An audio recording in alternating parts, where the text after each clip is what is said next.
Greetings, greetings, greetings. Happy Friday to y'all, and welcome to another stream. Where's my goddamn volume knob? There we go. Zetsubera, Eternal Soldier, Nico Jazz, and Nightbot. You're all welcome. What's up, everybody? Lurkers, VOD viewers, everybody's welcome here. You guys know the rules. Everybody's welcome, and I hope everybody's going to have a good time. I sure hope I am. And I believe I will, because these streams tend to always be a good time. We are doing yet another Friday night versus fighting game viewer choice request stream special. That's what they're called, right? Something like that. Tom McRunner, what's good? Friday at last, indeed. It's been a weird week for me. I mean, it was cathartic to finally get my action figures and shit. See, we got a little axe battler sitting right there. Spyro, what's up? Well, it's personal stuff I'm not going to bother going into, but there was some stuff that seems to have been cleared up, and I'm much better now, and it's Friday, so it's all dovetailing nicely into what I'm sure is going to be a nice and fun stream. And we are here for a particular purpose, which is, of course, play some fighting games, and in you guys' case to request some fighting games. And the way it works, same as always, is that we're going to do these little raffles where you can type the word raffle to enter the raffle and win the raffle, depending on how skilled you are at rigging them, I suppose. Speaking of which, boom, the raffle is open. Type raffle in chat, and you will have the choice, well, you will have the chance, rather, to make the first choice of what games we're going to be playing tonight. We're going to keep this open for a couple of minutes. I don't have a fancy timer or anything, but we'll keep it open for a bit, and when it seems ready, we'll pull the name, and whoever wins gets to pick the first game of the evening. We just got the link there in chat, so feel free to peruse the list at your leisure. And, yeah, we'll just chill here for a minute. Let people drop in and join the raffle. How's everybody doing this Friday? I hope you guys are great. I'm pretty great. I mean, I've got Axe Battler watching over me there, so I don't know what else you could be asking for, really. I mean, it's Friday on top of that. What's not to love? Well, this intense music. We'll turn it down a little bit. Speaking of Axe Battler, by the way, I guess this weekend is New York Comic Con, or, you know, New York Comic Con. As part of that, Storm announced a bunch of new stuff. Storm Collectibles, makers of said Axe Battler figure over there. Usually for those cons, they always have like con-exclusive repaint variant figures, which aren't that exciting. But it turns out they've announced a exclusive 2-pack of Golden Axe skeletons, which are different from the original skeleton 2-pack in that they are pink and they come with the Golden Axe 2 skeleton weapons. The pink skeletons do appear in Golden Axe 2, and they have scythes instead of swords, and their shields are different. They've got little bucklers. So now I'm like, fuck, I've got to figure out a way to see if I can get a hold of that. I haven't looked into it too much. It might be very tricky to get hold of them if you're not in the US, but I'm not sure. Anyway, I mean, if I don't get hold of them, I'll live with my 2 standard white milk toast skeletons. But I want to see if I can get hold of those pink ones. They're pretty cool. Axe Battler going to look pretty sick, fending off a whole army of skeletons. And hey, who knows? Maybe in the future he'll have someone to help fight alongside him. Anyway, raffle's been open for a little bit. Why don't we do a last call here? Join raffle by typing the word raffle. Couldn't be easier. And we'll account for Twitch lag a little bit here. In about 5 to 10 seconds, I will pull the first name. Electro Altruism, what's up? Happy Friday. Sneaking in here with the buzzer beater. Alright guys, let's pull a name. Boom. Tuxedo Mask 23. Congrats. You are the winner of the first raffle of the evening, and you get the first pick. What's it going to be? Better luck next time, Zetsubera.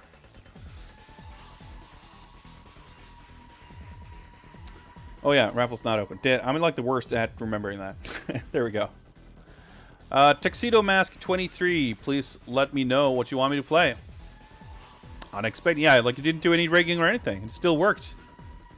Raffles work in mysterious ways. Take your time, peruse the list. Pick something that sounds interesting, and we'll probably have to allow for a bit of setup time, but we'll get it going.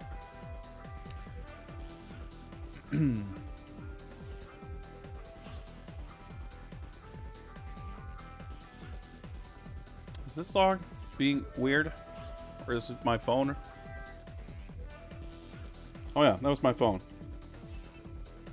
I was like, wait, why am I hearing two songs over here? Turns out my phone was ringing. I'll just send a text back while I wait for Tuxedo Mask over here to...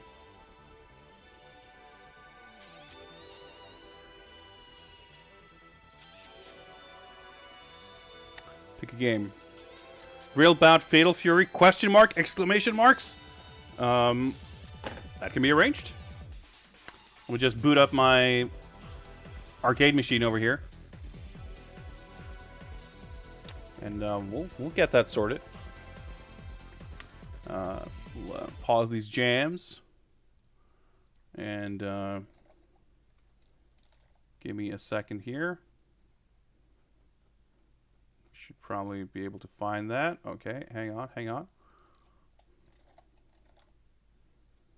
Real Bout, Fatal Fury. I realize that you cannot see what I'm doing, but I'll get that sorted in just a second.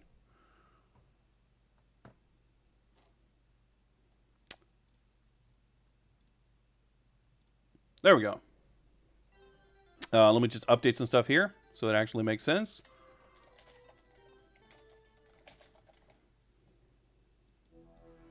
Actually, let's just do that on one row. That's better.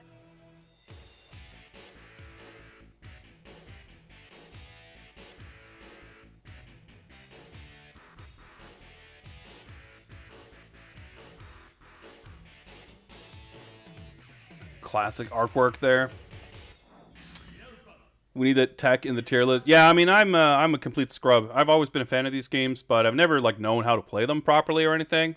So, anyone who has tech in chat or anything like that, like I'm always all ears. What am I even doing? There, that's what we're looking for. If I can in any way use these streams as an opportunity to actually learn, that's just all the better.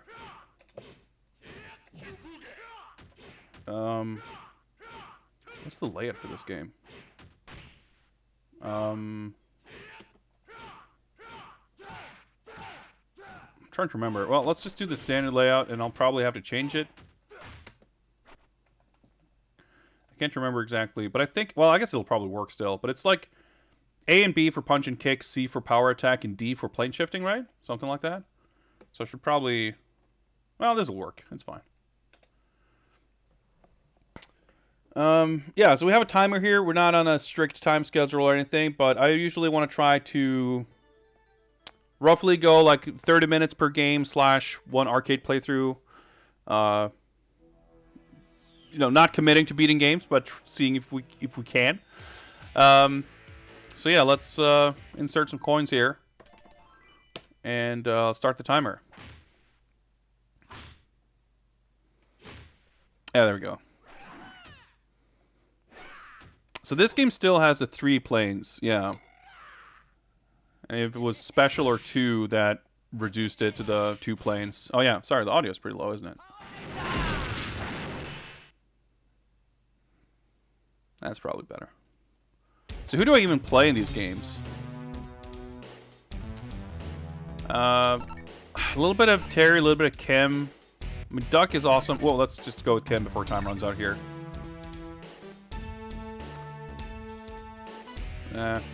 Let's start Terry. Why not?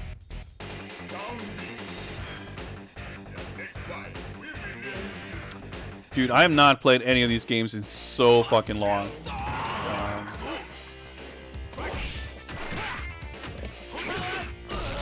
Rip.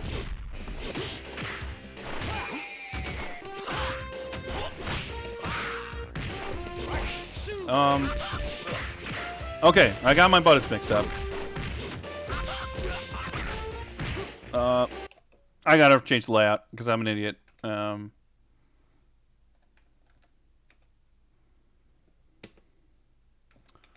That should be better. Oh yeah, I love that animation. Whoop.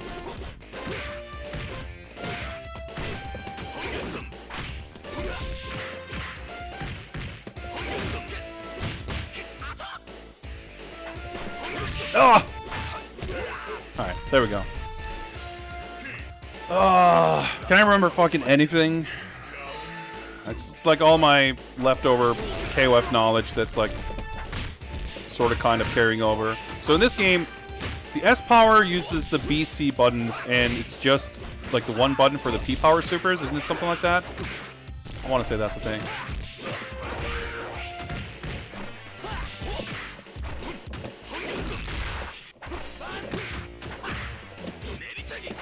Oh, that doesn't seem to work.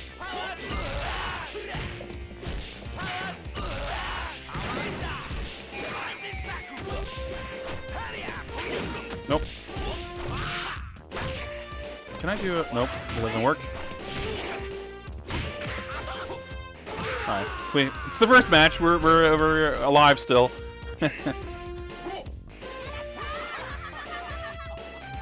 Yeah, I guess knowing the moves would help. Dude, best theme song.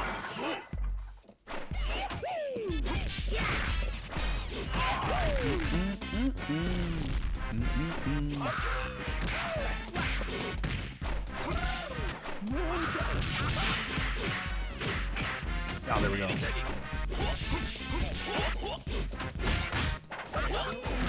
Oh, no, you don't.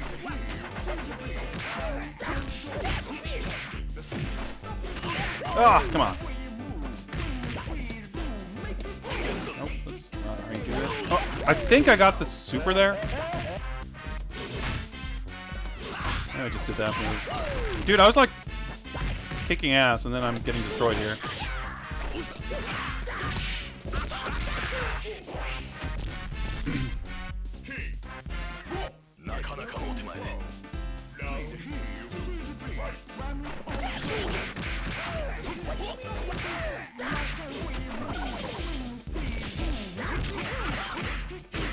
Oh, it looks so cool. I wonder if you could like juggle or something after that.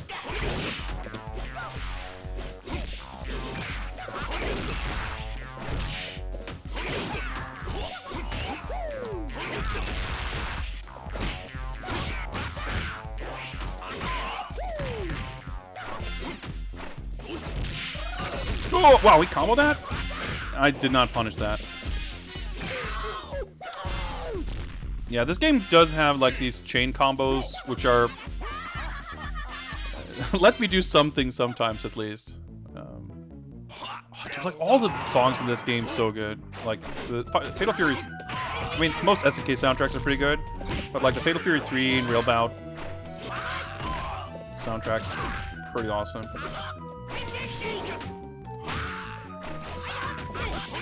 Wow, that doesn't combo? I feel like I should be able to punish that, but... well, not that.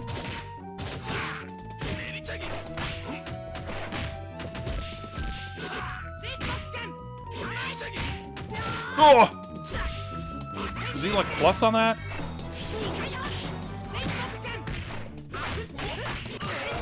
P-Power is QCB. Okay, yeah, that's what I was trying to do.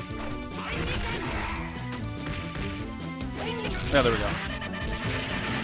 I always love that effect. What's up, Guntanks? Fight Fever. I don't think it's on. I don't think it's on my list. The Jin brothers are the bosses in Fatal Fury 3. Chonshu and Chonrei.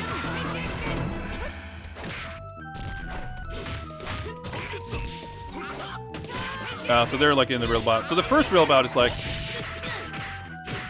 kind of well, it's a little different, but it's sort of an upgrade of sorts to Fatal Fury 3.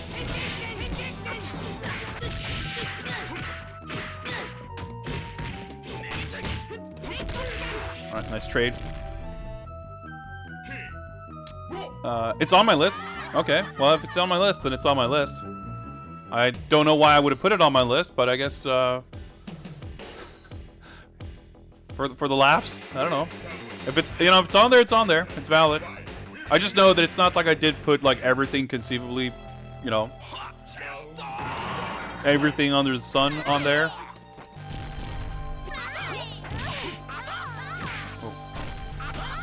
I thought I was being a little more selective when I put the arcade games on there, but if Fight Feed was on there, then clearly I wasn't. Oh, there we go. Yeah, Mary's cool, but I was never in love with this version.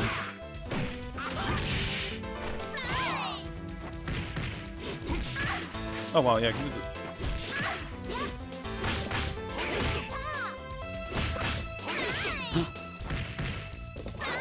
Oh, do the iframes, though. That was supposed to be my super. Oh, well. I'm surprised I made it this far without losing, so I wouldn't feel too bad about losing this match. Okay.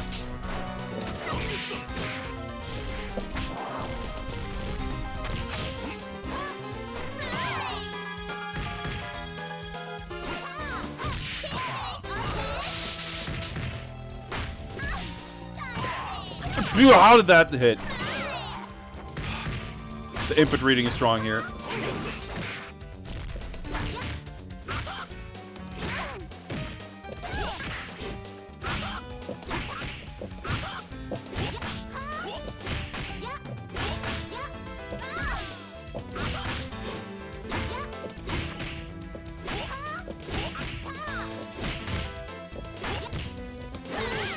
It should be all my super.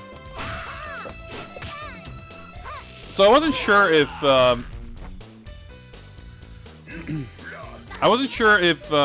blocking hits affect the wall. Probably not. I'm gonna try with Kim again here. Just kind of warming up to his moveset. Look for good games. Did enough damage with Zankabuki. Yeah. All right. I mean, I can't jump. Or press buttons, I guess.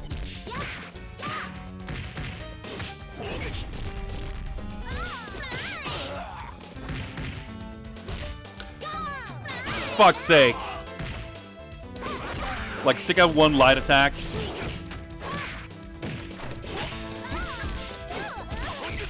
That's not what I meant to do, but sure.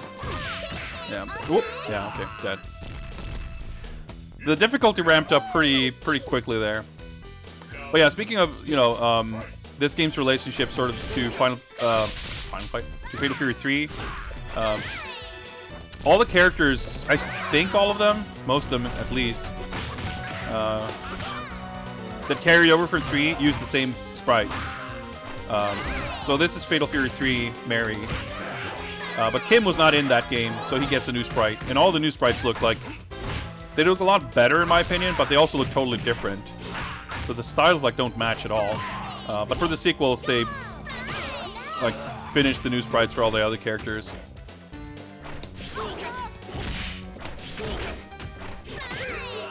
And it looks way more consistent. Like Fatal Fury 3 isn't a bad-looking game, but I think the real bout games look way better. And they're definitely... Oh yeah, that was the second round. That was quick.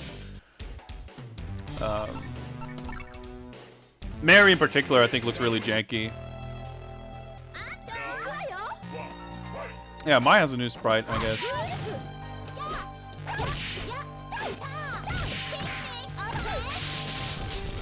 Wake up throw? Nope. Oh, it does have a projectile here.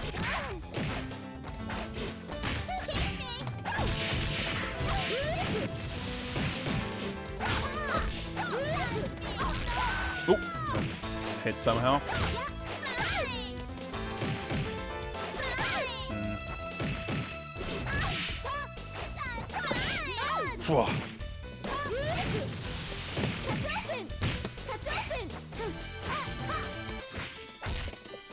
Like, fuck.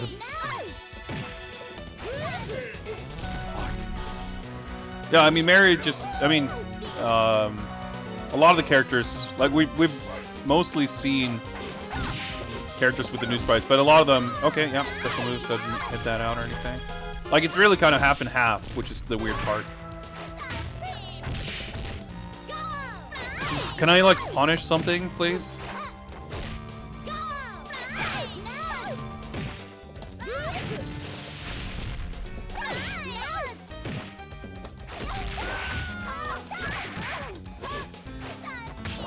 Dude, I fucking threw her. Alright, okay. Damn, this is, it's pretty rough. Like, I'm mostly... Wow, that's not in a very attractive color. I'm mostly weirded out because the jump from the first fights to this was so extreme.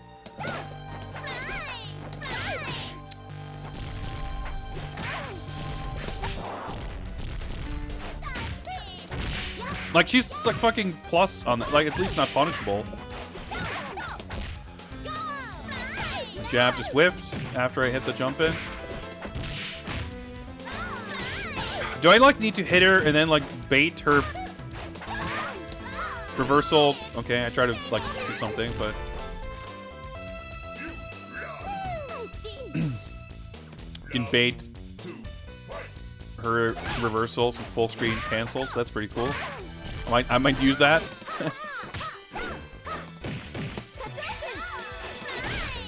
Well, that's an interesting trade. Oh, that worked. Okay, just give me one more round like that, please.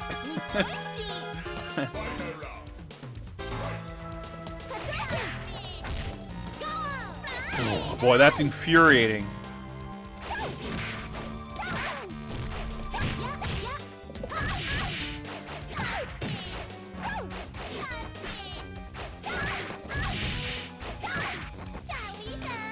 That's a grab, I guess.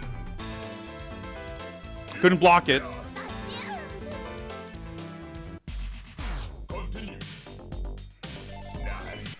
Oh, I thought I had it. I don't know if I know. Well, I'm gonna stick with mine for a sec here because I don't think there's not that many characters here where I feel like I have any degree of familiarity. Although I suppose, will that make a difference? I'm not really sure. That didn't combo. That was supposed to be a throw, but I got a close standing C, which she threw me out of instead. Same thing happened again.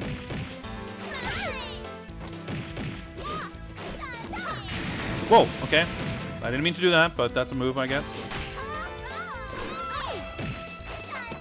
I need to actually whiff something, I guess, to like make her...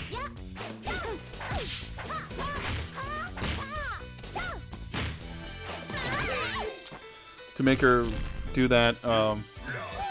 Like maybe I could just like buffer a button press during hit stun or something, and that'll be enough to trigger it.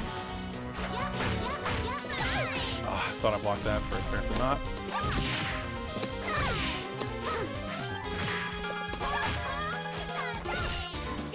Ah! Why does she have 0 recovery on that? That was my super, right? Of course.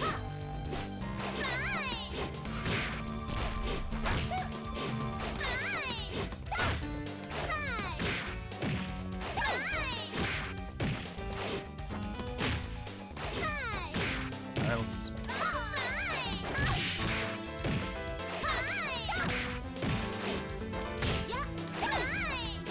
Seems to work. Okay, I guess we got the strat. Just neutral jump C and bait the whatchamacallit. Forget the name.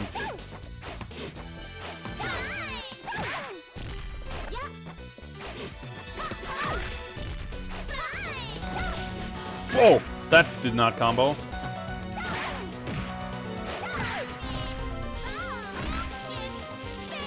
A little room to... Okay.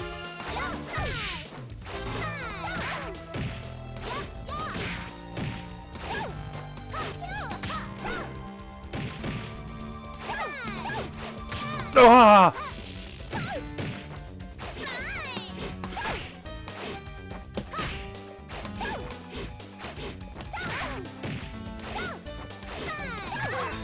Holy shit. Oh yeah, they... Huh. That's interesting. I'm not sure if I remember that this game still had that special knockout thing from Fatal Fury 3. Maybe it's only the Fatal Fury 3 characters that have that. Also, maybe I'm misremembering. Maybe there are more newer sprites than I recall, because I'm pretty sure... Well, no, this is Joe's Fatal Fury 3 sprite. Maybe Mary just had a weird look in that game, too. Because Joe definitely looks different in the Real Bout sequels. He's got, like, blue shorts.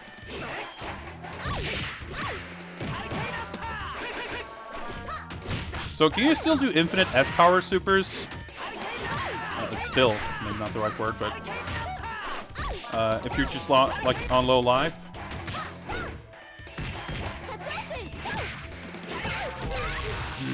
Okay, the left wall is all about busted. This felt like less of a stupid fight than Mary, at least.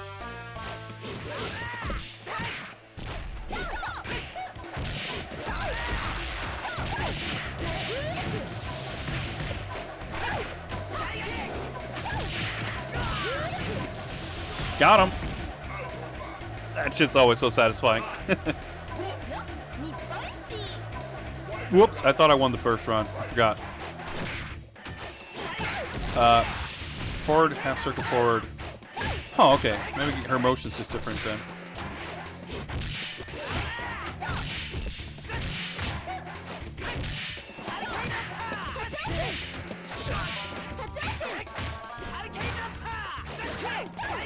Whoa.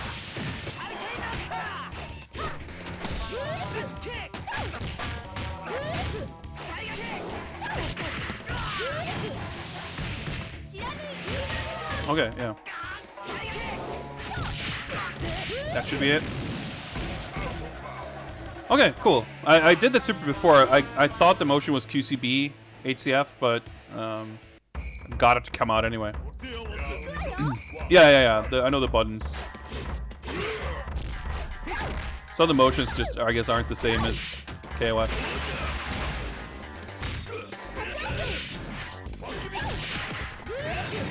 Oops.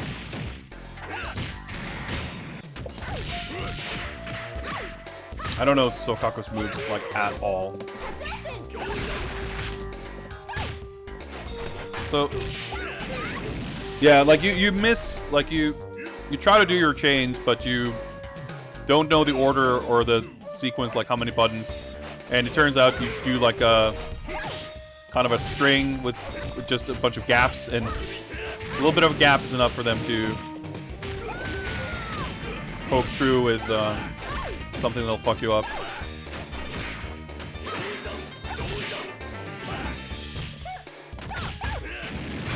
Oh, dude, right, there's guard cancels in this game. I forgot about that. Like, I can bait him to do that move, but I don't know when it recovers. Train bound for Sound Beach. That's a nice touch.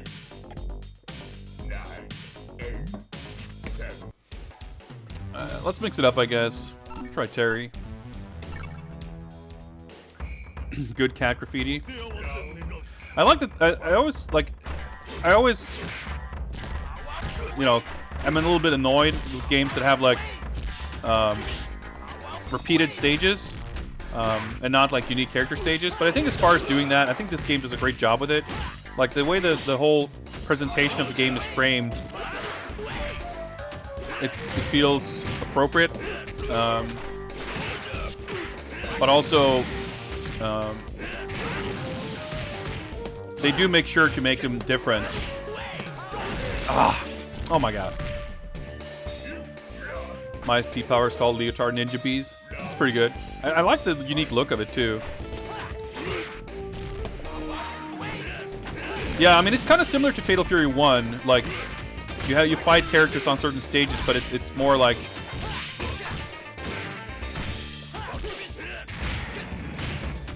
the different stages still feel like appropriate. Man, I wonder if that's like designed for you to just guard cancel the shit out of it. Yeah, and I like for these. Yeah, that works. Ah, I'm dead. Nope. Ah, I want to see if I could throw him, but he was further away than I thought.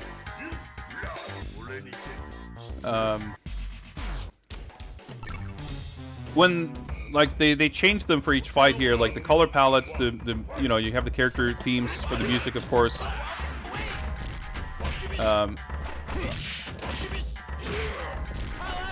But when you have like different the changes for like how the walls function in between each match and stuff like that, which it's not for every stage, but the stages that do it, it's nice. Dude, I'm fucking getting destroyed here. Dead. Nope. Okay. Ah. It's kind of funny how the edges work. Like sometimes it's really easy to get ring out, and sometimes you like that. I'm surprised I made it. It's an old fighting game. There's no recovery frames on anything.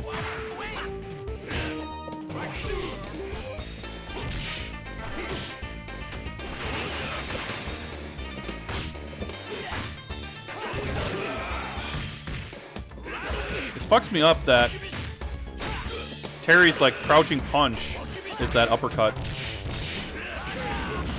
Slowdown kind of fucked me up too. Like I'm trying to do a crouching jab and he does this big uppercut. I like that it says ring out on the train. Low in the game itself has its own setting. I mean, it's kind of different with each Fatal Fury game. Like most of them have like Southtown is definitely a thing, but they kind of embrace it in different ways. Although Fatal Fury 2 has like just stages all over the world, I suppose.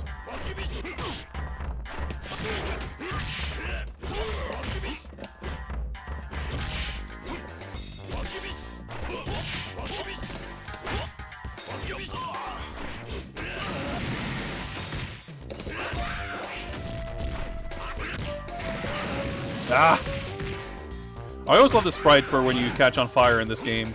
Like this massive flame. Just looks really cool.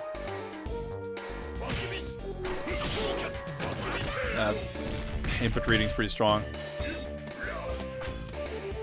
I love the map of the city. Yeah, like I said, like it's just the way that's kind of presented and integrated makes it feel cool.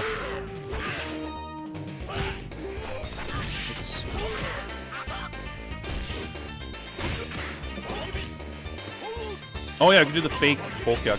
It's not what I meant to do, but that's the thing.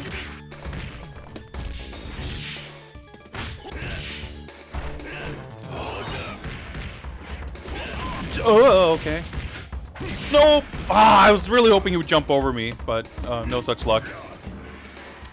One thing I'm definitely not clear on is if there is, and if so, how like wake-up options work. If there's like wake-up rolls or anything like that. I wouldn't take it for granted, but I feel like it would be nice to be able to slip into the background on Wake Up or something like that. That's not a move I meant to do. Got him! Okay, that was pretty sick.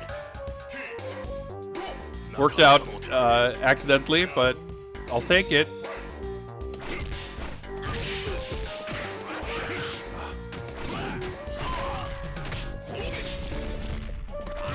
Short hops seem... Oh, the cross-up! Like they kind of work.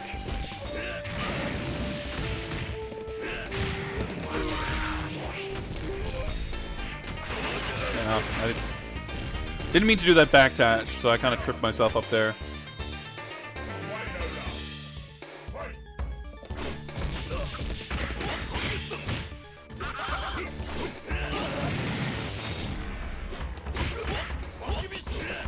Ah!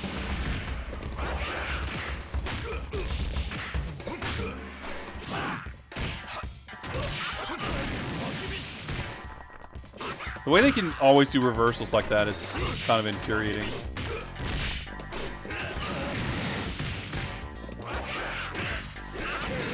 Of course! Ah! Alright. I feel like I could possibly do this, though.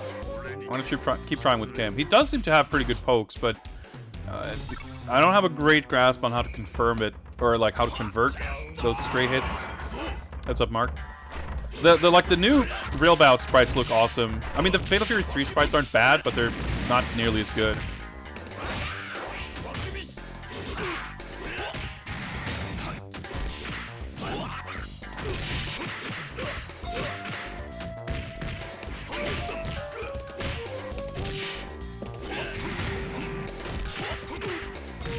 Yeah, there we go.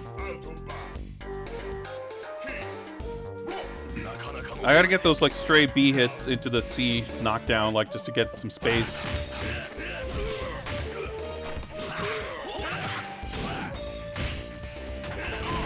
Like, how is that not punishable?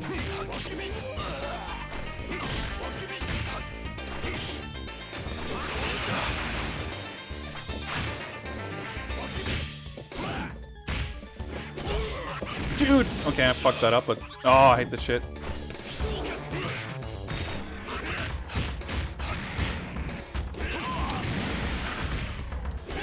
Like, ah!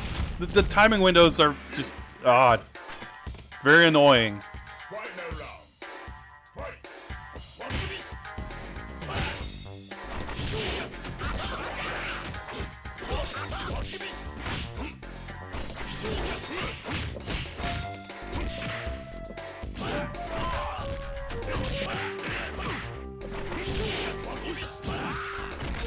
I tried to block it, but it crossed me up. You saw me walk over.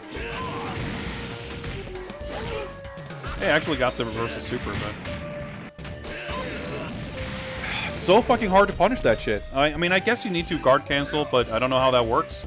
Pretty sure it requires meter. I think it's one of those things where usually, like, it's... Like, if you have...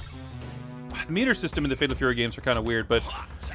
It's like, if you have half a meter, you can do it, but it takes meter. And if you have a full meter, it doesn't take meter to do it. It's like, usually stuff like that.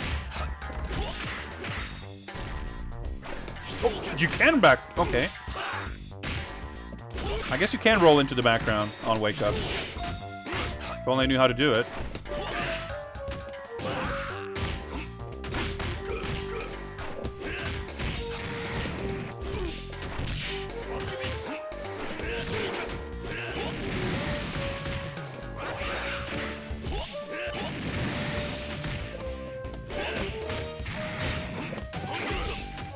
I tried to do the super, I couldn't get it to come out. He probably would have hit me out of it anyway, but... What's up, Jay?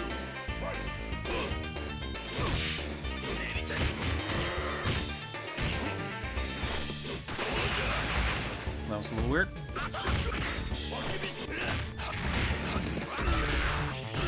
Oh yeah, fuck, I forgot about that.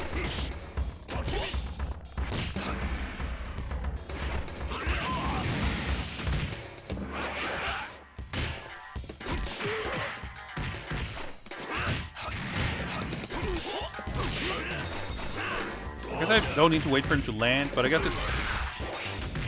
Maybe only the C version. It's the follow-up. Ah, it's too slow, though.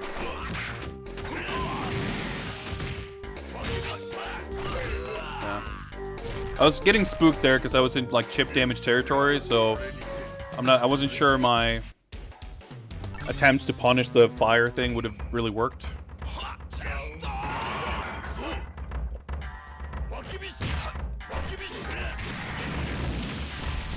Caught the recovery frames, of course. He just like fell out of my string.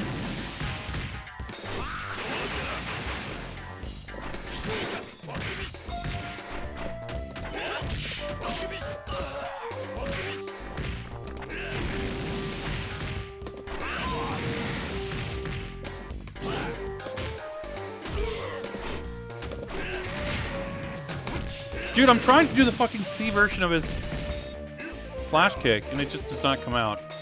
He does have a C version, right? Did I just fucking make that up? I guess he doesn't? What the heck? It's confusing.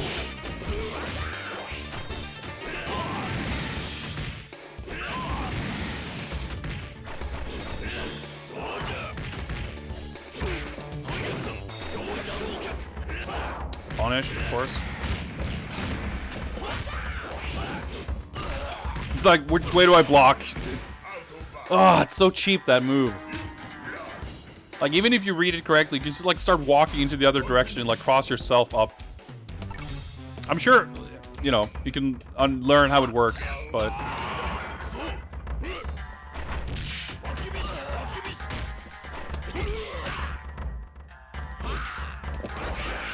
Yeah, I'm confused about the anti-air because I thought that I couldn't do the follow-up from the light version, but yeah, I just mashed poorly, I guess.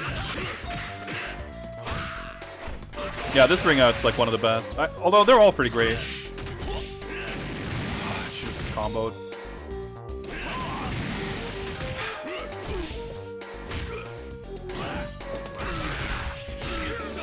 Can I just do crouching Bs to get him to do shit?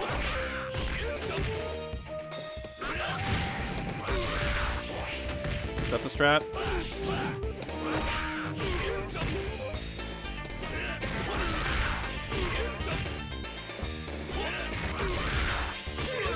I guess that works. Okay. Is this the only game where DP is charged? No, it almost always is. I think the Real Bout Special or 2 is like the only game where it's not. Did he like change up his strats here? No, maybe not.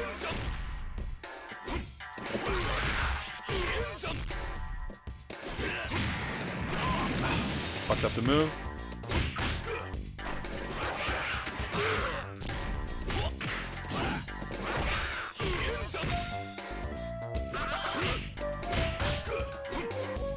I didn't realize that his little clone people carried him away into the background. Wrong button? That's pretty sick. Alright, that's why I don't double tap. Oh, I guess you need the right hit to connect. I'm probably dead. Yeah.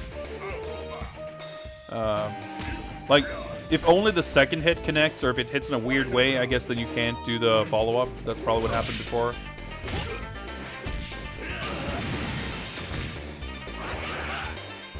That's okay. That makes sense. That's not bad.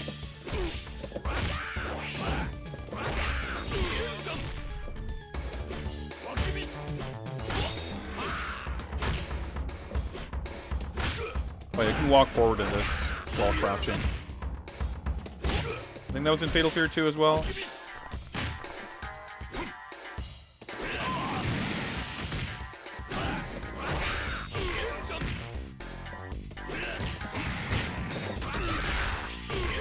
Wow, that didn't feel like a reversal, but...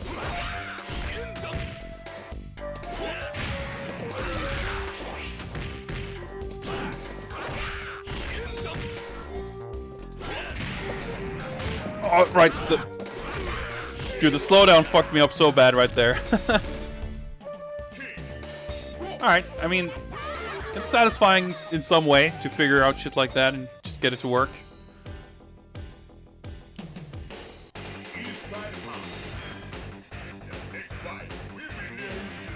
We're gonna get ultra destroyed here, though, I'm sure. I always love this stage. Like the elevator ring out on the right, so cool. Then again, we beat Joe first try after Mary destroyed us, so who knows.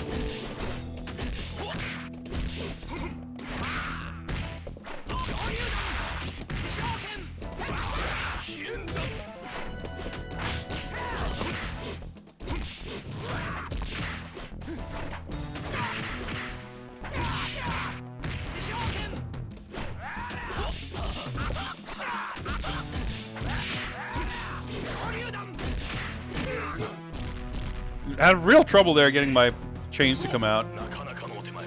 I wanted to see if I could break the sign, but I'm not going to deliberately try to change places here.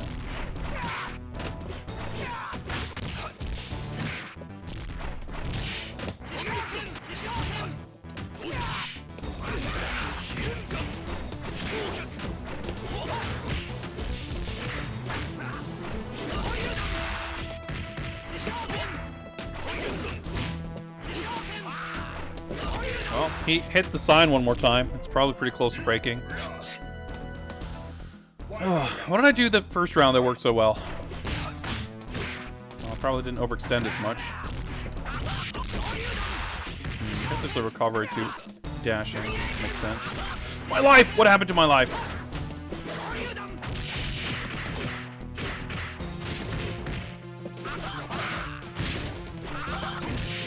No, come on! No, why did I jump? Okay. Well, I was living on borrowed time there. I got way too excited about the sign breaking, and the thing is, if there's no wall there, I'm not sure exactly how it works, I guess. I'll try Mai again, but after that, maybe we'll try someone else to see if... Hey, special intros? We'll figure something out.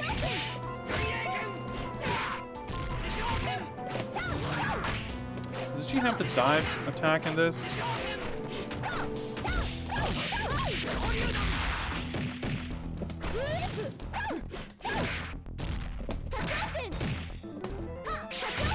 Oh yeah, she's got the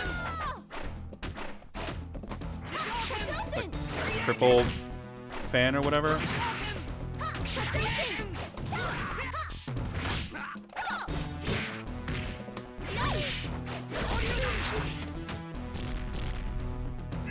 There's like no iframes on supers in this, which isn't like a staple in SNK games by any means, but it still feels... It's so common nowadays that it just feels a little weird.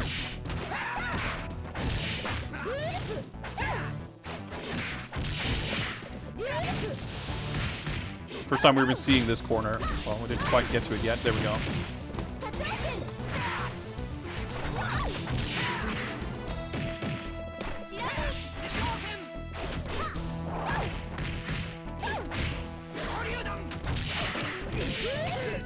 Whew, okay. Sweet Vision, what's up? Yeah, there's kind of a rhythm to the timing of this, which I think is really satisfying. But it can be a little weird when you don't, like, especially when the computer can, like, interrupt so commonly and so easily.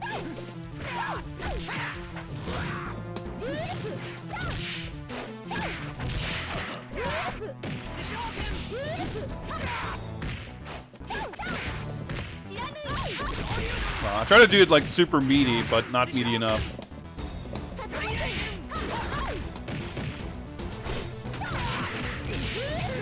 Alright, there we go.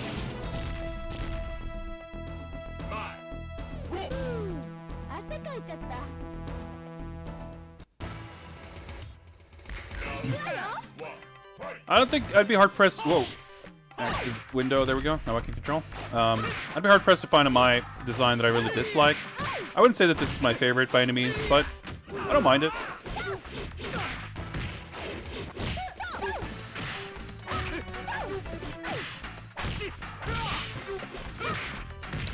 I'm really not sure how the D, like, plane shift movement works, because sometimes it definitely seems like you have iframes. Oh, I have no health.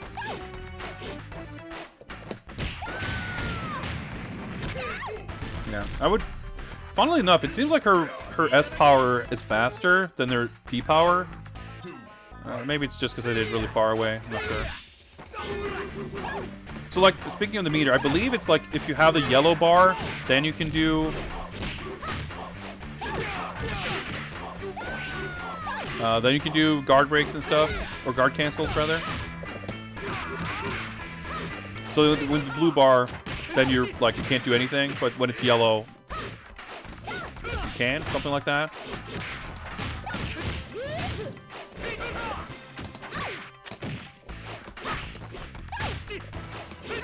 But of course, I don't know how that works. Like, I guess you probably do the special motion during block stun, but there could easily be more to it, where you have to do the motion with BC or something like that. Let me check in on some of these characters real quick. I always liked Hanfu. I always kind of liked him better in this version, actually, because he was a little less jokey than in Real Bout 2. But he's cool. I mean, he does that, but just in his overall design.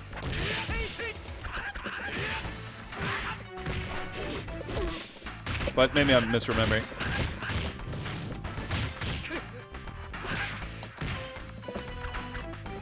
Does have an uppercut, yeah.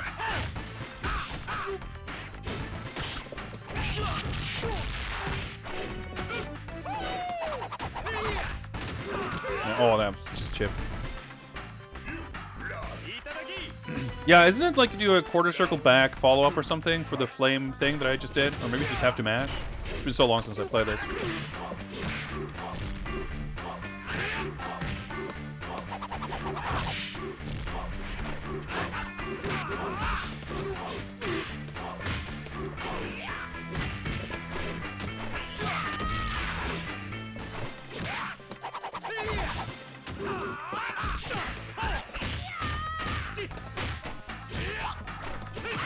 Oh, that anti-air is so good.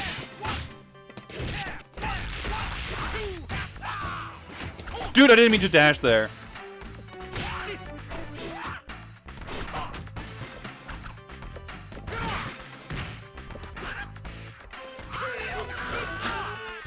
Trying to do like footsies against this AI is pretty rough. But yeah, so like Honfu and Bob both. These are the Fatal Fury 3 versions. And they definitely look pretty different. Like, yeah, Mary definitely, I guess, has a pretty different look to her, which is kind of weird. Yeah, a lot of these, like, crouching... I guess it's just down back A? Yeah, neutral down A is a proper crouch jab. That feels so weird. That is not a combo, by the way.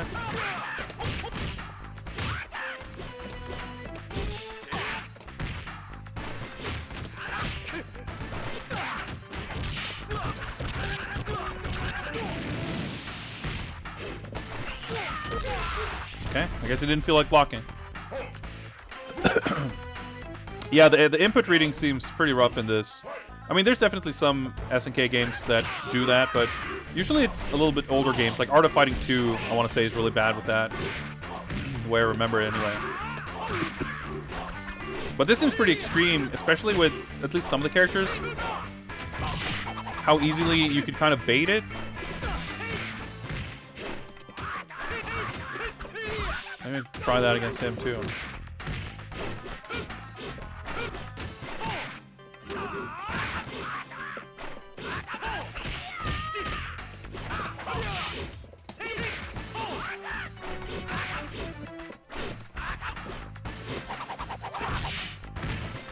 Okay.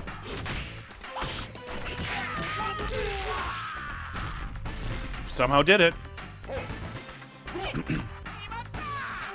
Looking at the clock there, I'm like, maybe we should move on here pretty soon, but I keep winning.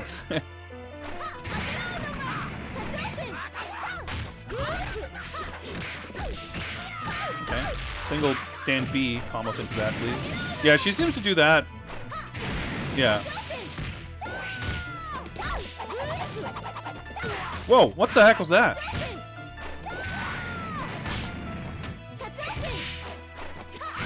Ah, do you have iframes or did my jump attack just come out really slow? I definitely jump kicked her out of that. Maybe I just got extremely lucky and then I got really confused when it didn't work.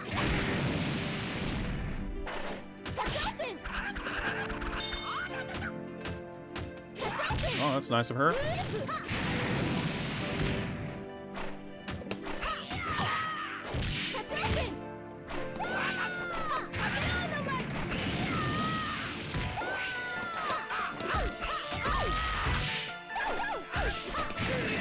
How did I hit with the stand C linked after the... That was weird.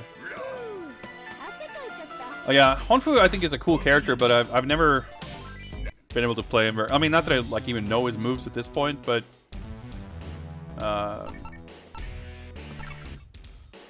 I remember him even when I like sort of kind of knew a little bit about this game, that he was just awkward to play, but he's still cool. Franco I have zero clue how to play, but we hadn't seen him yet, so I figured I should pick him.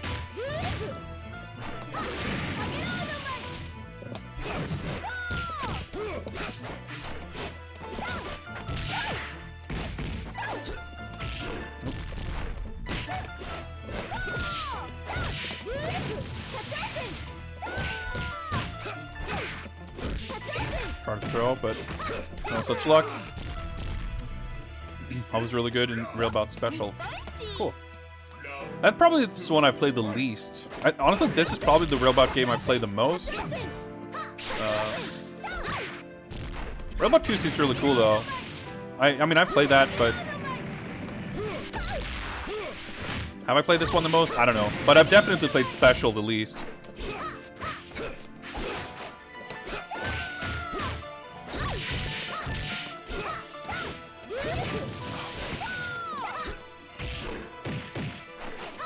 I'm trying to just get over. I guess I should just use the...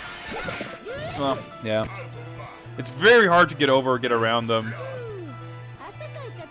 I love the guy in the elevator just... let's not do Franco. So this is... Yeah, fight 9. Kind of a lot of fights, actually. Wow, okay. Obviously that's punishable. I'm just curious kind of like what she would do. Okay, that kind of worked.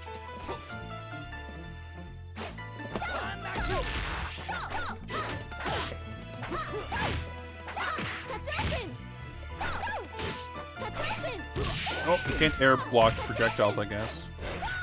Also, I think I just did a recovery roll of some sort. Ah.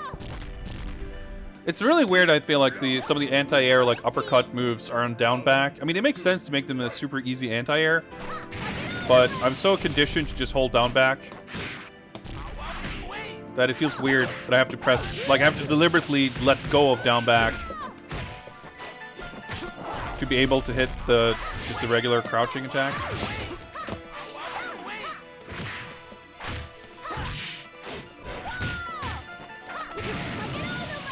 Oh my god.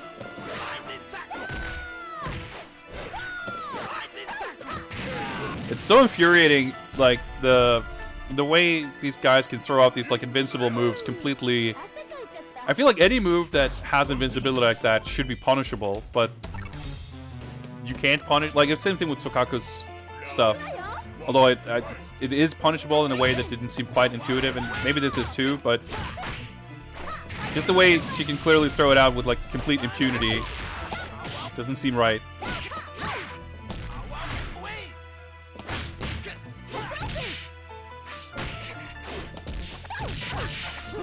Dude, I can't get my fucking rising tackle. There we go.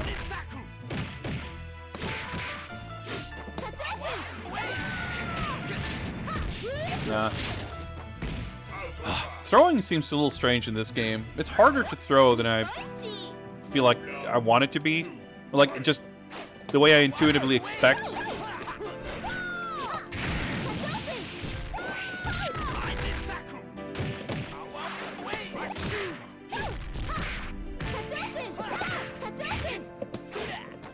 Oh, it's so fucking hard to get the supers to come out, too.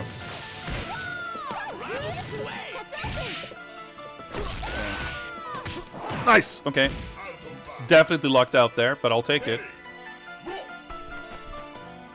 Whew. I definitely don't have a great grasp of his pokes and even some of his moves, I feel like.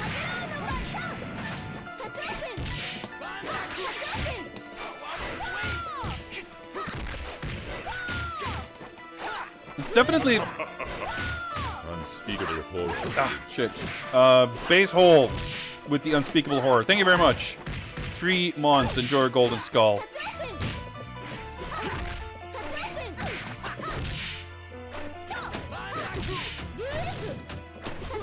Yeah.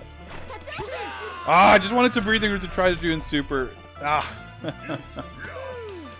Dude, I can't even like form complete sentences when I'm trying to do this. Yeah.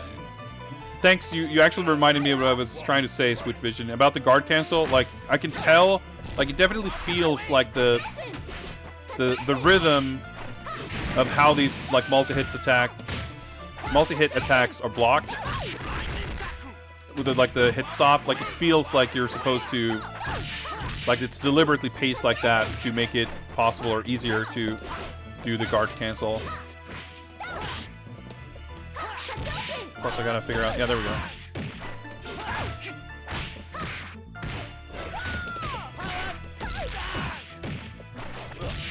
Got it auto-corrected like the wrong way, but it worked out. Like I did it to the right, and he did it to the left. Like getting a sense, like it's one of those things that it's not super easy to get a sense for.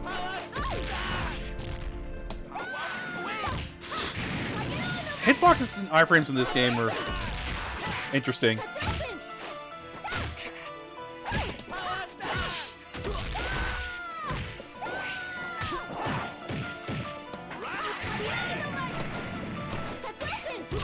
Try to do the fucking super.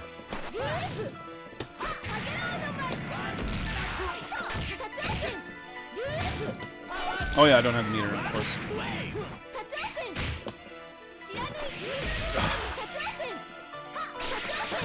Her super doesn't seem that great. I can understand me getting hit out of trying to do her super, but even the computer couldn't get it to hit. Or I guess it did hit. It just landed to like a weird stray hit and did shit damage.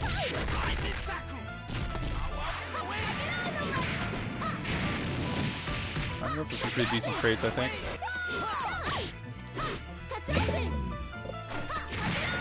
Oh, thank you very much for those bits. Iframes, just skin flaps. I mean, I guess. That was a risky power wave, but it worked out. Thanks for the bits again.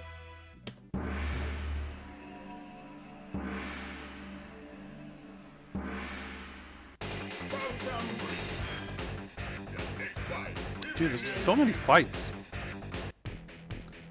Oh, this stage... Like, I guess every stage in this is so cool. There's not a ton of them, but they're all cool.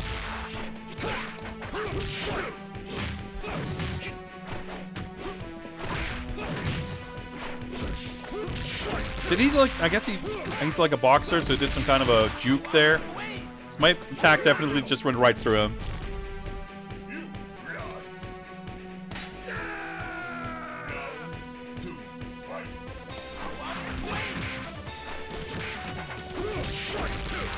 Like, not hitting attacks after jump-ins and stuff. I mean, I don't even know what I'm doing at this point, but...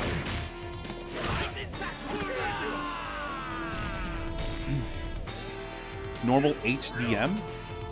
In this stage, does 1.5 bars. I'm not sure I follow what you're saying there. High... Oh, you mean like the P-Power supers? Does it do more damage on this stage? Or do you mean the AI does more damage?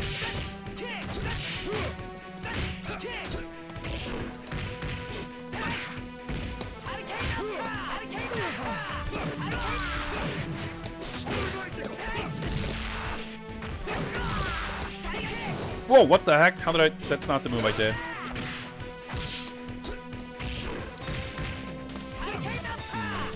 How do I even do this? Yeah, there we go. Nice!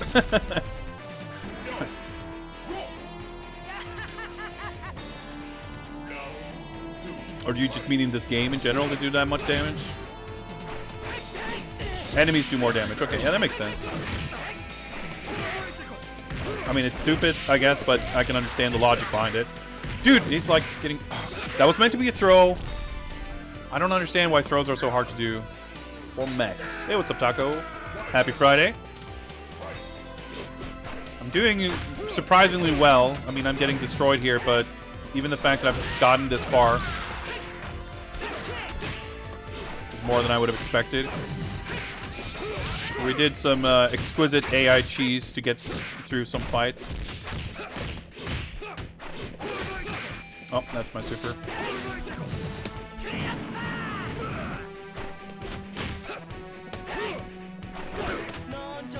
Nope, that was supposed to be a super, not a taunt. Easy to get them confused, I guess.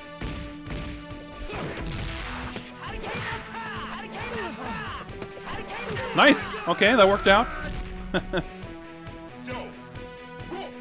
On level 8, one mistake is fatal. I mean, if I can make it through on level 4, then it's not the same.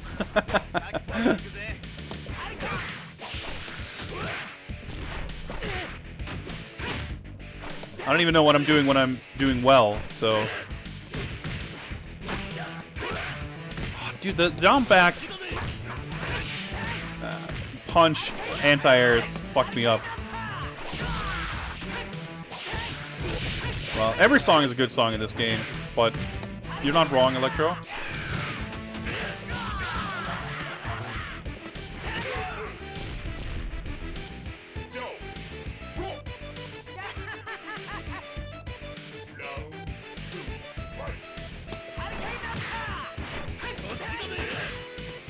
Yeah, we'll see to what extent I can apply any kind of strategy here.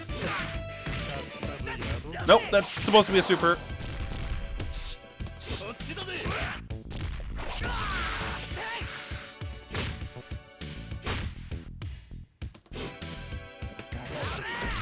I was gonna say, I think...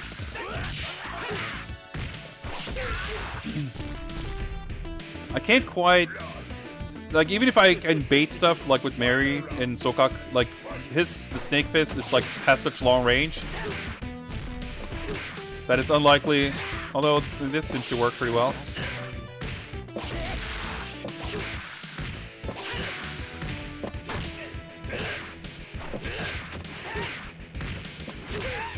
Okay, cool. Got him. That was... I don't know. The difficulty curve in this game is kind of weird. Alright, he's gonna butt me really bad.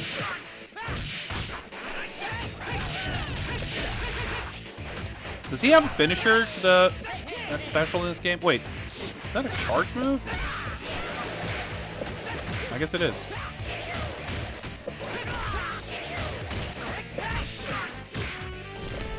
Fucking everything being safe on block. Fucking 90s ass fighting games. Like safe, invulnerable moves. That's pretty good though.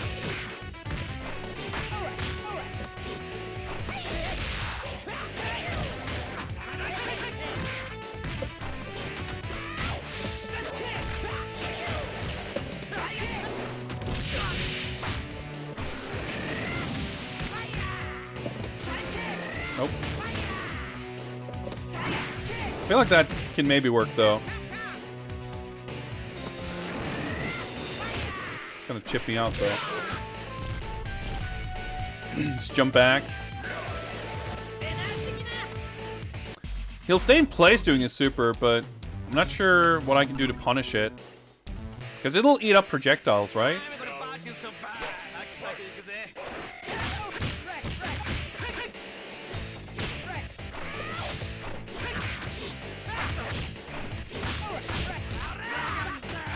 Course, although I think I came out on top there.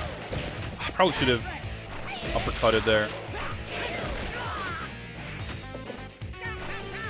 Oh, I can. Okay, I get it. I can. I hear you. Do the.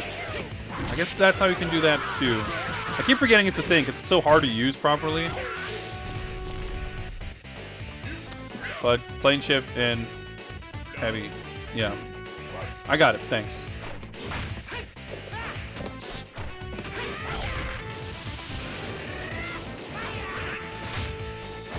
Something like that, but obviously I got like knocked down, so I bet you could do that to avoid this move also. Yeah, that seems to work.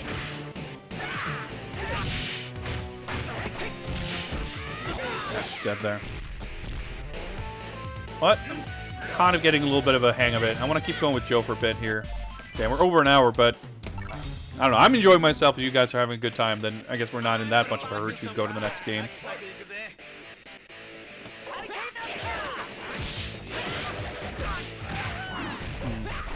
I didn't mean... well...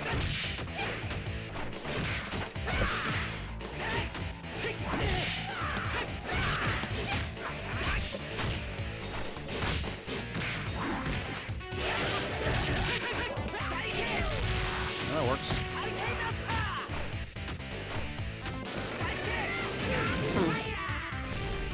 It's not supposed to corner me into the super.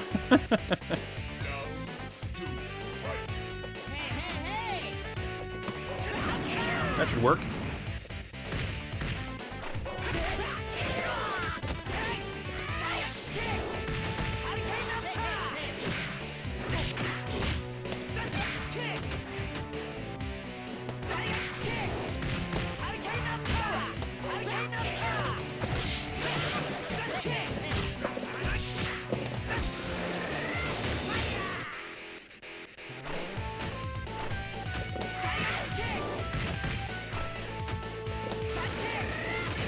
Oh my god, yeah, okay. Well, you're right. You did warn me.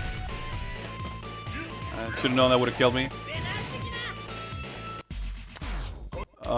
Joe's knee seems really good, though.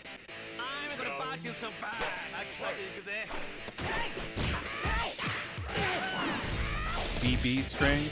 It's okay range. Probably do a BBC, I guess. Yeah, I like being able to do that.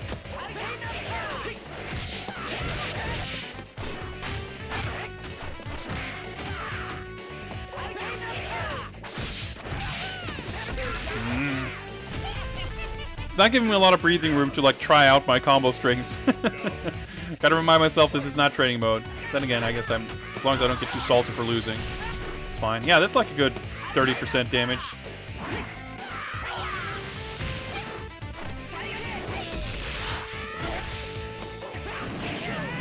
Okay, that's good damage.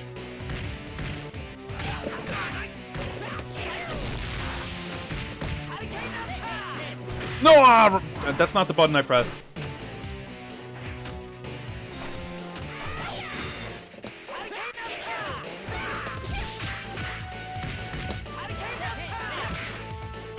Ah, fuck. Well, I almost had it. Well, one round. But I'm feeling increasingly confident here.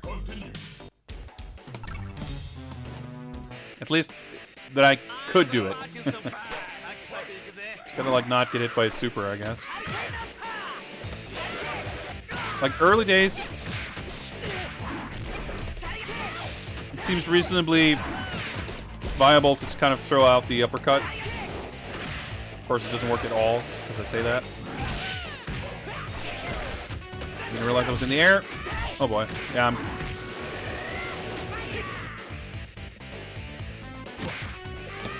Yeah. Rounds are pretty fast in this, too. Well, you can lose health very quickly. Let's put it that way.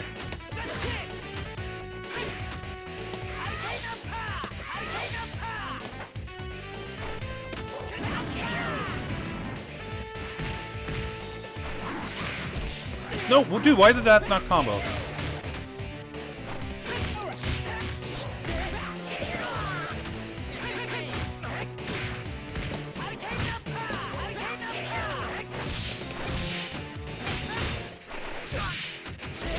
Oh, fuck me. I should probably, like, I'm trying to do a light whenever I do a plane shift attack. But I should probably do a heavy. It's just awkward because you knock them into the foreground plane when you do that. And then I'm always unsure what's going to happen. Oh, okay. I guess this Joe's actually just knocks them down.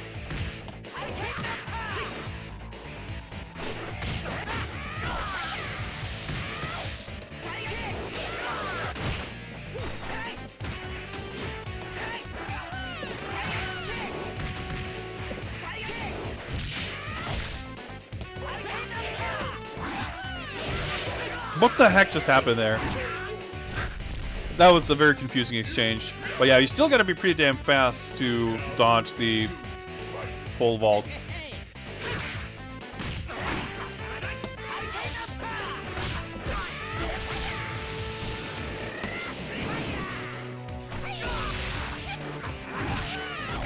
God, the fact that it can combo from it. Yeah. Oh well, we got the quality animation. Man. I had a couple of good games, but that was a while ago. I've not had much luck with the uppercut recently.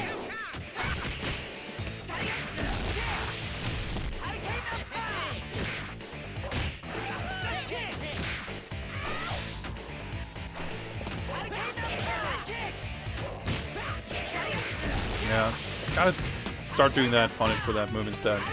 It's more, just to work way more consistently.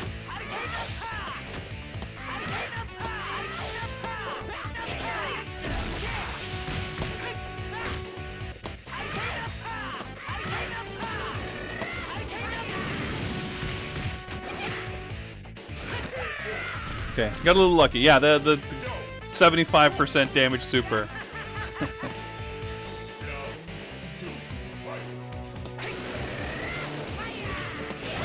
At least I didn't get hit.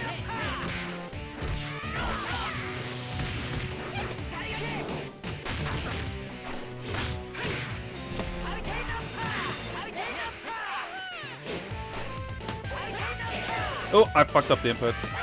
Oh, whoa, whoa, whoa, whoa.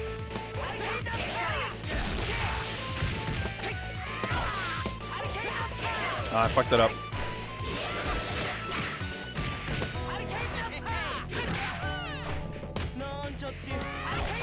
Nope. I tried to do the super. Clearly it didn't come out because I had the meter still, but it was a bad gamble. That was supposed to be an uppercut, and that's 60% gone.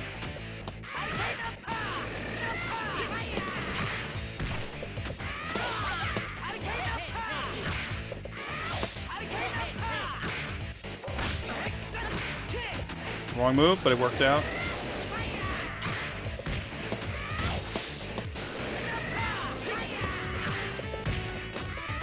Yep. No. Okay. Ah. We did it.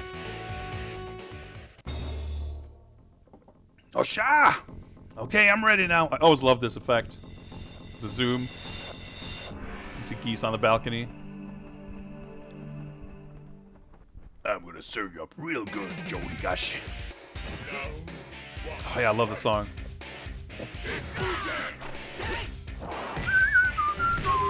So, oh yeah, the damage there was pretty solid.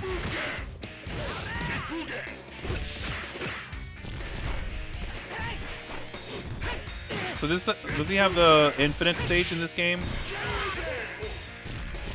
Doesn't seem like it. Kind of looks like we're moving towards a corner. It's such a sick version of this stage too.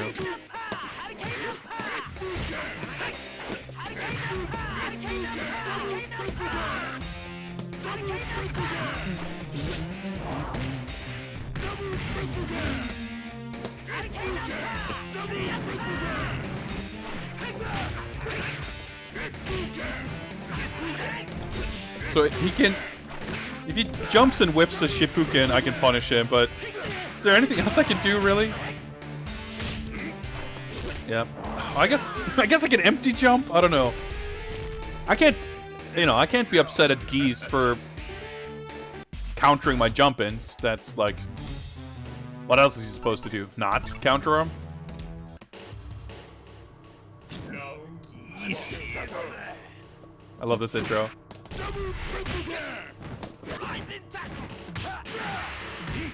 It was so fucking cool.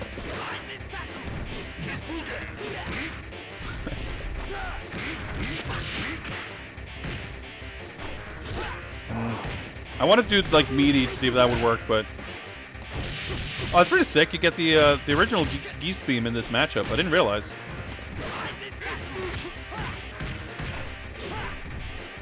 Well, of course, if you can't do the meaty or the wake up counter, he just backdashes. And yeah, the stage is infinite. This is a good song, but this version, like, I don't know. There's live versions that sound awesome, but most of the actual Neo Geo versions of this sound a little iffy, in my opinion.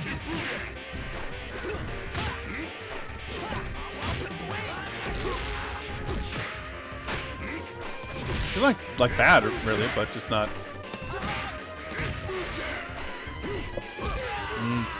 So it seems if I jump at him and attack, he will counter. If I empty jump, he will command grab me as soon as I land. I wonder if I can like whiff. Yeah, there we go.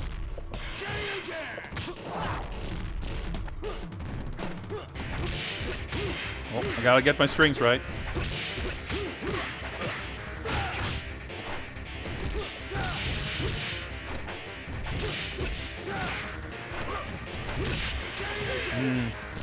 So I can just do an early jumping jab, and I can punish his whiffed counter. I just don't have a combo. There we go. That works.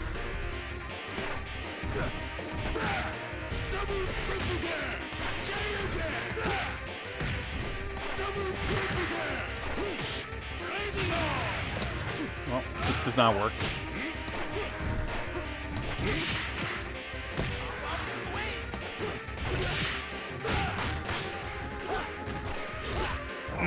I got too excited.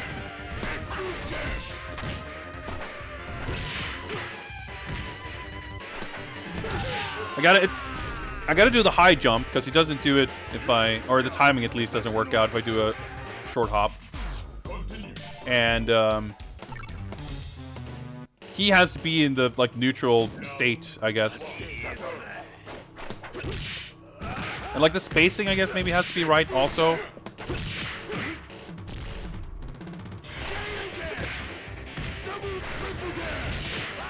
That doesn't work. Maybe I can do AB bare knuckle, or not bare knuckle, burn knuckle. No, wait, what am I? Power dunk. That's what I'm thinking of. Yep, that works. That seems better.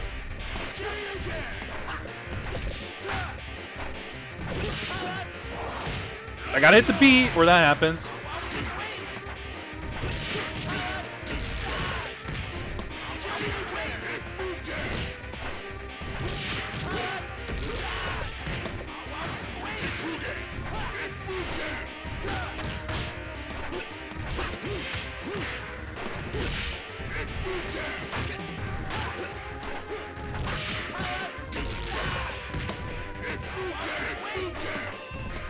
Oh!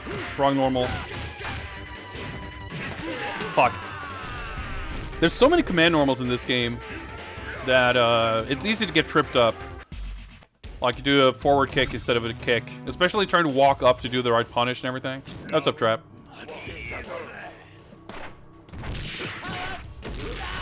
We'll see if I can escape stained hands and whatnot. Oh, this is not going great.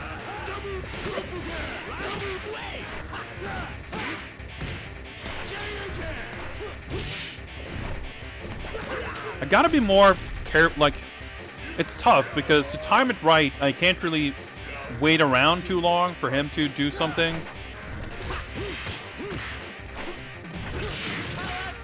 But if I like blindly commit to this and he does something else, it usually ends up in his favor.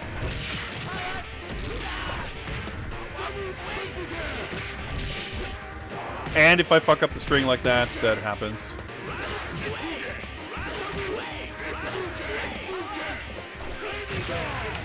Okay.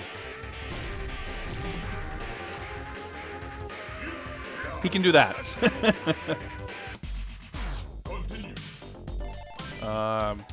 Duly noted. He can do the Raging Storm when it actually makes sense to do it. And it'll cost me.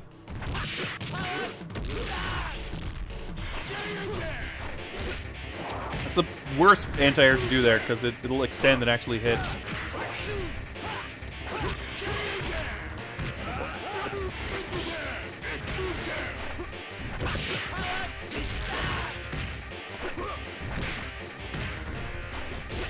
See, like that. I completely... That was a brain fart. I should never use jump B.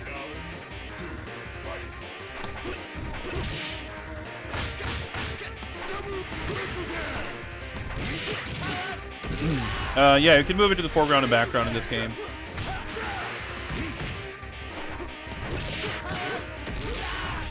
I was trying to do my super, but supers are weird in this game.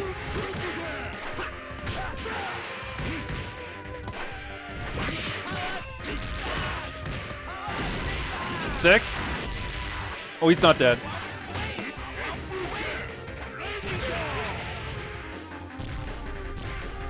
Oh well. I probably could have, I don't know, maybe found another way to land a stray hit, but even the fact that my super landed there was lucky.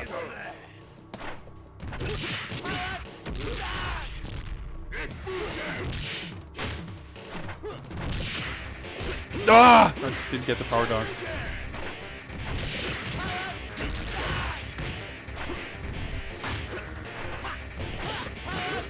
Oh, okay. It's not what I meant to do, but it worked.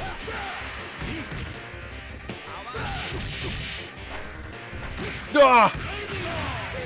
Chipped out. I could have backdashed on Wake Up, probably. I think backdashes are invincible in this game, right? I want to say that's a Fatal Fury thing.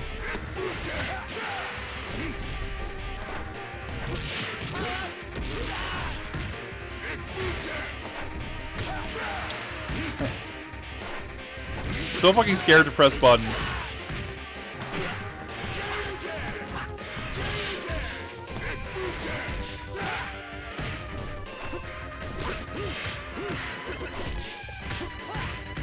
Dude, the damage. He like took no damage. Yeah, I mashed to try to grab there, but that was a very awkward scramble. Yeah, the damage scaling seems to go both ways, except his damage gets scaled up and mine gets scaled down. Whoa, that's not what I meant to do. The damage on that, though. Minty fresh, 30% counter. I mean, my bread and butter there does... I guess if I land 4 of those, he's... Oh, I was going to say almost dead, but... Okay, so he takes less damage now. Or maybe this bar is just longer. I just realized another thing there. No, why did I do that? That was incredibly stupid. He fucking taunted me. He played me like a damn fiddle.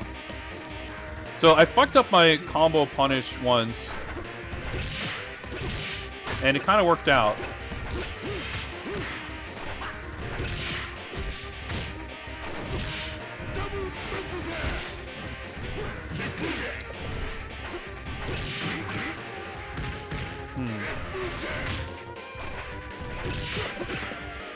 Can you do... Well, you can't... Did not seem to be able to cancel that with the power dunk, at least. Oh. Okay.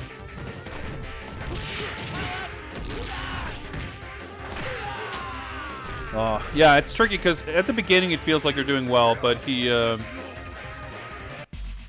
does take less damage in the second life bar. I'm not sure if that's a geese thing or that's just how the game works, but...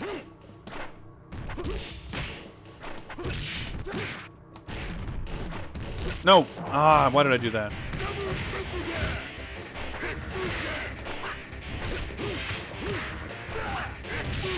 Like, I gotta do it early enough so that he whiffs it. But if I do it too early, he recovers in time.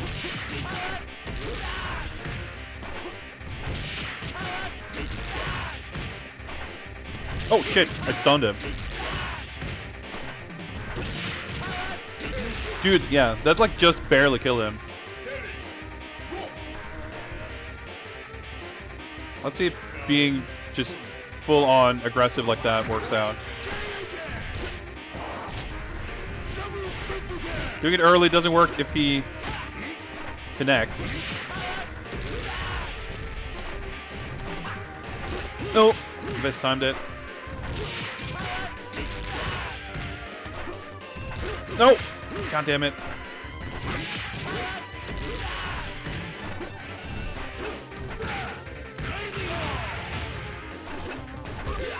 Yeah, that jump B was bad, but if I was at such a frame disadvantage that it would not have worked anyway.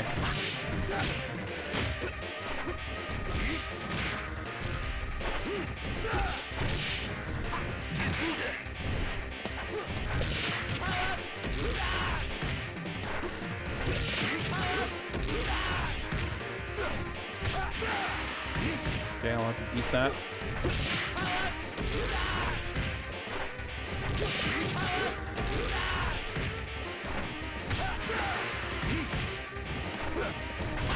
Got him, not quite. I missed the move. There we go. Not exactly a 1cc, but based on how things were going earlier on, I was not expecting this. Very satisfying that I was able to actually figure out some workable strats for some of these characters.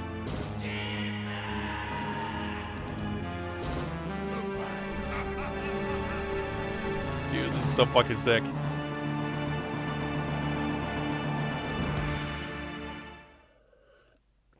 So this screen right here, with every other character, you see Geese like sitting down, defeated. Terry getting the unique ending. Oh, yeah, the vocal version of this song on the soundtrack is so good too. Thank you very much for the GGs. Let me, while we enjoy the ending here, set up a new raffle so we can pick the next game.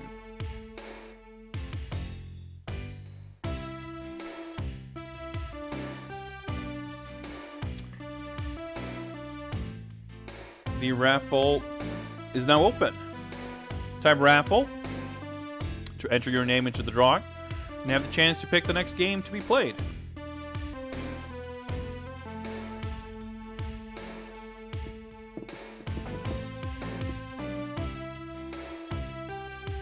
Let me also mark off this game on the list, lest we forget.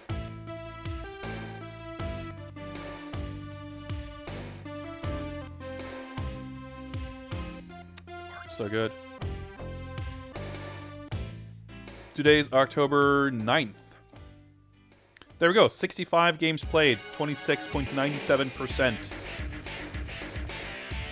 Oh yeah, I can enter a name here.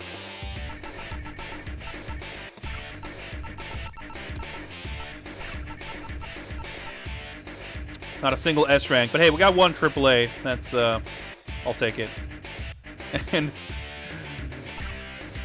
most of our computer losses were C rank losses, at least.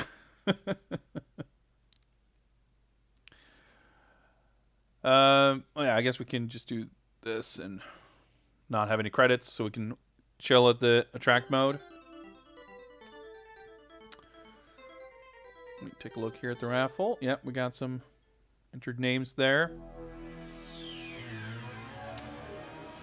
Yeah, we did it. We spent more time with that than I maybe would have expected, but we also did better than I would have expected. That was, yeah, I feel very good about being able to figure out some of those matches, because I don't consider myself very talented as far as, like, figuring out strats on the fly in beating computer opponents in fighting games. Or human ones, for that matter, I suppose. So yeah, I mean, it's definitely not the first time I've beaten this game, but playing on a level 4, not using like save states, not reading a guide to know what I'm doing as far as even the moves go. Yeah, I feel pretty good about that. I feel pretty good about it. List doesn't have Gaokaiser. Yeah, I mean, all of the arcade games that are on the list are just kind of vestigial leftovers from that initial stream I first did. I consider it much more of a backlog project now anyway, just to play games in my collection. Or, if not backlog, at least like, you know, finding a way for me to spend time with games in my collection. But since we kind of started it, I didn't feel like I wanted to remove any games from the list. So the arcade games are still on there. But when I first put together the list of arcade games that I did for... Was that my birthday? No, that was for New Year's Eve, I think. I did put a very curated selection of games on there. So it's not, you know... There's plenty of other games I could play, but... If I could have my way, which I guess I could, but I won't. I was going to say I'd purge everything that isn't an original game that I own. But hey, then we wouldn't have gotten to play this, so it works out, I guess. Alright, last call. If you want to enter the raffle and have a chance to pick the next game, type raffle in chat. And I'll wait 5 seconds to account for Twitch lag, and then we will pull a name. The winner of this raffle, boom, Trap. Congrats. You have won the quote-unquote giveaway. So I guess I can't change the text string. You get to pick the next game. Pick whatever you would like from the list, and we'll set it up.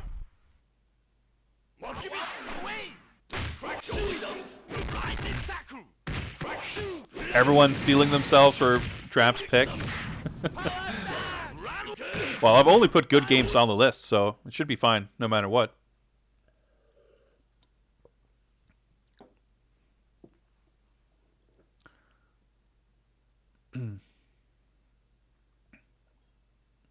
Are there trap fighting games, though? Perfect Soldiers. Sick. Alright, let's close this down. And, okay.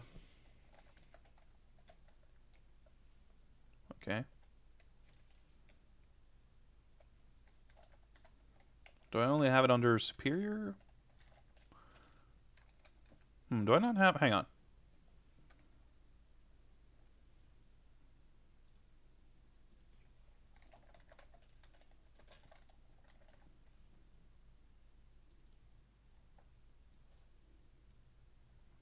I think we can make do with that. Raffle is not open. Sorry about that. I keep forgetting. And let's update this.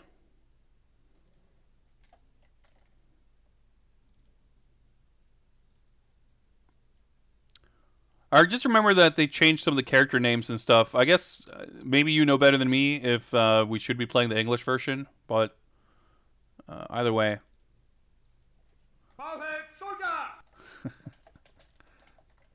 I think we're in for a pretty good time. So let me set up some controls here.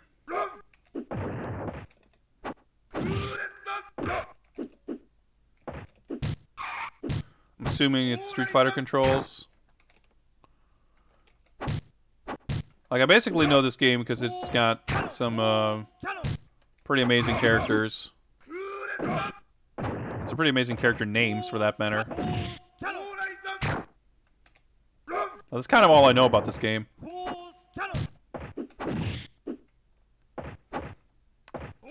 I understand being upset. I mean, we'll see if we get to the final boss. Let's just double check, actually. Do we want to... Nope, that's not what I wanted to do. I wanted to see if I can get to... Is there test mode? Or maybe the dip switches are just in the menu. Let's just see if I...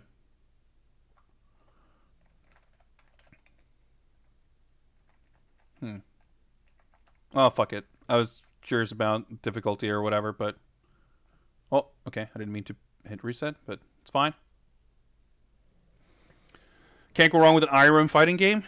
Of course not. IRM never did anything that wasn't amazing, so... Anyway. Power Soldier! Star Savior, Arabian Moon, Dinosaur, Bushido, Evil Talon, Meltdown, Broadway, the pretty amazing Idol Dance. But we gotta go with Arabian Moon, right? That's what that's saying.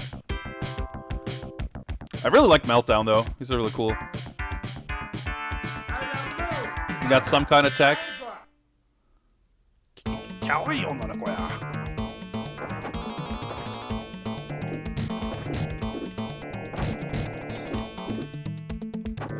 Alright, let me just try to confirm if the controls are set up correctly. It seems that way.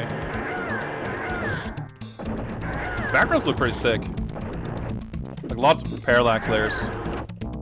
So if you like know her moves, that would be a good start. She's kind of like rapid kicks or something, isn't she? So sometimes moves just don't come out. I guess it seems like your inputs are kind of getting eaten during like transitional frames. American version doesn't have any dialogue. That sucks. I just remember there being, aside from the character names being different, like Broadway's, was it like Catlocks or something in the US version? I'm sure Dinosaur's got a goofy pun name that is like terrible but also great. Yeah, there we go. There's the mashing kick move. But yeah, I just recalled some reason why the Japanese version was superior. Patty Docs? Okay, yeah, something like that. What I remember.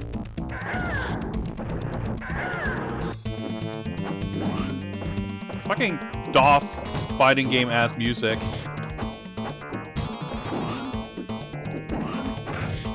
These hit sparks are pretty sick though. Oh shit. Reptilian, right. I guess they're both not great names. But at least Dinosaur is a noun.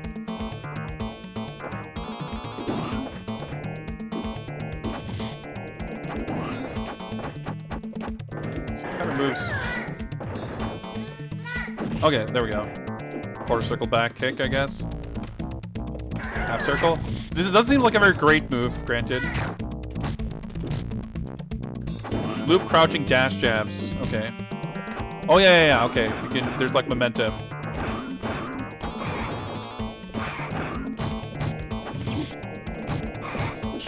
All right. Needs a little bit of practice, I think. Vitamin V is now following. Thank you very much. I appreciate it and welcome. Kick button another lunatic kick. Mash kick button for the lunatic kick. Can we get a kick color? No, apparently not. I'm a moon. All right, good throw.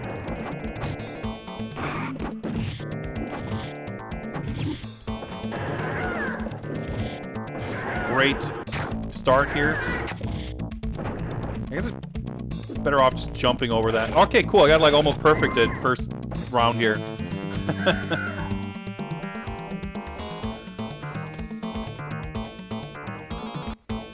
So maybe, I don't know. Do I need to dash in between every jab? Or being like...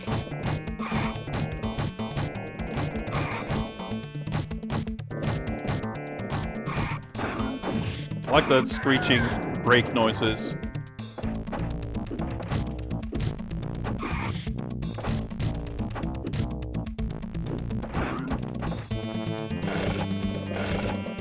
I don't think I can mash out of that, but...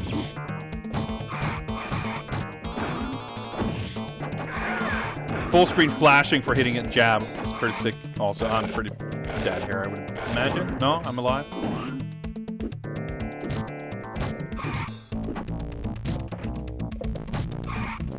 Thrown, okay. All of the sound design pretty top notch, yeah.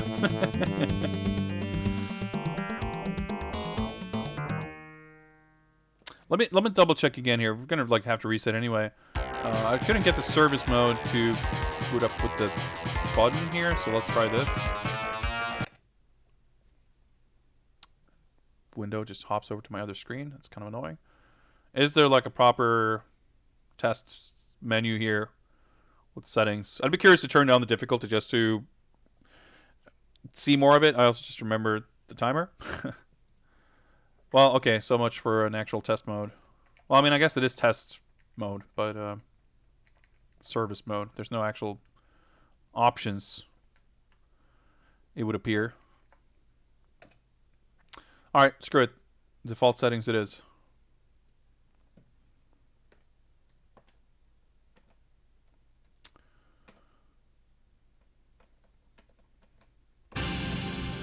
It's good credit sound.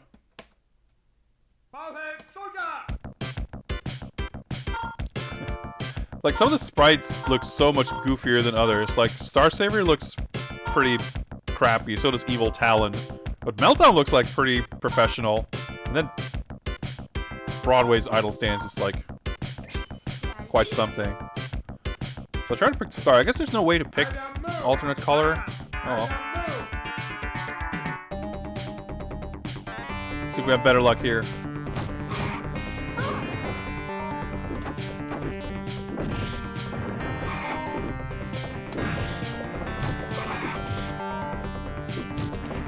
I'm not having a lot of luck with the jab strat. Wow, hitboxes.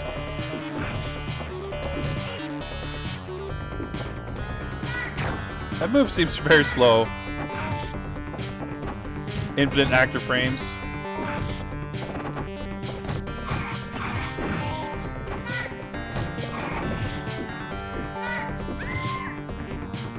Well, at least she throws out that move and I can just punish it.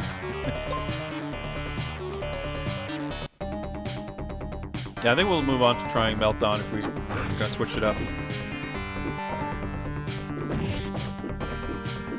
Could probably use her weird flip kick to punish the lunatic kick.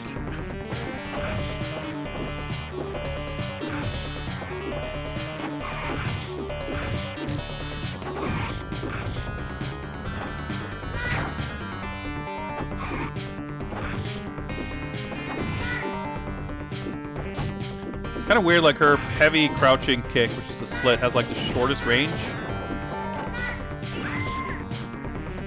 That was one kick. I don't know, the normals are whack. But, I mean, I guess that's to be expected of Irem quality.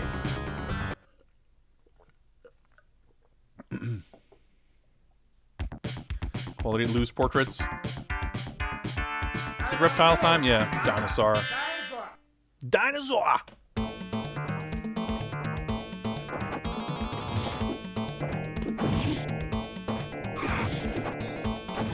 Try to walk under it, but no such luck. He seems to have pretty decent normals. Just like all over. Music starts over with each round, but sounds like it's like a 2-second loop anyway, so what difference does it make?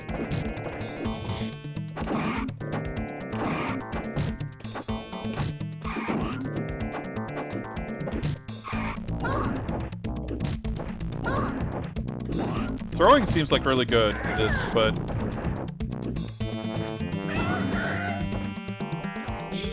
I think I should try to set up tick throws. That seems to be a decent strat. I don't know.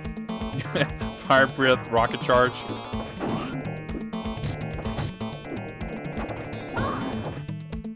Her jump is like so huge also. That's her medium jump kick, by the way. It's not just like the lights that have like huge active frames.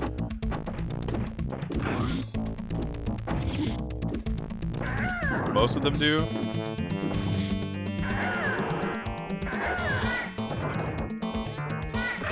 I was gonna say, if I could just make him block it, that should be it. There we go. Much better run here. We're on a streak, even. It's a pretty good portrait.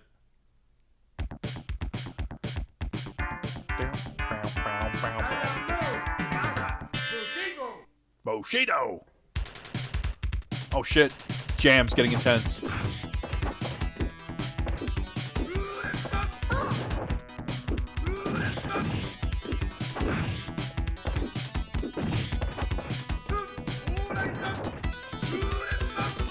Even his, like, the way he moves across the screen when he does his moves looks like a fucking DOS fighting game. Turn it down just a little bit. Fucking music's starting over. Man, the backgrounds look phenomenal, though. Like, the designs of them aren't maybe super exciting, but they're really quite well drawn. Sure.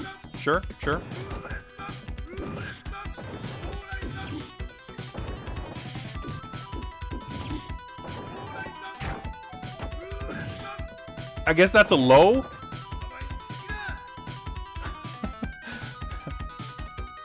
Yeah, like all the subtle detail in the back, like it's really a lot of gorgeous detail, but it's still like very monochromatic in a good way. Like it's, like you said, it's like separated and it's like nice and like foreground and background. It's very clearly. All right, that was pretty sick. Yeah, I got the collar cycling. Looks pretty cool. I think that all the different layers maybe don't quite blend together super nicely in like each individual part. I think that like the further back stuff looks awesome, and then like the foreground's a little more generic. It's Meltdown, I guess, yeah.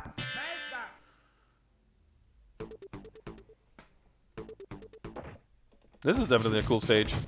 It's a little bit busy though.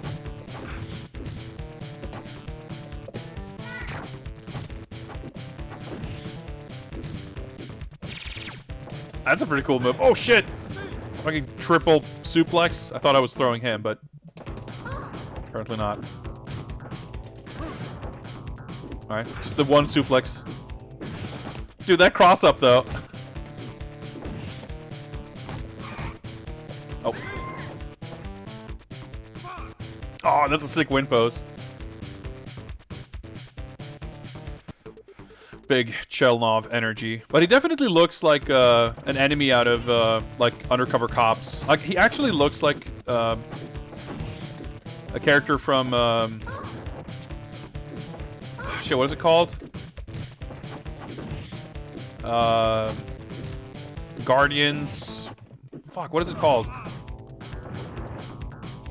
Well, that other sick beat 'em up. But the art style, it's definitely... Not that this... Genjin Makai, I think. There's like grunts in Genjin Makai, or Denjin Makai, yeah.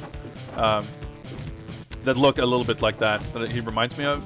But something about how it's drawn, like, obviously the pixel style in this game is not that similar to like Gun Force 2 and Undercover Cops and In the Hunt.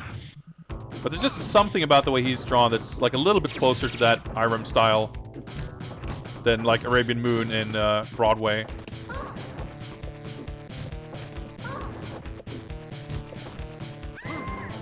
I guess it's a bit of a gamble. Throws are instant, so it's not like I'm hitting him with a meaty throw or anything.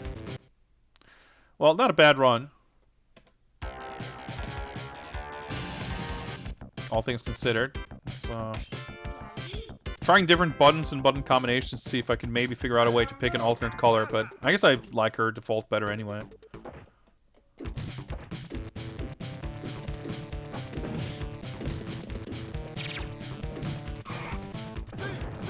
Fucking screeching sound.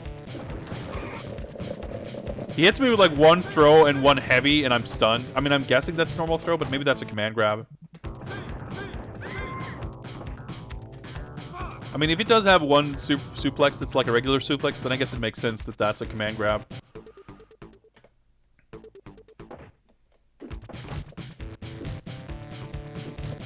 Which I guess also if he's a big grabby guy, maybe I shouldn't go for this strat.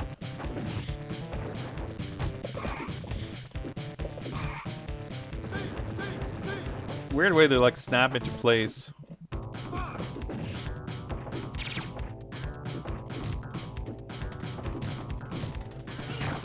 It's like really weirdly difficult to get that move to come out.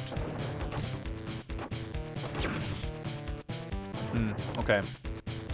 Well, maybe we'll mix things up. We'll try another character.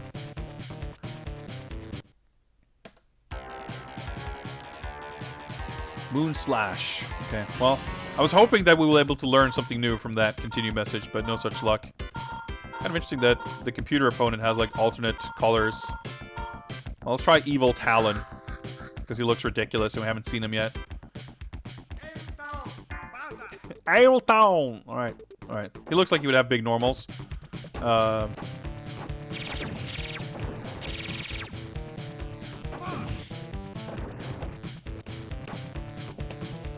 Is that a normal or a special? Like, I don't even understand. Oh my god, he's got very floaty jumps. Is he like a charge character? What can I even do with this guy? I can poke like this, at least.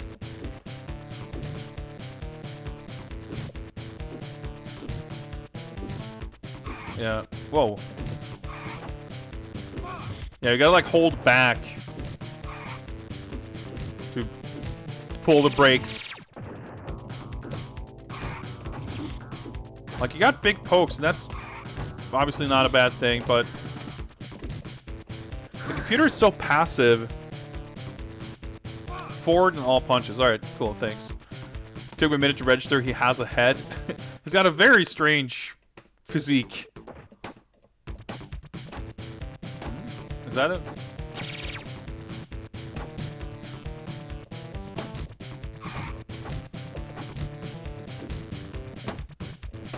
Yeah, alright, dashing in all three, maybe? Is that how you... No, that's just a dash heavy. I don't know what forward and all punches is supposed to do.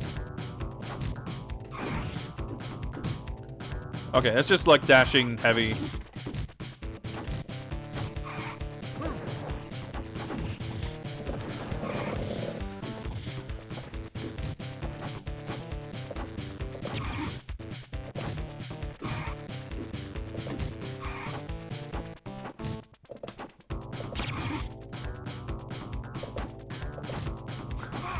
Do I wait for him to do shit?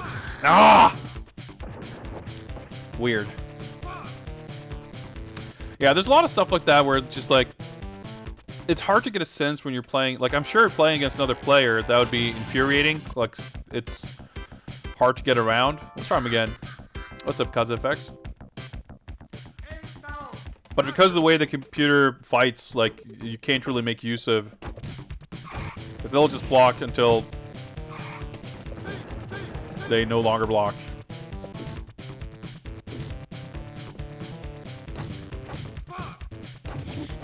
Question is, I guess, can I play that game? Not quite.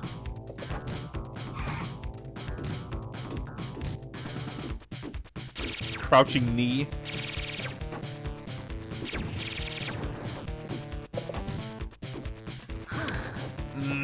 Okay, yeah.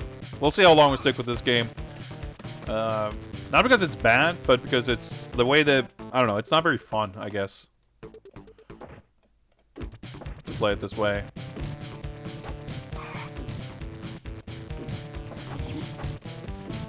Maybe it's just this guy, though. I don't know. Or maybe it's just playing as Evil Talon makes it more awkward.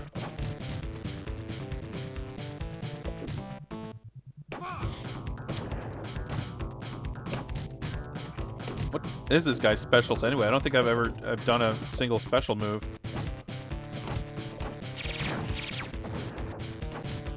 Maybe that counts as a special move.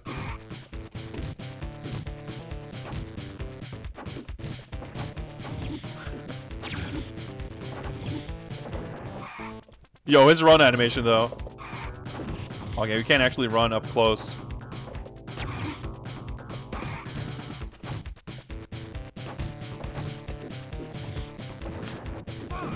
Fuck, I didn't mean to jump.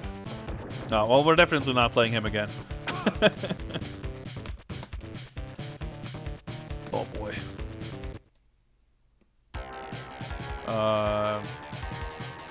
What? Okay, it's alright. So up close, press forward in all three punches, I guess. Is that a grab or something? Huh. Oh, I didn't. I'm assuming it's a grab because it says you got to be close, and nothing happened when I did it at a distance. Alright, what's up with Star Savior? Getting bloodlust software ass animations here.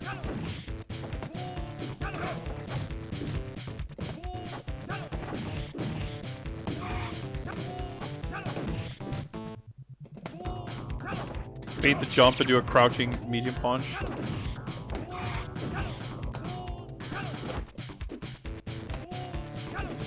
Or standing heavy kick. Nope.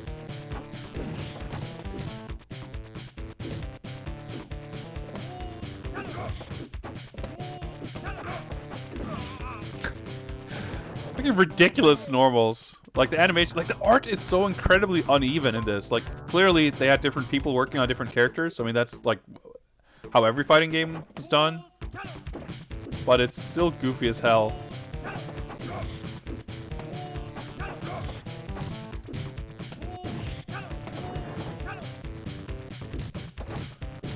Like it's so, the style of everything's so incredibly different.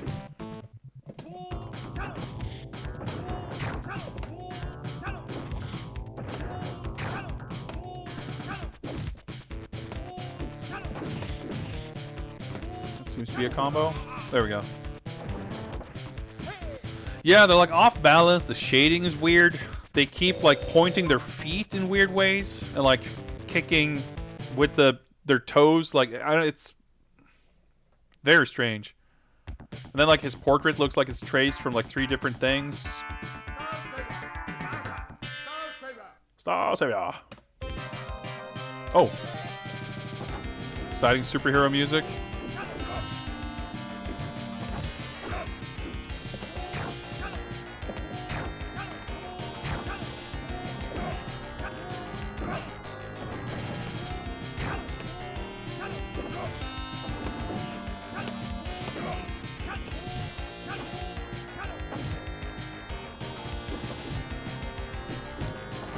Crouching medium kick that goes like half screen.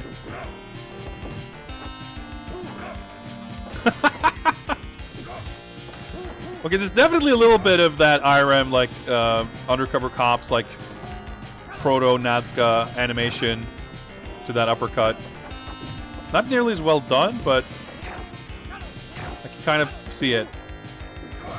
It's like overly twisting.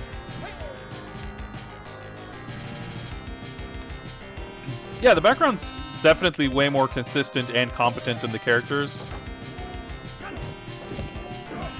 Does he have like a Tatsu as well? Oh, he sure does.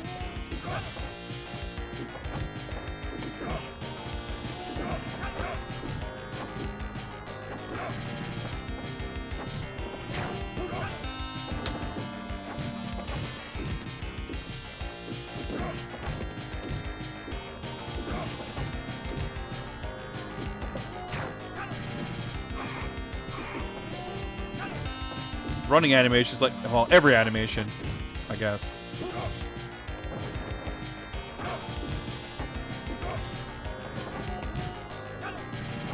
Ah! Starting to get a hang of it, but he's a little tricky. Imagine if this had actual, like, sprites of the quality of Undercover Cops, though. Rolling Sobot, running, medium kick. Huh.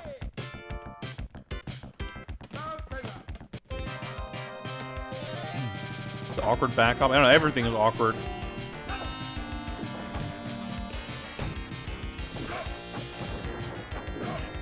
Every single hit having flash and like hit stop and knockback like that. It's kind of weird too.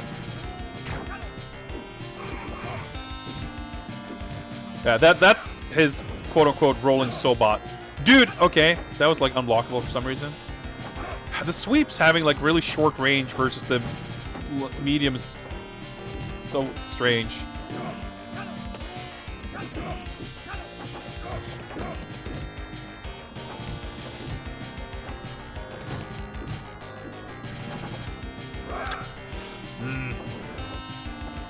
All the effort went to Cat to Dog. I mean, I wouldn't say so, because she's like, I don't know, she's like one of the weirdest looking characters. Although, maybe not due to lack of effort.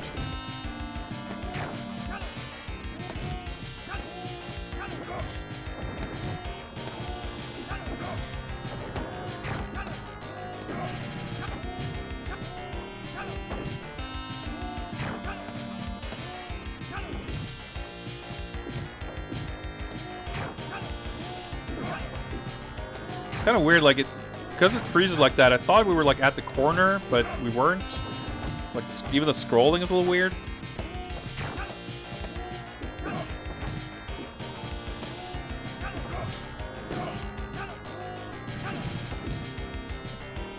Nope. That's what I meant to do. That's bad timing for that, though. Oh, the throw didn't connect. Ah, oh, god damn it. Fucking instant throw games where you get thrown when you try to throw someone. I felt like it was close, but I guess I didn't even get around. Press forward twice to dash. Like, I fucking know that.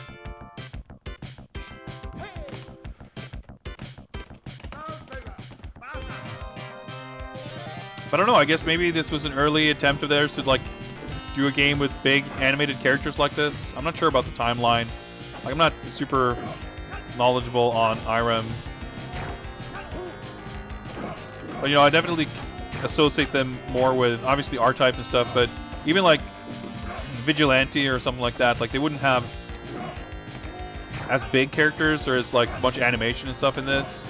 And I can only assume, anyway, that stuff like Undercover Cops was later than this. But maybe not, I guess. I mean, that's not that late a game.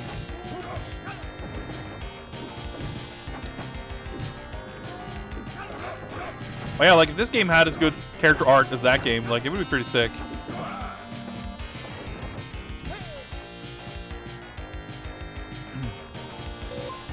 Because, like, that game has...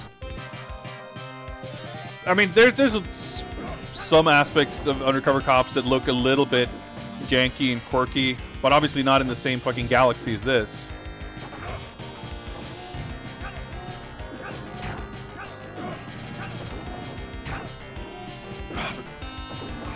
Timings are so strange.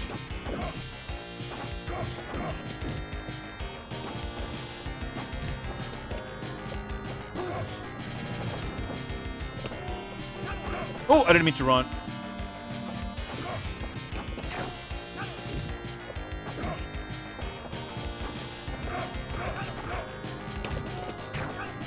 Ah, fuck, punish me. I was gonna say, because I think you can do a standing medium punch with special cancelable into the fireball. I wonder if you can like cancel into the Tatsu and do something that's like a just for like a block string. Do chip damage or something. Maybe see if we can give that a shot. Well, that didn't seem to work very well. Whoa! That just like went through him.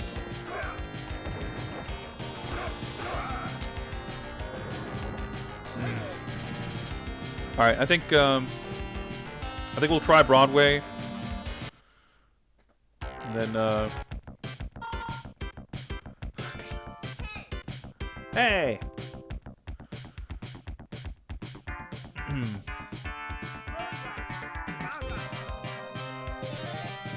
We'll see how long we stick with this.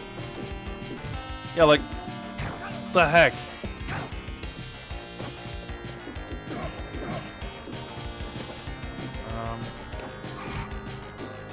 Like start fucking cartwheeling for her run animation.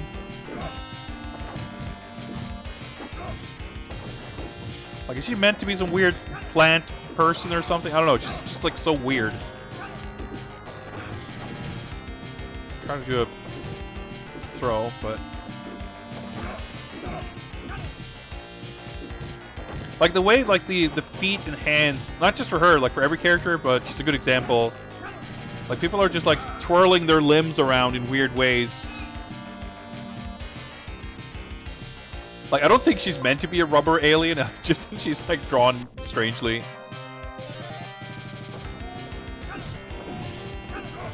At least her sweep has good range. Although her jump heavy kick does not. Well, jump medium kick. Pretty good range though.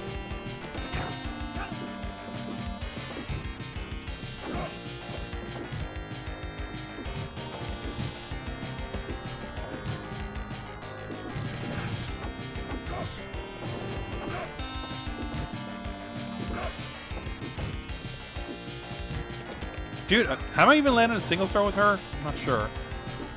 Her sweep, she's kind of safe because she's like... Should use the jump heavy kick.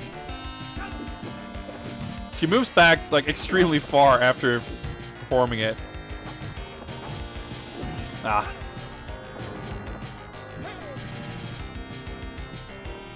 They've never seen a person actually do anything like they were trying to draw. Just thought something up. Yeah.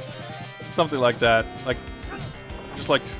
I don't know, but it's even just like the shading is weird. Like everything has a very shapeless, like balloon-like feel to it, but just this like very even gradients that just like from a like art technique point of view is just like kind of strange and more amateurish than I would expect from a company like Irem. At least for these weirder looking characters, like Meltdown doesn't have that issue at all, and Bushido to a much lesser extent than most of the other characters. Oh, dude, this is a good stage. Broadway. Whoa, okay. Video game, Electric City, and rock and roll. Alright, those are words to live by.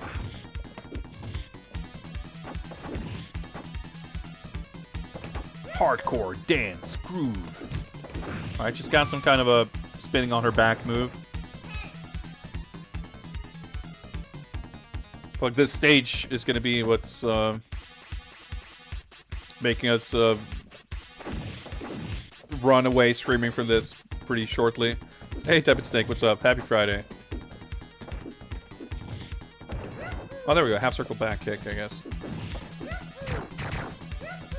Oh, she has a throw. Who'd have thought? Ah!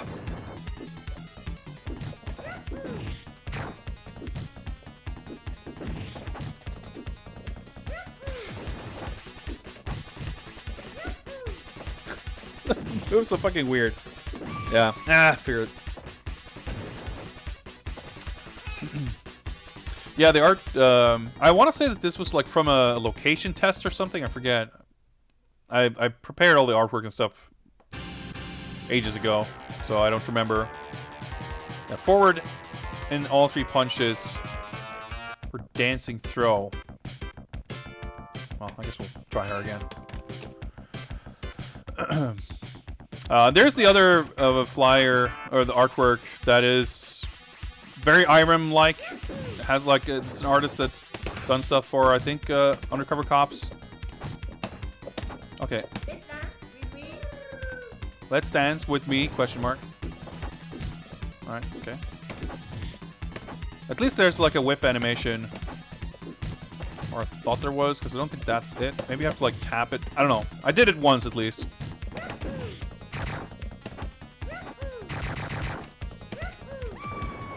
So I think that weird like leaning over like that is just to punch. Because I think I did another whiff animation, but I don't know. Maybe I'm misunderstanding it. And what I thought was a throw animation, yeah, it's just a jab. And that's her fierce.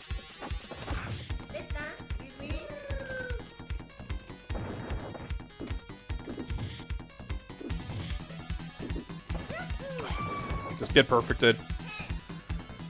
Ugh. Well, I technically forgot the timer for a few matches, so we have played this for more than half an hour, which might be enough.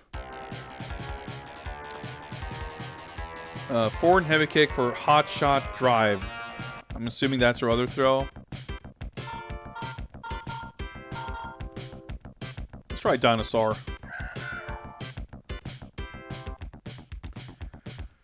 And yeah, regrettably, Perfect Soldier was being played. Nah, I mean, I still have a soft spot for this. It's like a huge old mess, but as far as weird, janky fighting games go, it's like, it's got... Oh, okay. It's got some cool things going for it. It's mostly just like, the, you know, if the art had been up to Irem standards, it would have been like pretty awesome, even if it didn't play very well. Ah, shit.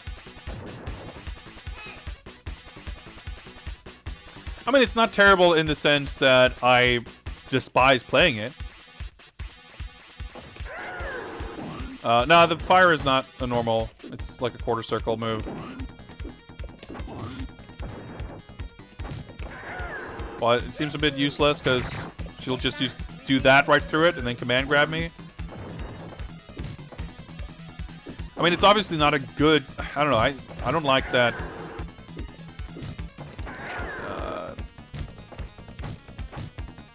that word, I guess? I don't know. Like...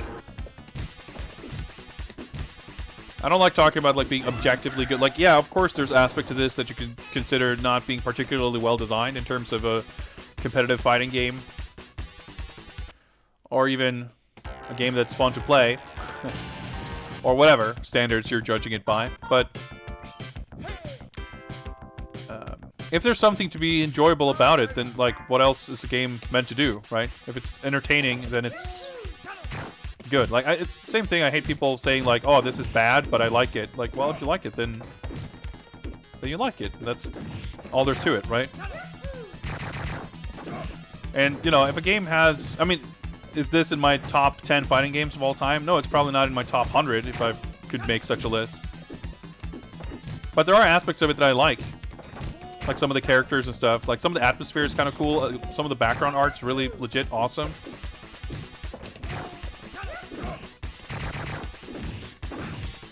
But it's not, like, without its problems. I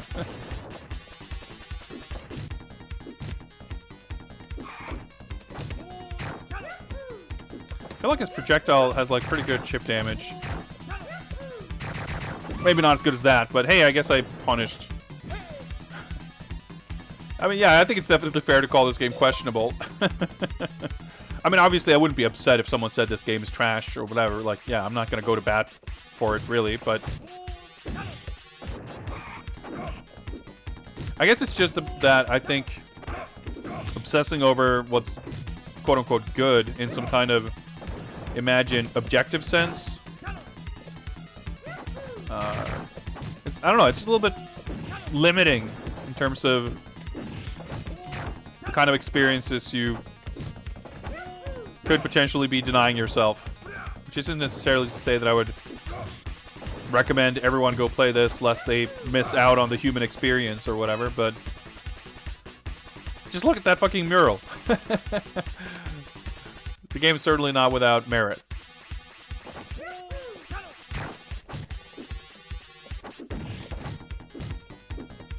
That weird breakdance move seems like strangely good. Because I guess she just has like infinite armor or iframes. She can just like move through fireballs and whatever. It does seem punishable, but the recovery is kind of strange.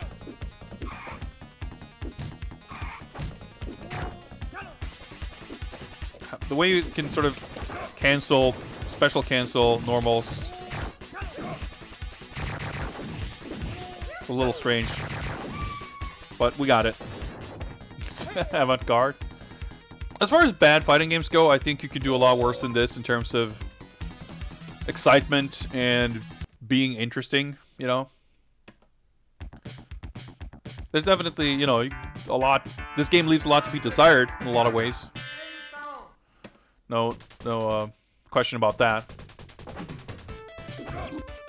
But it's still like kind of neat.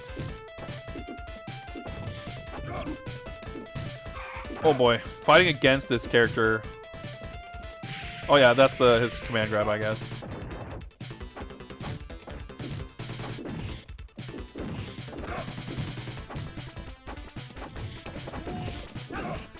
Yeah, his fireball is just punishable on hit that close. But hey, so is Ryu's. Very DOS. This game has like suspiciously strong DOS vibes.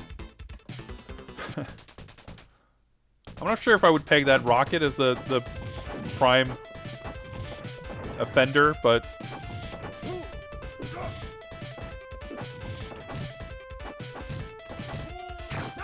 like if you saw grainy footage of this or whatever, like you could be forgiven for getting it confused with the Taiwanese DOS fighting game. Like with the way certain things sound, the way certain things move. Very much product of the fighting game Gold Rush. I mean, absolutely. Theme and style of it, not necessarily super unique, but it's kind of memorable. But definitely some characters are just extremely weird. I don't know if I could use the word bland, but like Evil Talon or whatever his name was, like it's kind of weird. Like his sprites, look at how much better they are than like everyone else's. Pretty sick boss design though. Fucking R-type laser, that's pretty sick. Is he fucking Bido?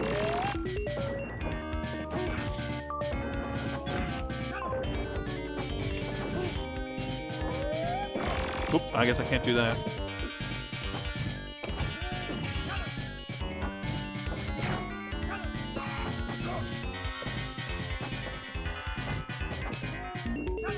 Oh, well, we did better against this guy than anyone else, almost. Yeah, the colors and contrasts are a bit all over the place in some of these levels.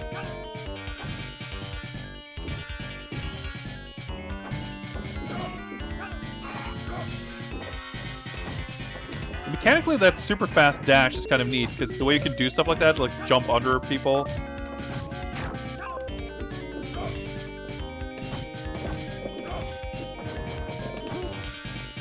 Work.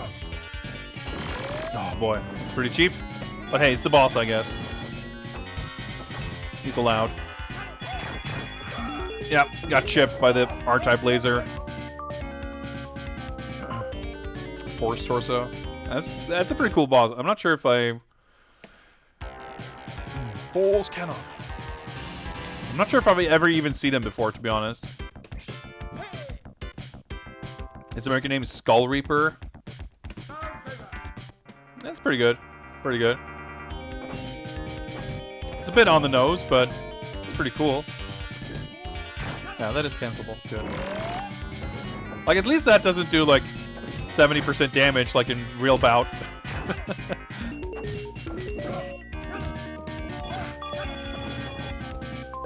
Just iframes on his projectile, that's sick. I didn't mean to jump there.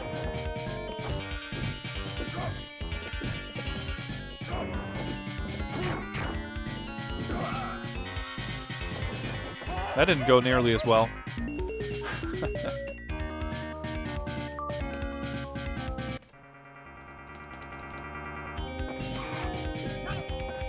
Oh.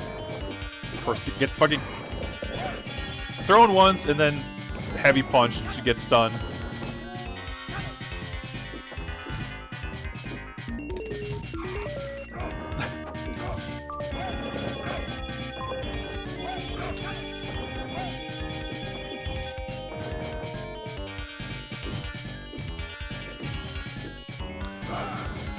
It's so weird, like you run in and you dash and there's like hit stop, but after the hit stop you keep sliding unless you hold back to like engage the brakes. It's weird. It's pretty weird. Oh, well, now that we got this far, I don't want to give up just like that. Yo, that's pretty sick.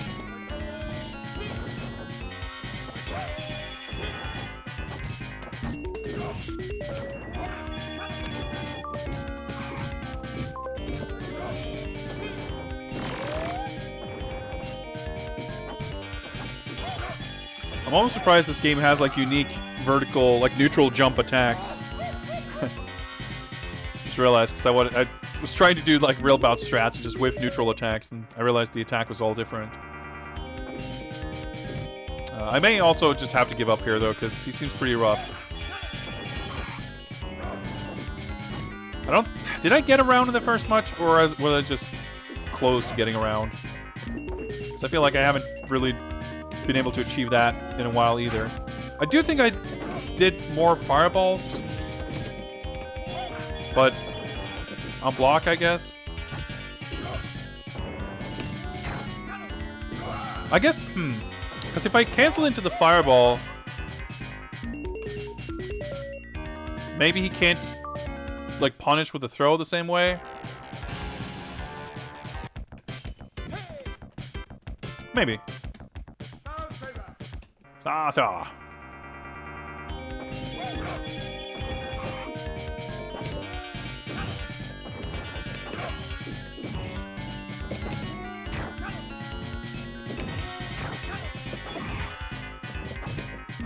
Oop. See there, I didn't cancel, so I kept running.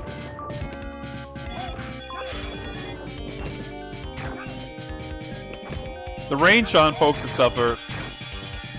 See, at least I was able to block that. I didn't mean to do that uppercut, but... That was weird. Darth Vader, well, not exactly, but... I mean... I guess.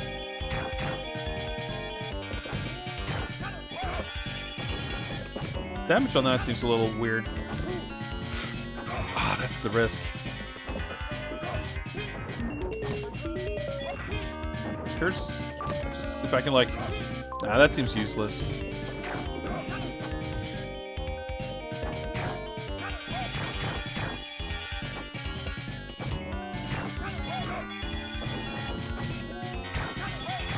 Yeah. I guess that's a bad trade if he does that every time. I had the life lead maybe, but at least a few times I have managed to have the fireball hit.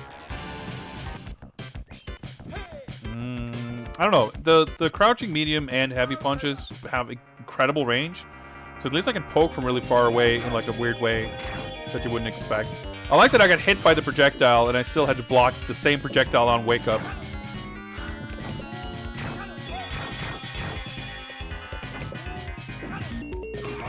See, when it hits like max range like that, I guess, like that was a punish. Yeah, okay, that's the strat.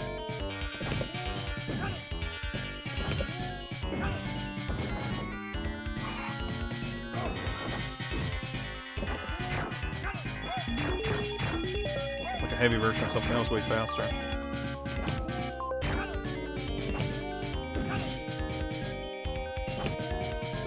It's hard to get a measure for where it's gonna hit because it has so much more range than you would think.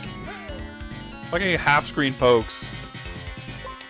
Dude, we're doing legit fighting game science here. We're breaking shit down.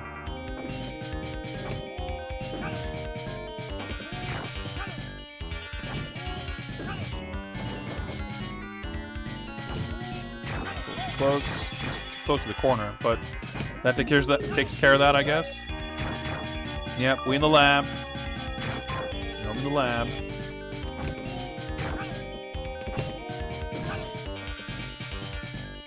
Who will stop this carnage? Not Celius, that's who. There we go. Piece of cake.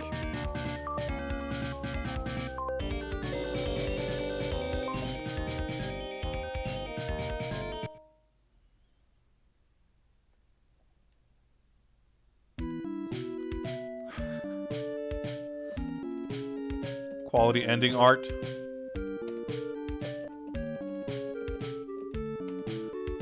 Quality DOS flutes.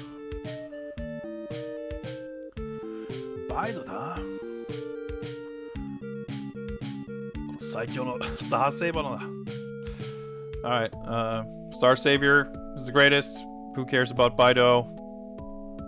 We did it.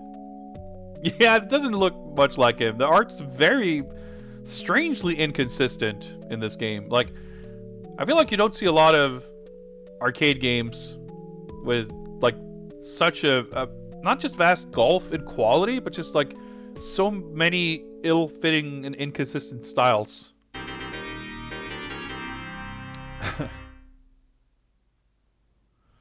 Hey, we got the top scores. Yeah. Well, like shit, look, this looks fantastic. And 90% of people were extinct by the Force. Almost every bit of art of each character is different. Yeah, it's like, even here, like they don't match with each other like at all.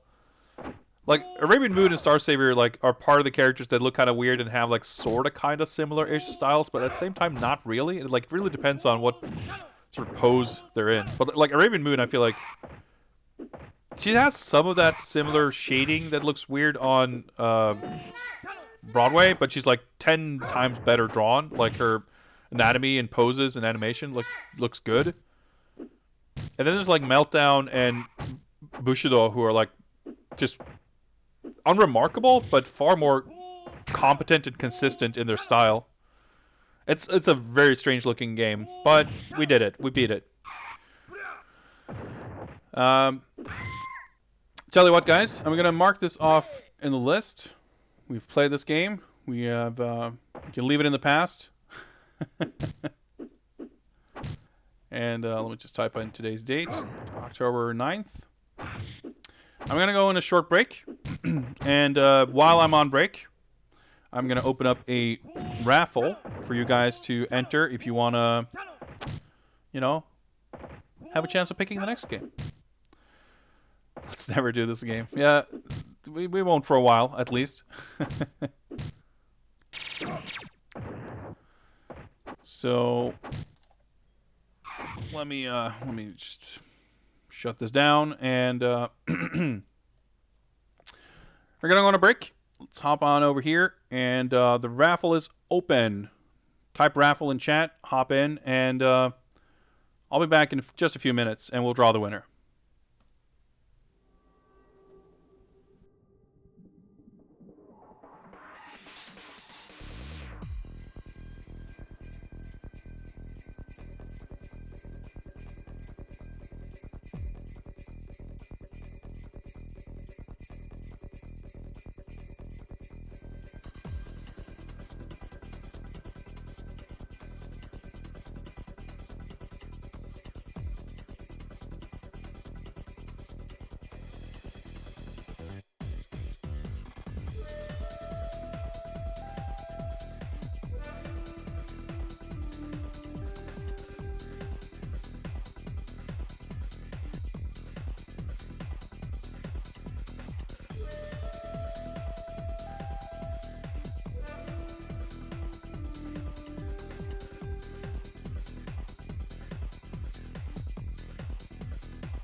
All right.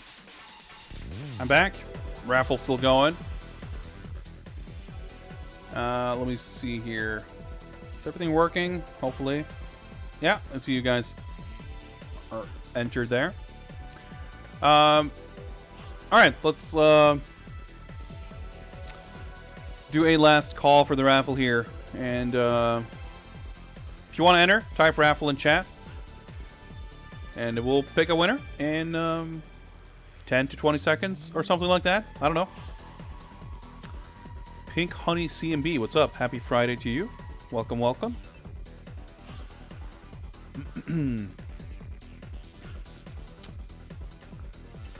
Always exciting / nerve-wracking to await my impending doom here. What's going to get picked? I am having a nice day. Thank you very much. I'm having a nice Friday evening here with delightful people and well, at least mostly delightful games. We'll see what's up next. On that note, let's do it, guys. Let's pick a winner here. Chooser of Destiny number 3 for tonight. Tepid Snake, well done. Congrats on your successful ringing of the raffle. I feel confident that I can trust that you will make an interesting pick. Good or bad remains to be seen, but interesting, I'm sure. So, Tepid Snake, you around, I hope. Just make your presence known. And let me know what's it going to be. Yu Narikami, welcome, welcome. Happy Friday to you.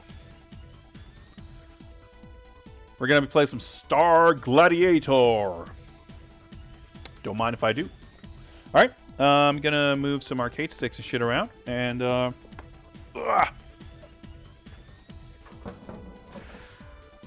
let's see here. Where we have all the stuff we need.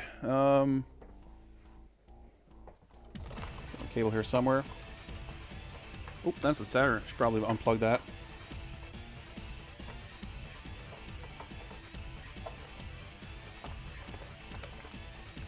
There we go. And let's find the disc. Should be here somewhere. Oh yeah, sorry. The raffle has been closed. We pulled the winner, but stick around you and you'll be able to join the next one. Let's see here. Star Gladiator. I want to say we played that not too long ago. I think we did a stream with like PS1. Yeah, we did. Oh, there we go. I think it was when Sony was doing the PS5 thing. We did a stream just playing PS1 stuff. We played some fighting games. I definitely played it not that long ago. Not that I remember how to do anything in it or anything like that, but it's a game that's like, unfortunately not that great, but it has some tremendous Capcom artwork. Let's hop on over here. Let's see here. What? Oh yeah, let's do that. And let me update some info here.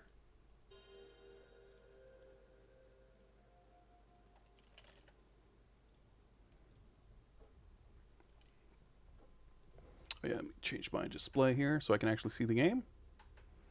Space Dudley. Yeah, the characters are pretty awesome in this. It's a shame that not more of them have, well, stuck around is maybe the wrong word for it, but shown up in other contexts.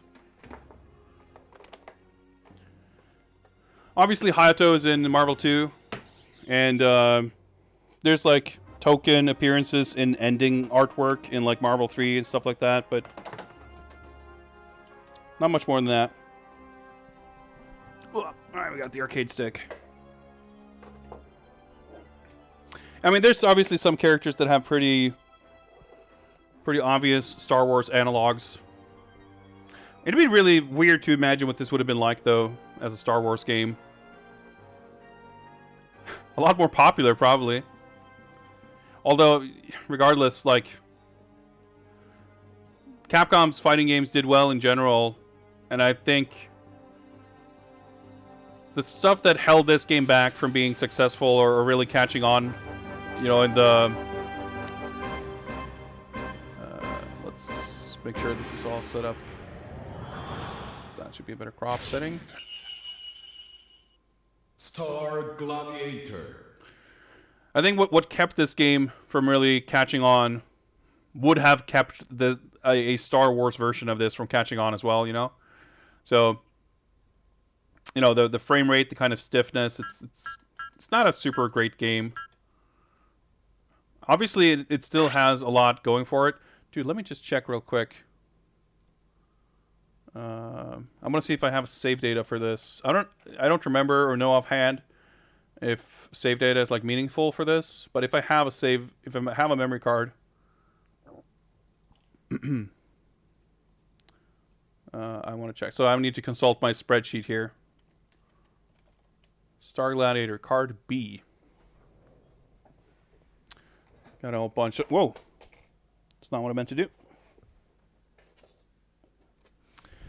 I've got a bunch of PS1 memory cards here. Card C, card B. If we can work towards, I don't know, unlocking shit or records, whatever it is. If I have a save file, I might as well use it, right? There we go.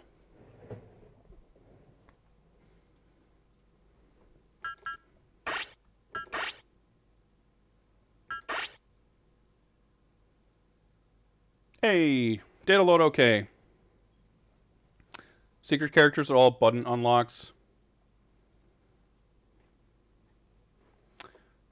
Yeah, you live a life like me with piles of games like this. You need spreadsheets.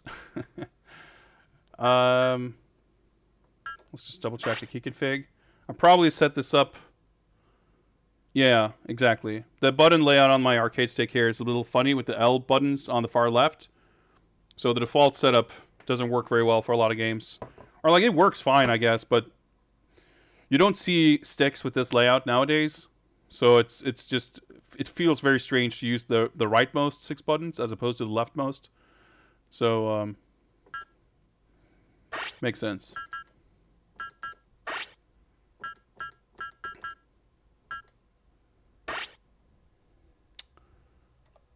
Well, let's do it.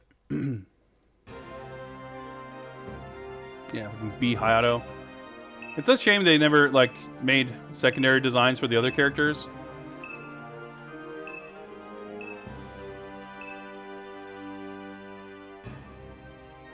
I don't remember if you can swap characters, but I want to say that I definitely would have picked June last time I played this. And like June is my favorite character, and Geralt is like my second. And Hayato. But I might have like jumped back and forth. So the controls in this game are kind of strange because it's sort of a mostly a kind of let's see. I want to see which. Oh, there we go. Which R button dodges the right way so I don't just jump into the background there. Like it's a I don't know if it's fair to say that it's a hybrid between like Capcom 2D style fighting games and like Virtua Fighter Tekken style strings, because it's not really either, but it does have strings, but they don't really work necessarily the way you would expect them from other 3D fighters. It's just kind of its own weird thing, but you also don't really have like standing normals and crouching normals and like special cancels. Not exactly the same way as you do in typical 2D Capcom games. Like Rival Schools, which was kind of their second attempt at a 3D fighter, is a lot more like conventional, I guess. I love his sneakers, by the way. Okay, that's what I wanted to do. I was like, hey, how would I throw? Is it? Oh yeah, okay. There's no ring outs, I guess.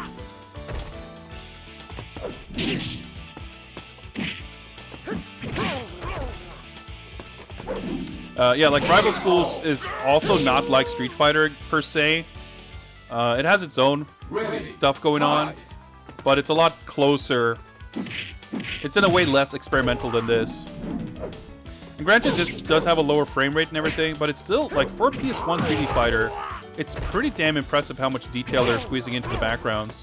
Like most, like you think of Tekken and stuff like that, like it's quite common to just have like a backdrop, like an image, maybe some geometry for the floor you're standing on. But this full 3D arena with the wall around it and all this structures and stuff and like ships flying around, like there's a lot of shit going on in these stages. Built my first arcade stick about a week ago. Sick. Is it your first stick, or is it just like the first one you've built? Like, look at this shit in the background. It's crazy.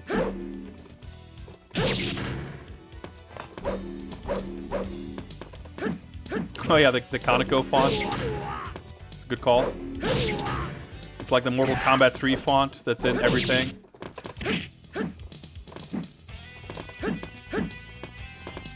But yeah, I think this game, it's so awesome. Like, I would have loved to have seen, like, in the character select stuff, like, more actual 2D art and not just, like, CG stuff. But even so, like, it's remarkable in these 3D models how much of that, like, Capcom flavor really carries through in the, like, even with such low fidelity. Like, it's, man, the artistry on display in, like, anything Capcom touched in the 90s is just, like, incredible.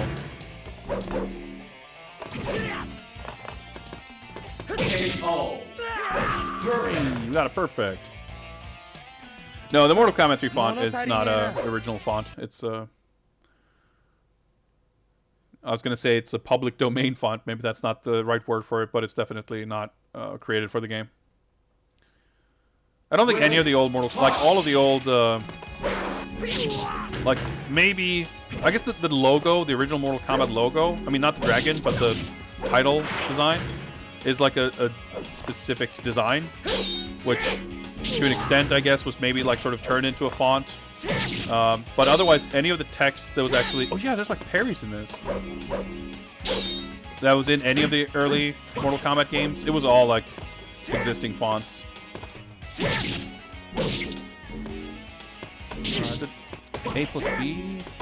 Yeah, let's grab it. Like a bunch of the pixel fonts used in MK1 and MK2, they're like deluxe paint fonts, stuff like that. I've seen some like research done on stuff like that, which is pretty. It's extremely nerdy, but it's kind of neat. Oh, you can turn on. Okay, yeah, because I wanted to say ring outs was a thing, but maybe I disabled it to try it out last time, or maybe I also realized that it was annoying. Although I reckon playing against a computer it would maybe help. Let's extend our lightsaber. I love this move. I can crouch his Dragon Punch though. Yeah, Saturn's a cool character. Like all the characters are so great. Super cheap DIY build. That's awesome. I have a bunch of arcade sticks, and I've always wanted to like customize them more, and I'm like too lazy and never get around to doing stuff like that. Like I'm an artist, so I've always kind of had the idea that I wanted to design like artwork for my arcade sticks.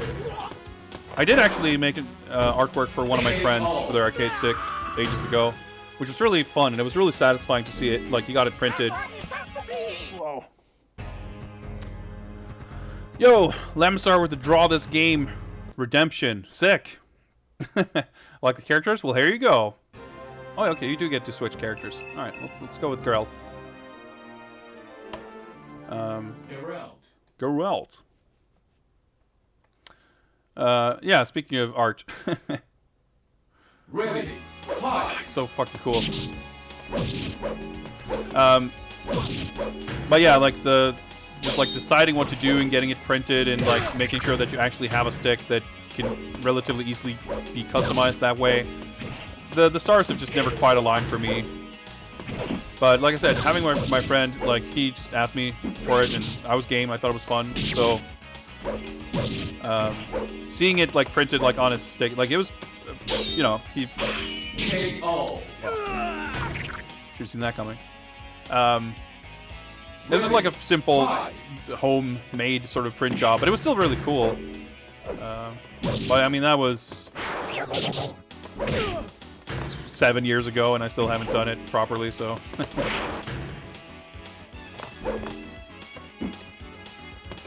But it's not like nowadays, you know, it's playing on old consoles. I have these like old sticks and stuff, but I have my PS4 stick and I have my old Quamba that I use for my PC and 360 and PS3 if I play on them. And at the time, like, that was my main stick, but right now I don't really have a main stick, so I'm not sure if there's any one joystick that I would like make the effort to sort of decorate like that. But I have so many hobbies. I collect figures and I buy Kickstarter board games with miniatures that I spend 5 years intending to paint and never really getting around to it. But hey, that's life. Like, oh, dude, like, the art is so fucking good. Even this shit, like, having these CG renders still like reflect the Capcom style so well is so impressive. Like in 1996 too.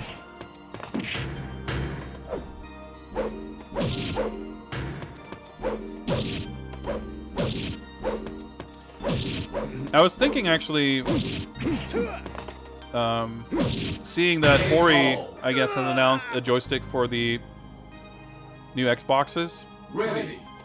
Not that I'd like need a new stick or I'm in the market, but it's like it is backwards compatible with Xbox One as well, which I guess doesn't really make a difference because anything that I could play on Xbox One, I can play on Series X.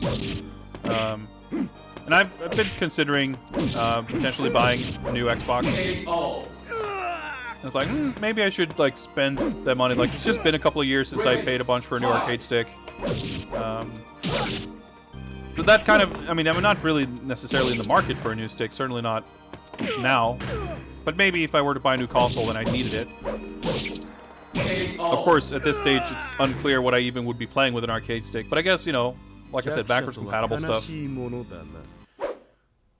But just the idea of thinking of buying a new stick has that kind of, oh yeah, like I wonder what I would like. Because when I bought my PS4 stick, there wasn't a lot of choice. The Hori Wrap 4 was like the one PS4 stick that was kind of available. And of course, if I'm buying a new stick for a new console, it's going to be kind of the same thing. There's just not that much stuff available just yet. But it has me thinking about some of that stuff.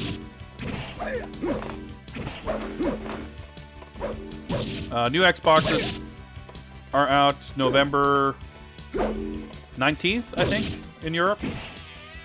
I think it's November 10 in North America and like the US, the UK, and Germany, like just like 3 countries, and then like the rest of the world is on the 19th, I think. I think the PS5 is out somewhere in between there.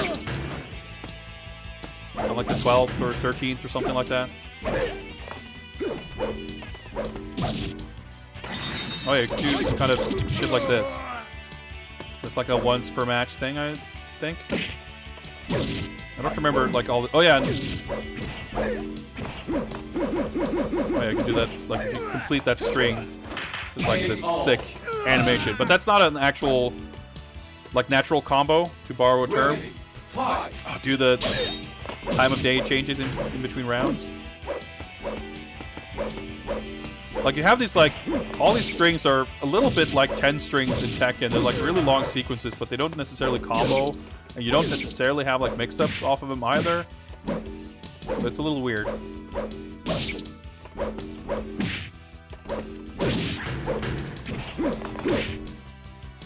Ah, shit.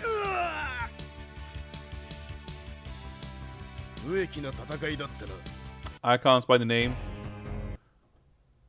Yeah, maybe they were a holdover from having Rebel, Alliance, or Empire icons or something. Rimgao. Yeah, like, the thing is, I've been pretty much not determined, but like, I love his skull. Like the physicality of, like, This proportion, like, oh, the characters are just so good. I don't even care for like beast and animal characters normally. But these guys are so good. KO. Perfect. Oh yeah, Dinosaur. He's in this game too. And he got a sick skull. Like, I guess the implication is that it's kind of a unicorn skull. Not a unicorn per se, but like, is that a horn? Or is it like a stick? Like, you'd think that if you had a skull staff, you know, you wouldn't stick the handle in the forehead, right? But I guess it's probably meant to be like a horn.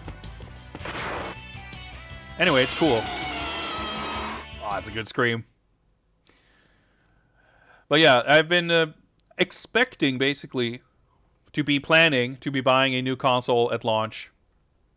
Ready. But I think neither Sony nor Microsoft has done a terrific job of like convincing me that well, I knew that I wouldn't need one, but I figured there would at least be things to be excited for in the first year or whatever, and there doesn't seem to be an awful lot.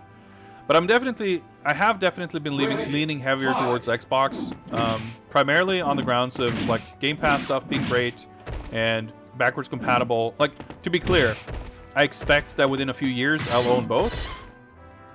But if I want one to kind of have the novelty of the next-gen experience, I feel like Microsoft kind of has more to offer right now. Or like in the early days. I think there's some stuff like they're doing aside from that. Like, I think like one of the things that's been talked about a lot very recently is the storage situation, right?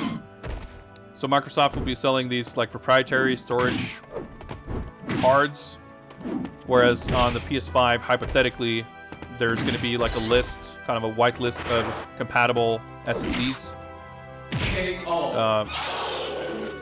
But the thing is, I haven't watched that video they posted the other day of like breaking apart the PS5 to look inside and everything. And I'm sure they go over how you upgrade the storage.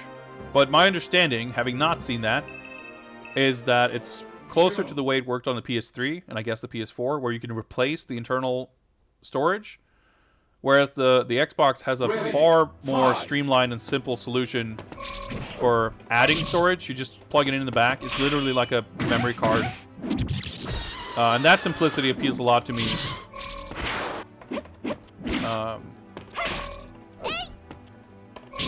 Even if it's like the prices they've announced now, obviously it's expensive, but the storage is like the fanciest tech in those entire... KO. I thought I was holding guard, but...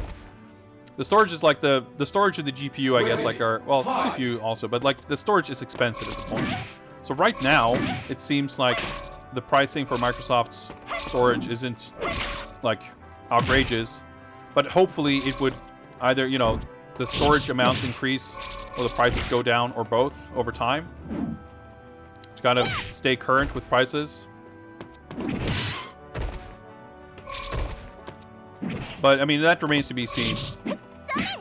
KO. Internal storage soldered on, you can add an SSD. Yeah, I figured there's like a slot. So, but that makes sense at least, or that's good at least, that there's a way to add storage and not just replace it. But it definitely seems to me that it's more work. It's not as like plug and play. You can't, like, the one thing that I potentially think is great with Xbox is you can easily bring storage. If that's a thing. Like, I just enjoy the idea of having that option. But mostly, like people have been dunking on Xbox for not having exclusives, and if you like playing games on PC, that's partially true, but I don't think there's a lot, personally speaking, on the Sony side, especially early on, that has me... I don't feel like I'm going to be missing out that much by not having a PS5. You know, early on. I definitely did feel like... so, MK11, they just announced the MK11 Ultimate, whatever, update. Which adds Rain, Melina, and Rambo, but also it's going to be out on It's coming out by launch, basically, for PS5 and Xbox. And because I have that on PS4, Ready. I'm probably going to keep playing it after November. It'd be nice to be able to play that version with reduced loading times and whatever. But is that going to be the deciding factor for what console to buy? I don't know.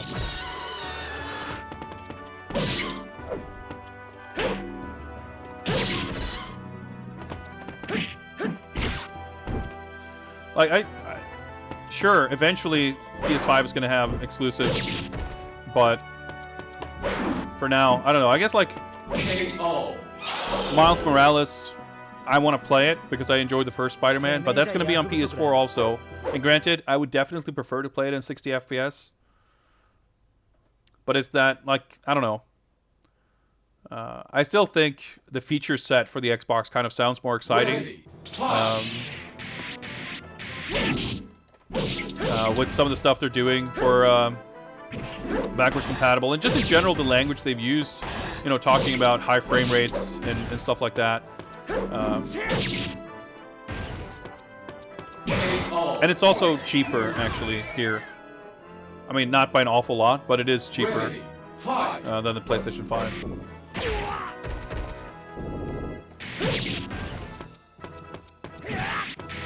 Also, yeah, June is an awesome character, but apparently I don't know how to play her. Granted, I don't know how to play anybody in this game. Maybe we'll swap back. But yeah, like people talk about, you know, whatever Naughty Dog is doing in Ready. Fight. you know, whether it's Last of Us or God of War or Horizon or whatever, and like none of that really. I mean, first of all, none of that's coming out anytime soon. So by the time any of that's available, maybe I'll have a PS5. I don't know. Like it's weird. I mean, I guess maybe I'm the weird one who's like expecting to be owning both consoles. But to me, it's kind of weird to like stake your claim now based on what might be the case 2 or 3 years from now. So like, and yeah, like I said before, you know, I wouldn't ever try to convince anybody else to buy a new console. The only reason I was about to say excited, and I guess I am not really excited, but the reason I would be excited is because I do have a soft spot for the kind of the inherent novelty of that's so cool, of getting to play around with a new thing. There's like certain games that they are exciting when they're new. You know, like what was it called? The Defender game on PS4. I can't even remember the name of it right now. The Housemarque, I guess, made that. Anyway, that was like the one PS4 launch game that was around, so it had like people kind of latched onto it. And yeah, you can still play it. It's probably still a good game. But with that context, it's like you're not going to be able to have that experience that you would have had at that point. And I mean, is that something to miss out on? Is that a big deal? Probably not. But I have weirdly fond memories of like the launch PS3 being a piece of shit, like barely working. That journey of like seeing the new features roll out and stuff like that. There's just, I don't know, I have fond memories of it, and there's a novelty to it that you can't quite replicate by coming to it later. So I'm excited. I want to take part in that novelty because I haven't been part of that novelty since the 360 and PS3 launched. Yeah, this is a really nice looking game, Swordfam, for sure. So that's my driving factor. But also the fact that these consoles also, much more so than most, I guess, seem like a...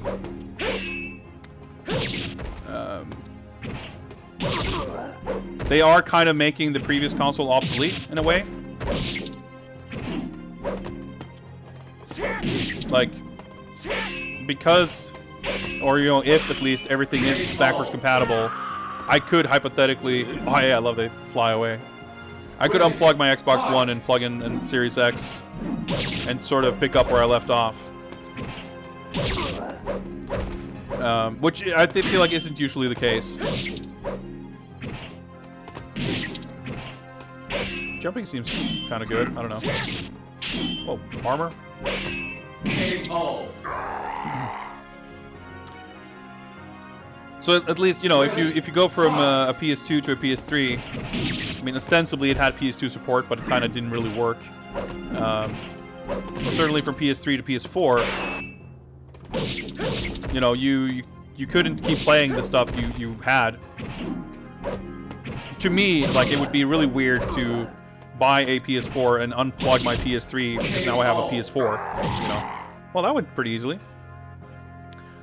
Yeah, the stages, I think, are all really awesome conceptually, but really the level of detail is really incredible. Yeah, we did it. That was fast. Music's not very triumphant, but it's fine.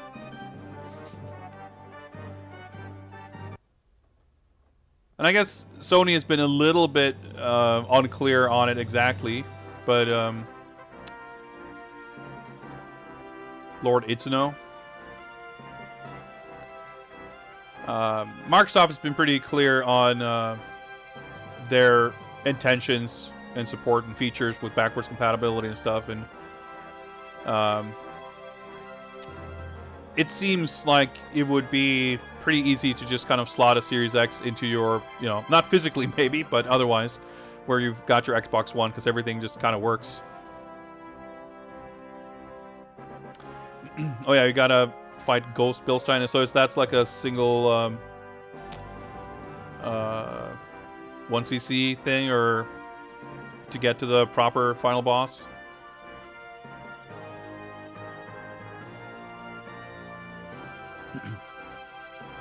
Yeah, the character artwork has a very strong Bengus vibe, but they were definitely, I think, around this time pretty...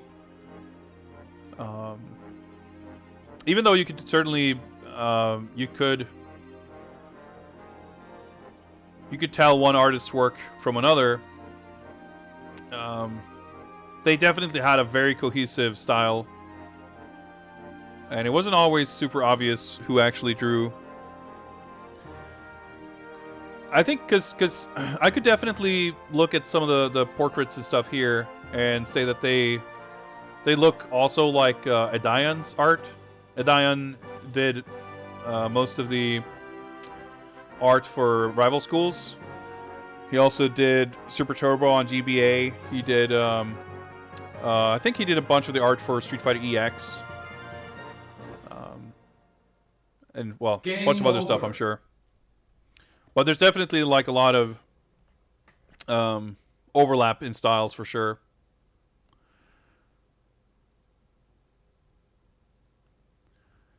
It's all got that quality Capcom. Like, dude, look, the texture detail is so crazy. This is definitely one of those games that's sort of held back by the PS1 limitation. Like, even rendering it in high resolution, I think these assets would hold up so well because they're just well sort of stylized. I think definitely there's an element of, you know, a lot of PS1 games don't necessarily work super great just because they're rendered in high resolution.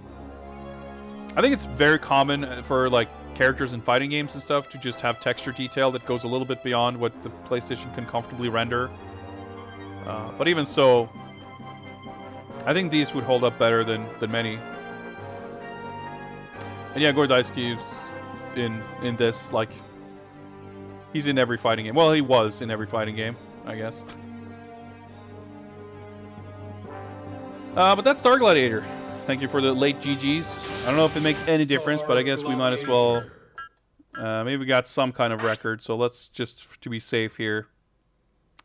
oh yeah, it says wall on here.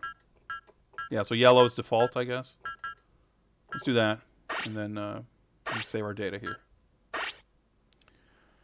But yeah, we spend a lot of time with these other games, so I think we should call it there for Star Gladiator. Always a treat to mess around with this game. Like I stand by the fact that I don't think it's that great. Like, as far as Capcom fighting games go, you'd be hard pressed to find one that feels clunkier than this. Which certainly isn't to say that it's abnormally clunky by PS1 fighting game standards, but obviously Capcom fighting game standards are pretty damn high. And I don't think it quite lives up to those standards in how it plays. But the visuals, phenomenal. Absolutely phenomenal. So with that then, why don't we set up a new raffle? Thank you very much for this pick. I enjoyed this quite a bit. But we are done, so we are moving on. The raffle has been opened.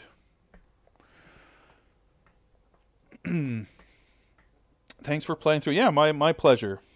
My pleasure. Raffle's open. Type raffle in chat, and you too can get to pick what I get to play. Also, let me mark this off in the list. And also, thanks to Lamasar again for the art requests. I'm gonna enjoy that.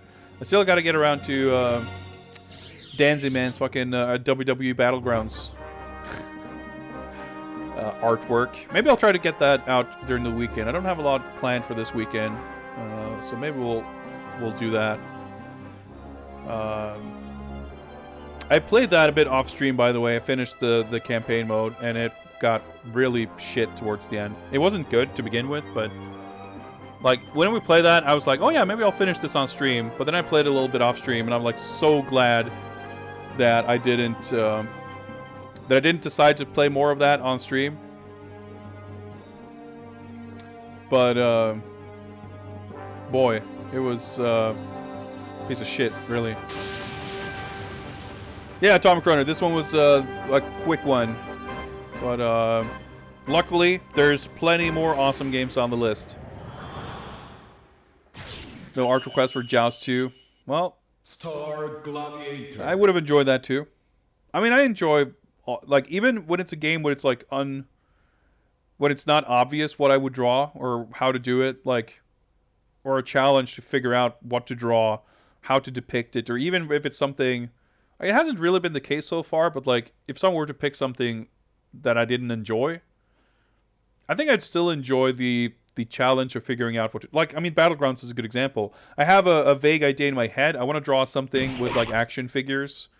I wanted to see if I can incorporate like something with weird looking comic book Stone Cold Steve Austin, but I haven't sat down to draw it yet, so I don't know exactly. But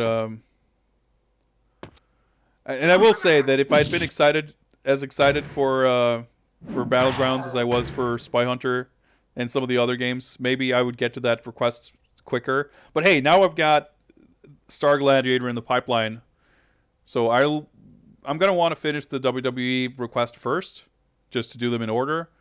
But because I actually do want to draw this game, maybe that'll motivate me.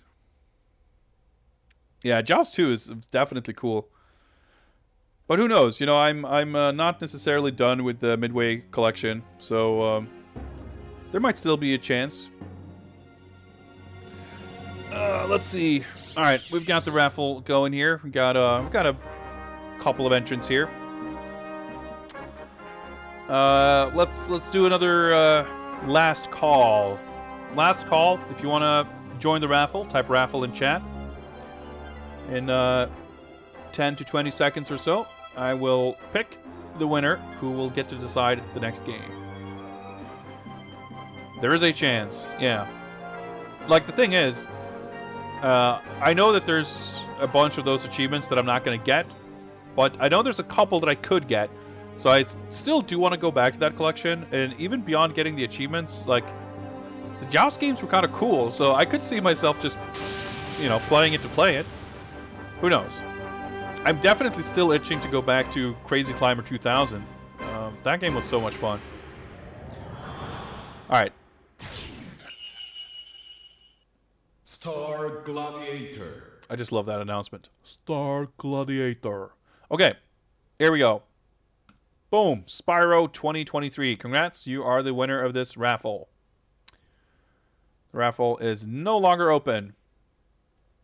I actually remembered. Spyro, congrats. Let me know what you want me to play, and we'll get to it. characters in this are so good. Spyro, are you around? Please make your presence known.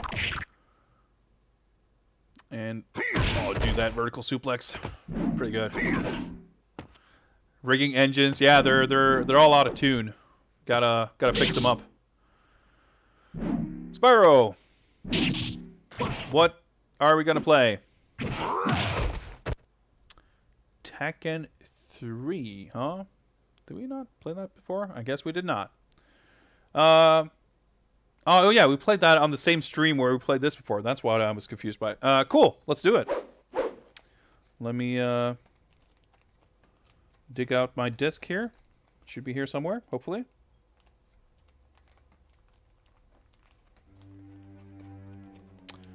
So many PS1 fighting games.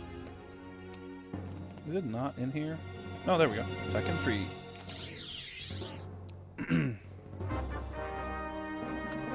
Cool.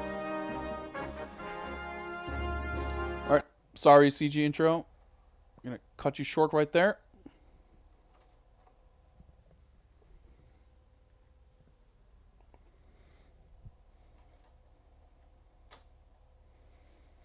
Yeah, this is gonna maybe be an unflattering comparison for Star Gladiator, but I would say Tekken 3 is like definitely one of the best looking, most like high production value fighting game on the PlayStation. Hey, we actually have the same memory card, which makes sense because we played these games at the same time last time.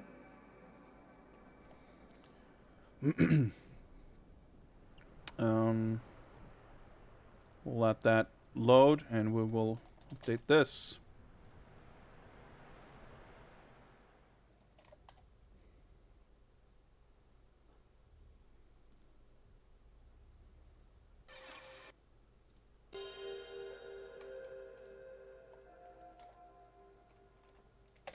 There we go. Tekken 3. Wow, this scan is a piece of shit. I really need to get a better scan. I guess you can't tell too clearly on the stream, but it's a really bad quality picture. This intro, it's no Tekken 2 intro, but it's pretty good. It's pretty good.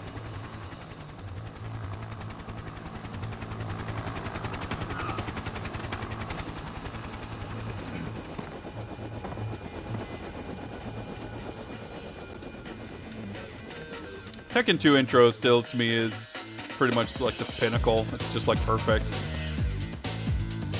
Wait, this is great. But it doesn't quite give me the goosebumps the way the Tekken 2 intro does. I think the music and the way the visuals are, or aren't rather, synced to the music is what does it. It's just this kind of, I mean, I think this style of music feels very kind of cutting edge in a way that is appropriate for Tekken 3, and kind of what makes Tekken 3 feel more modern and different from Tekken 2. But as far as the composition, so to speak, of the intro itself, like the music is just a little droning, and I don't think it's as, the editing between the visuals and the music, I feel like, isn't quite as tight as it was in Tekken 2. Definitely gets you pretty pumped to play, though.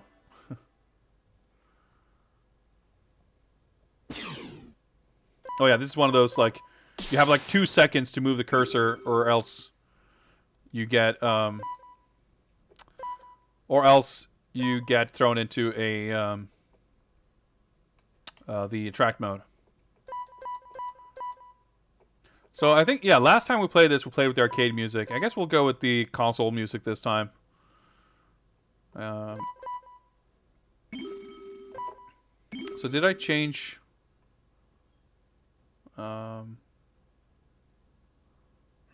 Yeah, so again, this stick is a little weird.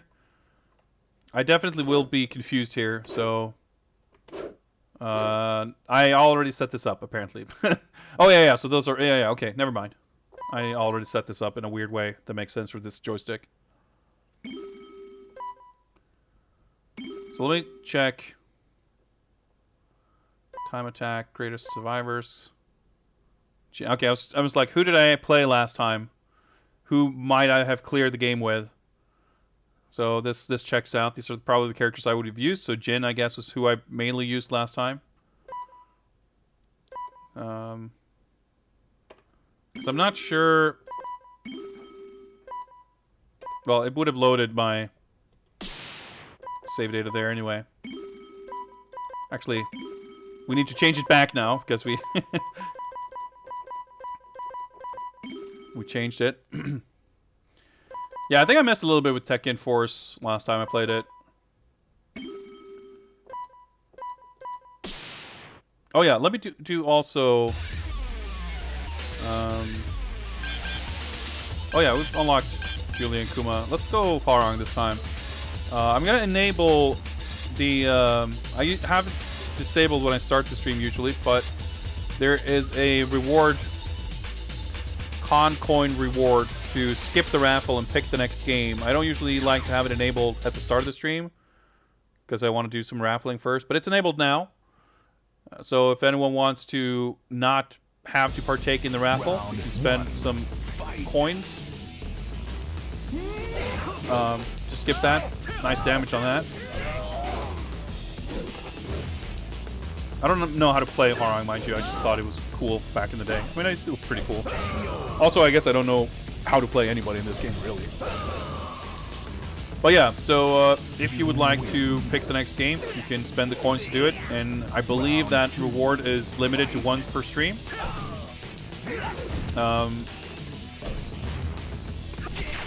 I've also added a kind of stipulation to that where, or not so much a stipulation as a clarification, but if someone cashes it in during a raffle, I will still honor the raffle first. Which is why I wanted to remember to update it now. So if someone wants to redeem it while we're playing this game, then we'll pick that game and not do the raffle. Because it's happened before when people are like cashing that in, and it's a little weird and unclear whether to do the raffle or not.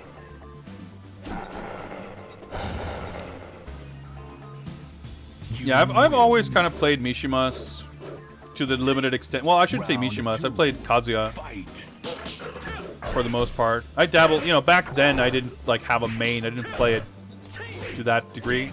But I always liked Hwarang, Law. And Kazuya, of course, isn't in this game, which I guess is why I played Jin when I played this previously. So Jin in this game is kind of a mix. I mean, Devil Jin, of course, is kind of based on Tekken 3 Jin in the later games. But the original Jin is like Kazuya with some of Jun's moves. Tekken 5, I did play a bit of Kazuya, but I also played Feng Wei. I don't remember like how to play him at all. Oh yeah, timer. You win. In Tag 2, I played JC and Horus Law, I think, for the most part. Like, I never liked Chang's, but it turns out that just, like, put him in a wrestling mask, give them some token wrestling moves, then and I'm gonna like him. Yeah, I played Katarina a little bit, to the limited extent that I've played 7.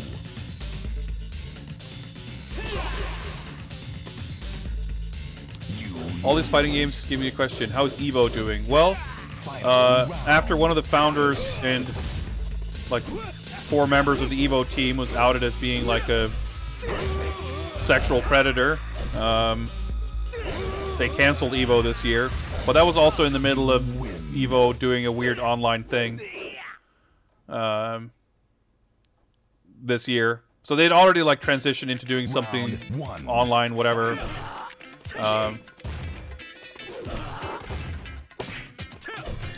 But that all like came out, and it was like, let's just not do it this year.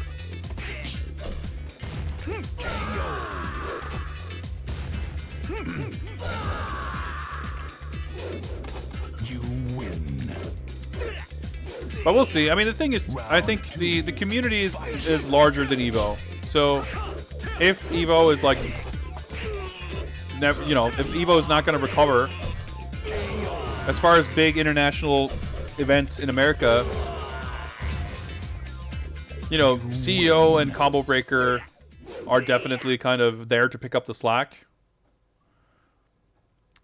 Obviously, you know, no one knows exactly what the future of physical events are for the time being. And also more and more companies are kind of doing their own, you know, there's Capcom Cup, but also, you know, we had the Tekken World Tour. There's like the Final Combat thing, the MK11, like, World Finals. Oh, that's not.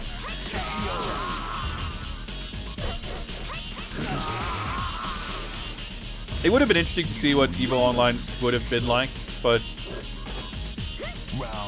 obviously there's not that many games that are like well suited to doing stuff online. But I've been following, like, there's like these like weekly MK11 tournaments organized by PlayStation or like sponsored or whatever. And they've been really fun, and obviously that is a game, you know, shout outs to Italian Tomato.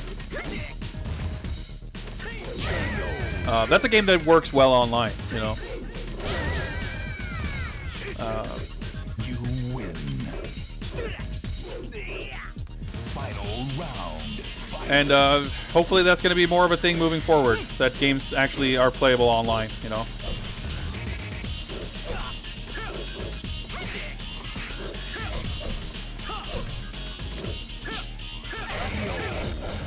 Is this like really default settings? I feel like I'm doing far better than I should be. You win. Yeah, so exactly, Jay. The backgrounds, like Tekken has always had like very simple backgrounds. Round one. But it works, and it's obviously like a priority thing here. I mean, ultimately, is it a worthwhile trade-off? Like, you do get 60 FPS here, which obviously is a pretty big deal. So like, I guess Hwarang like doesn't have a proper hop kick.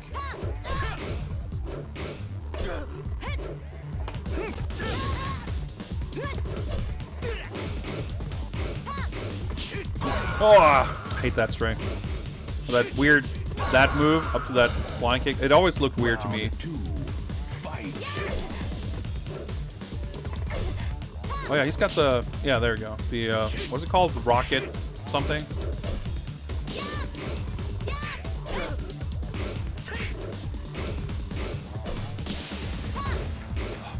Trying to block fucking strings when you don't know them.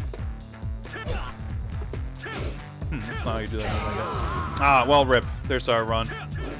But yeah, the backgrounds are so much simpler, and this is what they're usually like in most PlayStation fighting games. It's unusual to see them as detailed as you saw in Star Gladiator, even the ones that do have some kind of geometry going on.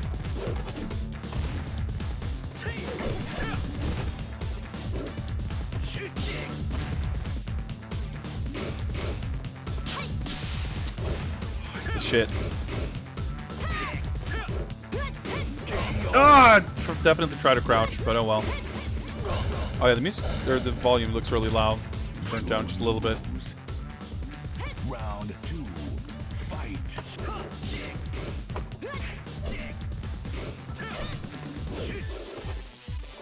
Ah! Of course. For some reason, like, whenever someone has their back turned to you, they can always hit you faster than you can hit them.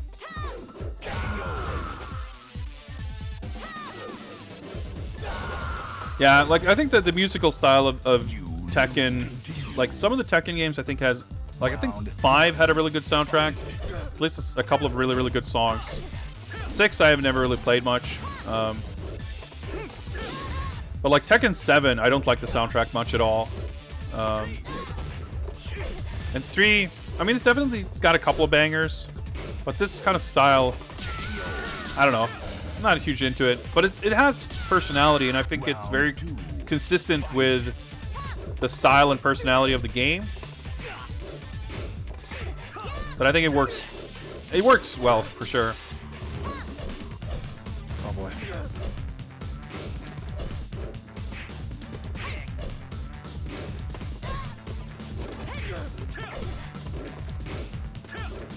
I don't fucking know his move list at all.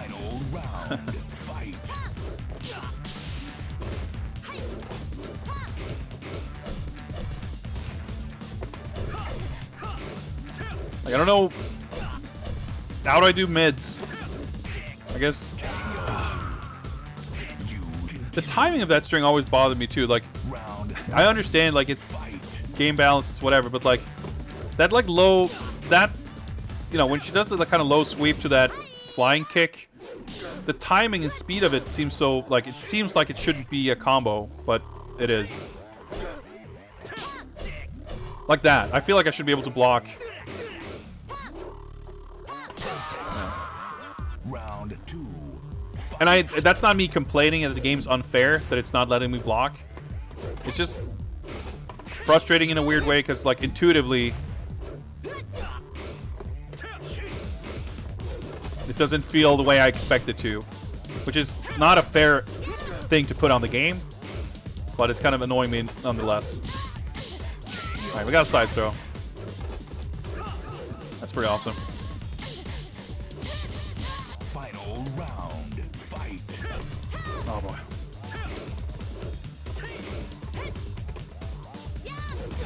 She's got some pretty cool throws, but I mean, throws are always sick in 3D fighters anyway.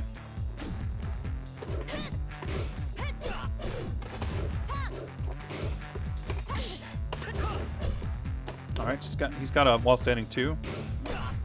That's a mid. That's also a mid. So is that. Okay. I like that the music doesn't stop even when continuing. Nice. I don't know any decent strings to... What's that?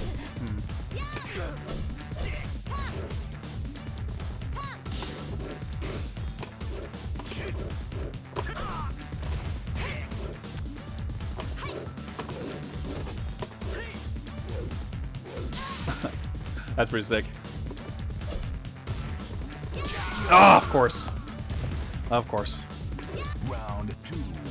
Fight.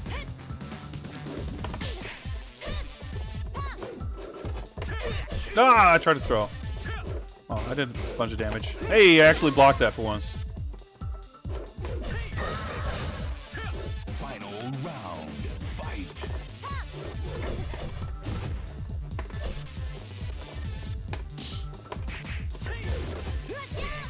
Ah, I didn't even see her on screen there. This is looking pretty good, though. Whew, we did it. You win.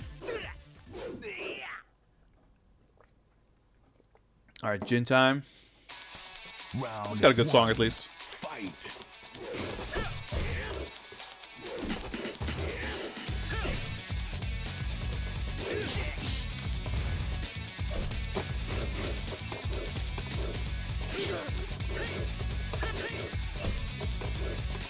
Ah, can't get the fucking wall standing moves. All right, that didn't go great.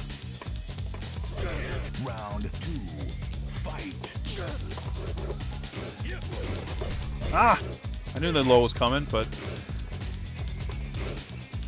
yeah, that's the move I was looking for before. Oh yeah, that's a mid.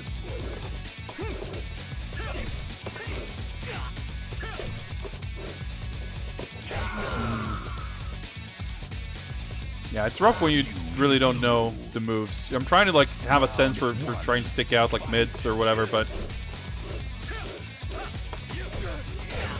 it's very easy to just slipping into mashing. I don't know what I can do as a down attack.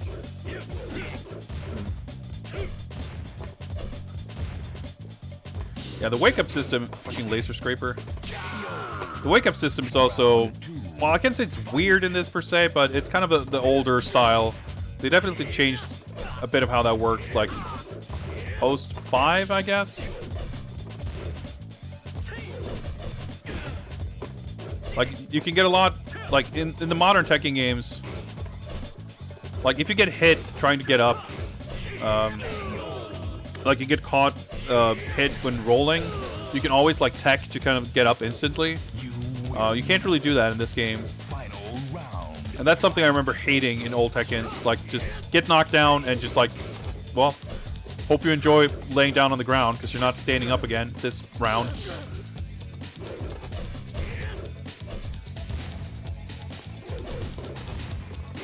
So weird.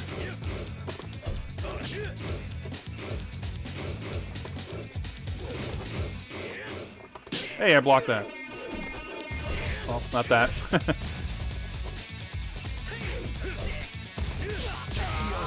Yep, I tried to kick getting up and paid the price. Well, at least I like this song. Round one. Fight. No, I knew the low was coming, but the tracking is so weird, too.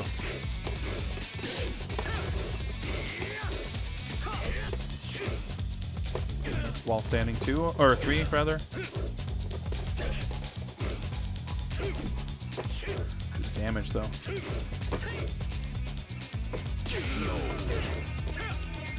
I absolutely do not know how to do any juggles whatsoever. Ah! Well, at least that's like a circular move, so that makes sense.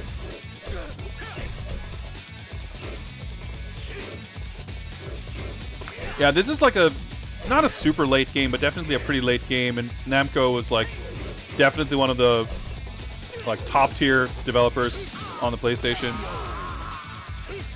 There's like, I think this is, from a technical standpoint, there are arguments to be made that there are other games that are better looking than this, or like more advanced graphically. I don't know, but of course, like, not that there's anything wrong with the way this looks, but it's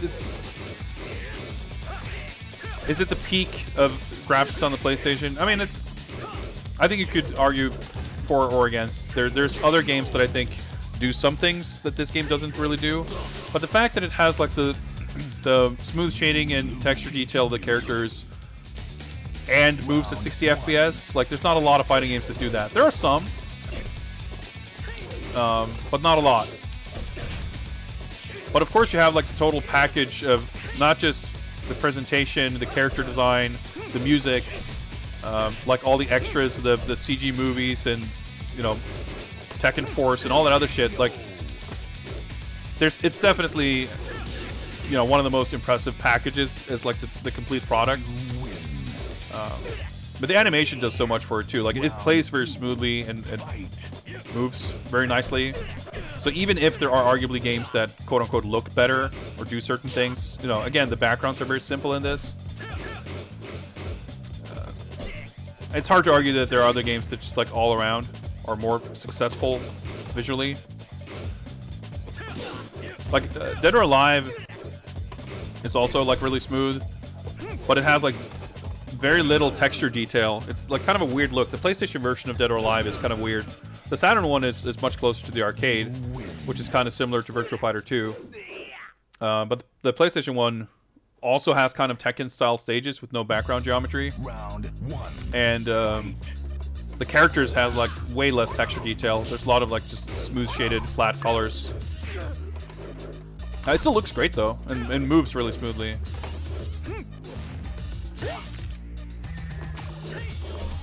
Oh, of course, fucking punished for it.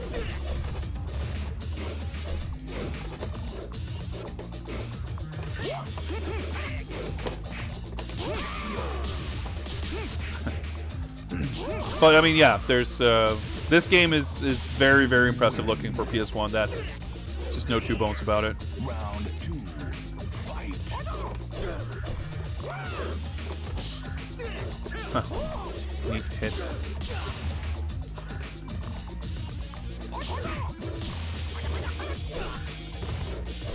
Ah! You stand up. Yeah, I don't know any fucking flamingo stance shit.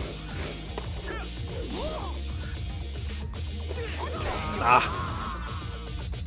Just hoping to catch him with the jump kick. This is definitely my favorite song in this game, by the way.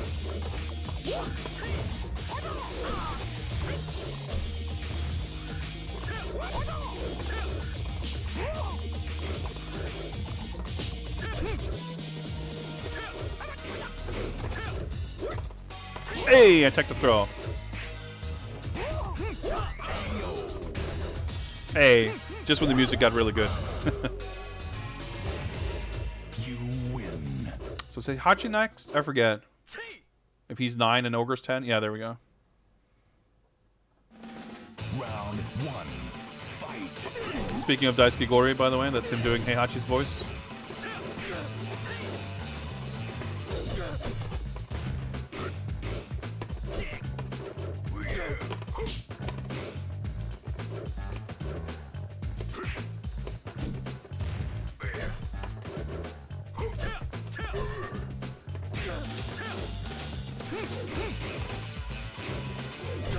Ah!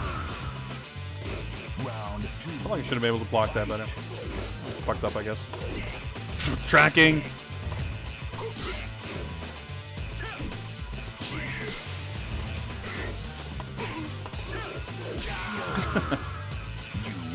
So many highs. Round I don't know how to do lows and mids.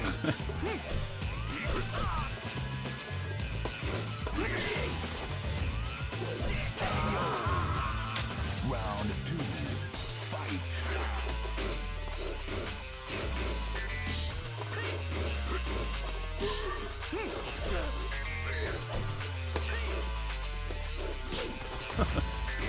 Seven while standing 4.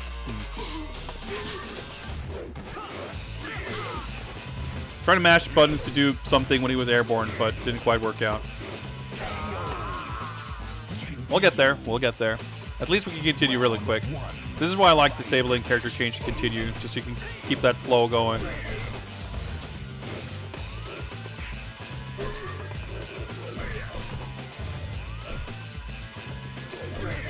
Ah, what am I doing? Ah! Hope we get a Tekken Anniversary Collection. Like, Tekken is kind of weird too, like, with, there's different versions of so many games, especially the later ones, I guess, but, like, different stuff that's been in arcades and consoles. Ah! That it's, like, for something like that, it's not entirely clear-cut what to do. I mean, I guess you could, you know, you could bundle the PlayStation 1 versions or whatever. I don't know. I mean, I guess I'm not a big Tekken guy, really. So the idea of something like that doesn't necessarily appeal to me that much. Like, I guess Tekken is one of those things where, yes, there's definitely sort of nostalgic value and things to appreciate about each specific installment. But at the same time, they're so iterative that I think playing the latest version that has the player base, like, you're kind of fine like that. I don't necessarily feel... I mean, not to say that there isn't an argument to be made for it or, like, value there, but personally speaking, you know, I'm happy to just play Tekken 7. I'm happy to play Tekken 3 also, but I can boot up my PlayStation 1 disc. I don't need a new retail release of it. And I guess I don't know what I would want from something like that. Like, basically, I guess what I'm getting at is so much of what's part of this at the time and playing it on console and having all this extra stuff. Not that you couldn't include that in a modern collection, but that's just not what those types of things usually are like. Especially with fighting games and stuff. Like, it's usually ports of arcade games and stuff, and I think it makes sense to have... Makes sense is maybe poor choice of words, but it seems more typical to have these, like, emulated collections with a bunch of arcade games. And I mean, to do that for Tekken as well, but it would be kind of different. I mean, keep in mind that Tekken 1, 2, and 3 were included in Tekken 5, but the arcade versions. So they, of course, didn't have a lot of the extra stuff or characters. Hey, we got it. Online play, Tekken 2, 3, and 4. Pretty degenerate, I would imagine. Especially 4. But I suppose that's a fair point. Like, being able to play these games online. Round one. Ogre's theme is actually pretty good too, by the way. Speaking of music.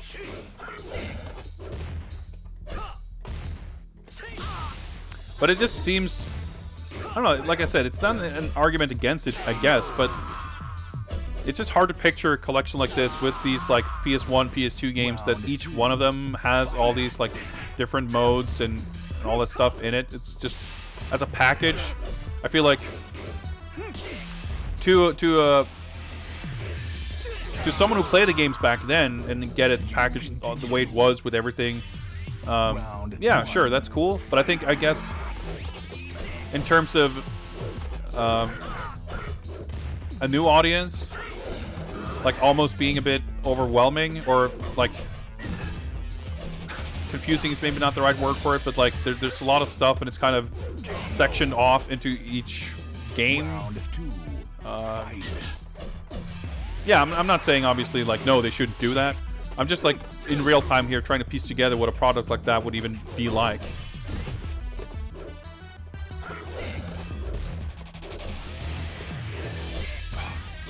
That worked, I guess.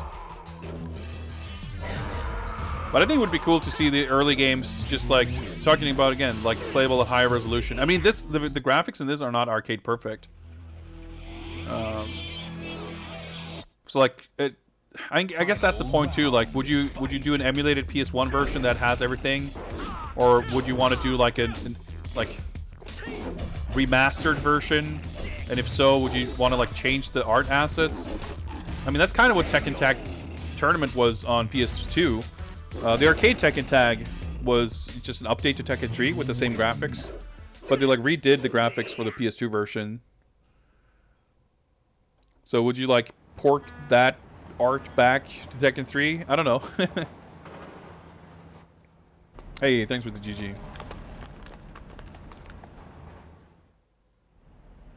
What a weird black fade there. Anyway.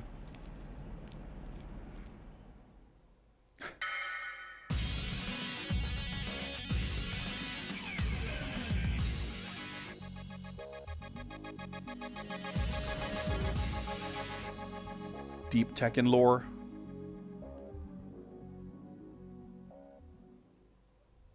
The king of Iron Fist Tournament. Yeah, not the most satisfying ending, but hey, they're cool. So I guess I'm gonna skip this. So I'm just curious to check now. Is there a... Because there's a... Isn't there like a theater mode to watch endings? Or do I have to unlock that? 'Cause I could swear that there is something like that.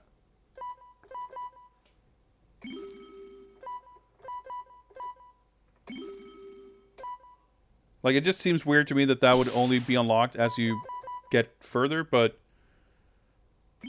I definitely remember a select screen and seeing the thumbnails or whatever, and there's like the... Or maybe there aren't thumbnails in this version, but... Or in this game, I suppose, but... Yeah, I guess it probably would unlock later on then. Because if it's not in here, I guess... Or like on the menu, I guess it would be in the options. I just definitely remember watching endings in this. And...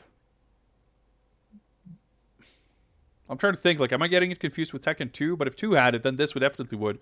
But no, because I remember watching the, like, Xiaoyu anime ending and Gon's ending. Yeah. It's weird that they would make you beat it with every character once first. Then again, I guess it's like, nowadays it feels like more of a assumption that a mode like that would be in a game. It's not something you would take for granted back then, for sure.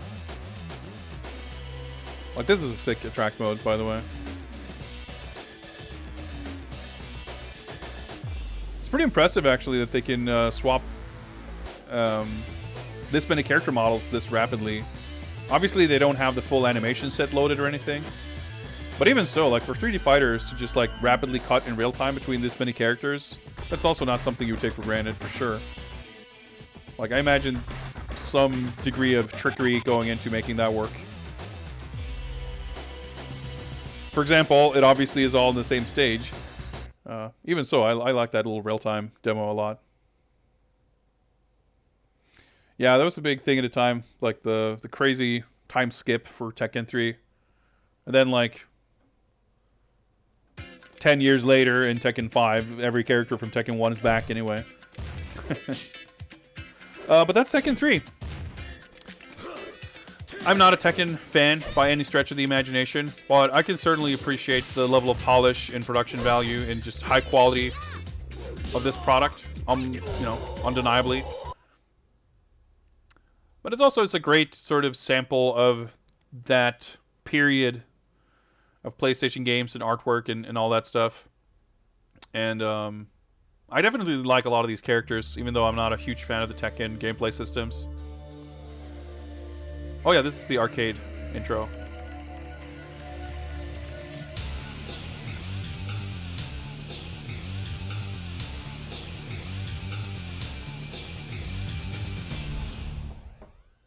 I kind of forgot that they put that in there.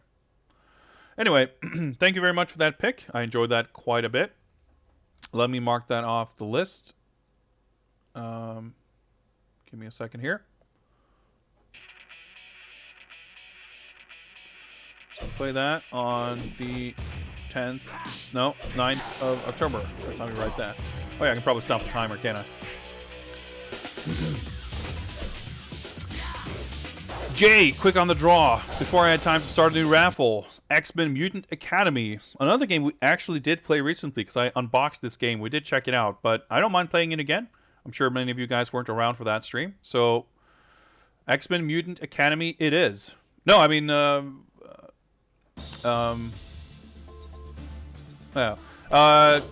Vortex, yes. We played through it with Hwarang. I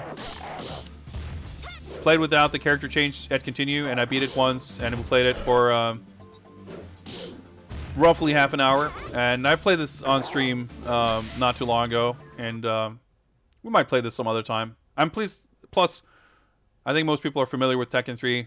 I don't feel too bad about moving on. Yes, we'll be playing the Japanese X-Men Mutant Academy, but I believe I should probably take a short break. I just need to go stretch my legs a little bit. I've been sitting down for a good while, so I'm just gonna go away and move and stretch for about 2 minutes.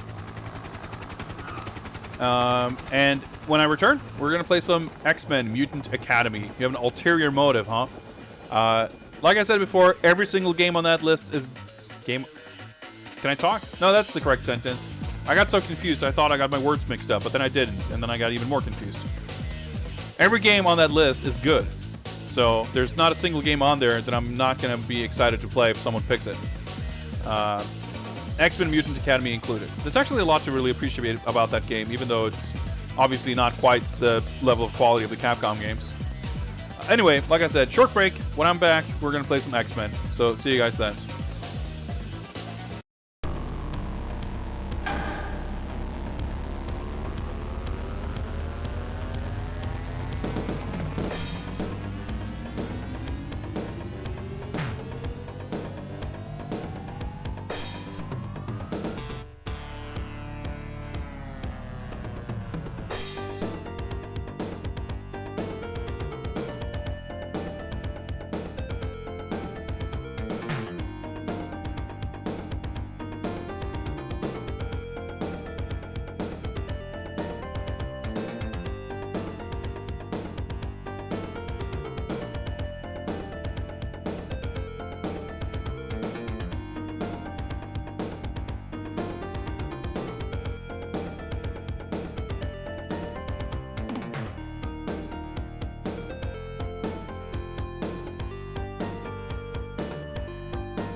All right.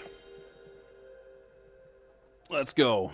Let me update the graphics here. We're going to play some X-Men Mutant Academy.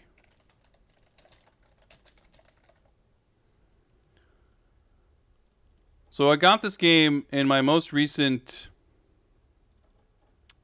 bundle of Japanese games the other week. I guess we unboxed this on my birthday about 2 weeks back. And unbeknownst to me,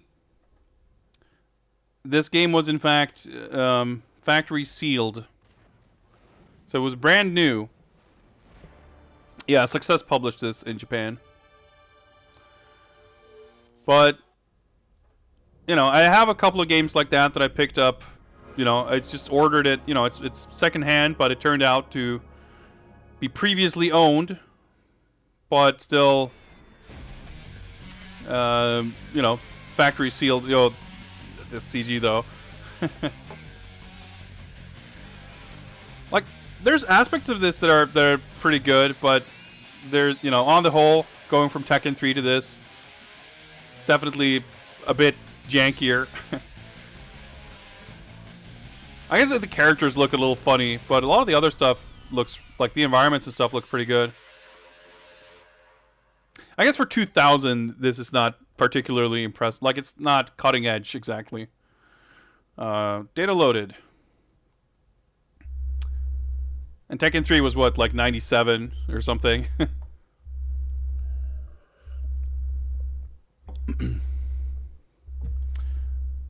So yeah, we played this a little bit. I got this the other week, and I think we played through arcade mode once. There's this like yeah. Let's take a look here, see if I recall. I think I played this on pad, so I might have to change my controls here. Punch 1, punch 2. Wow, the labeling is very confusing. So punch 1. Unspeakable horror awaits you. Thank you very much for that prime unspeakable horror, Jay. 6 months. Congrats and thank you. With the ulterior motive to draw this game, dude, that is gonna be a blast. Fucking drawing some X-Men, that's some good shit, you know. What will I do to infuse it with the flavor of this incarnation of X-Men in particular? I don't know. I'll have to think about it. But, dude, like, the art in this game is, like, pretty awesome. I can't be bothered. Let's just stick with the defaults here. That's not what I meant to do. Although this is actually pretty well. Wait, what did I just do here? What button did I miss? What the fuck did I just do? Okay, we're back to default here. Except, there, okay, I fixed it.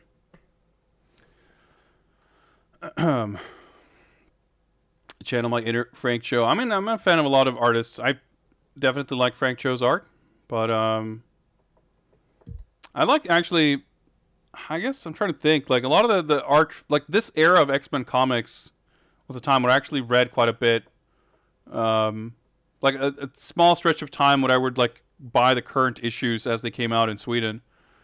For some reason, the only name that sticks out to me is Chris Bachalo. Is that how you say that? I think he drew Spider-Man, and I actually don't like his art all that much. But there's an aesthetic to this era of X-Men that I quite. It's pretty nostalgic, and I quite like it. But we'll see. We'll see what I come up with.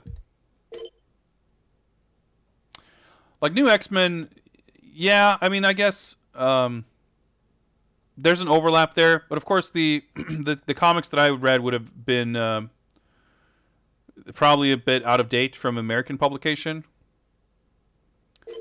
Was that all there was? Difficulty demo play. I definitely read some of that stuff. I remember the new X-Men stuff.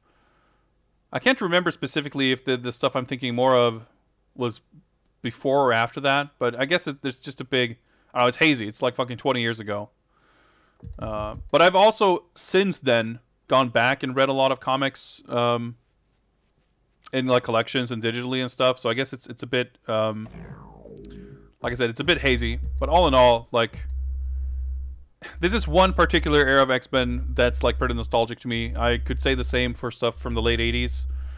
And certain points in time, like in other periods as well.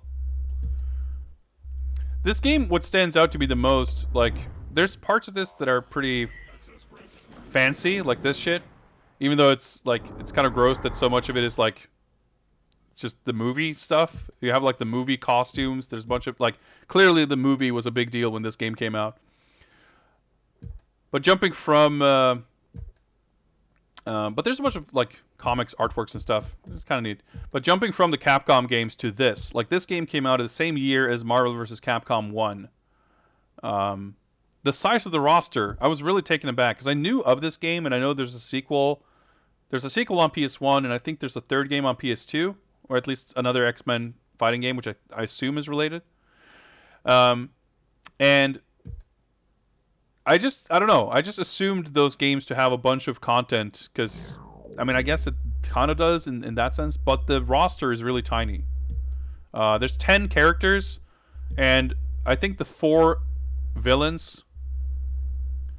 no, this is 2000. Yeah, you're right. I'm getting my shit mixed up because MVC2 was 2000, right? Which would make sense that Capcom's license had lapsed, I guess, because CVS2 was 2001, and CVS1 and MVC2 were both in 2000. Right? I'm having a brain fart there. My bad. You are completely correct. Because MVC1 was one of the later CPS2 games in '98. All right. I left the cursor still for 2 seconds, so we got to go into this long-ass load time that I cannot abort, which is cool. All right. I know it's a demo. I'm trying to fucking skip this shit. Can I go back to the main menu, please? Oh, holy shit. Why would you make the attract mode like this?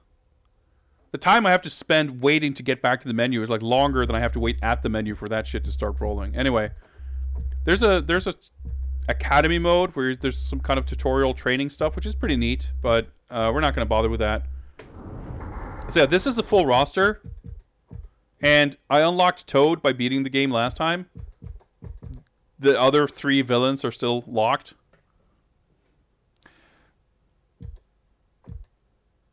But yeah, I wouldn't say this is like the ultimate Marvel artwork or anything, but it has, I don't know, it has nostalgic value for me. So we played a Storm last time, and when you beat the arcade game, you get like a 2-second FMV snippet that is like the intro to her story, and there's like an ending to the story that you unlock in some other mode or something. I forget exactly how it works. It's a little confusing. So yeah, the roster is also, again, very much based on the movie, right? There's Beast, who and Gambit. Like, it's not exactly, but the villains are like the exact villains from the movie. And like, I'm surprised that Phoenix would be in the game over Rogue. I'm not sure if Psylocke was maybe like top tier popularity wise, but I guess I feel like Phoenix being in the movie is like why she's in the game. Of course, Rogue was in the movie too, but I guess Gambit and Beast were popular, or they felt they couldn't have too many girls in the movie. I don't know. It's not a bad lineup per se, but it feels, I mean, just woefully incomplete.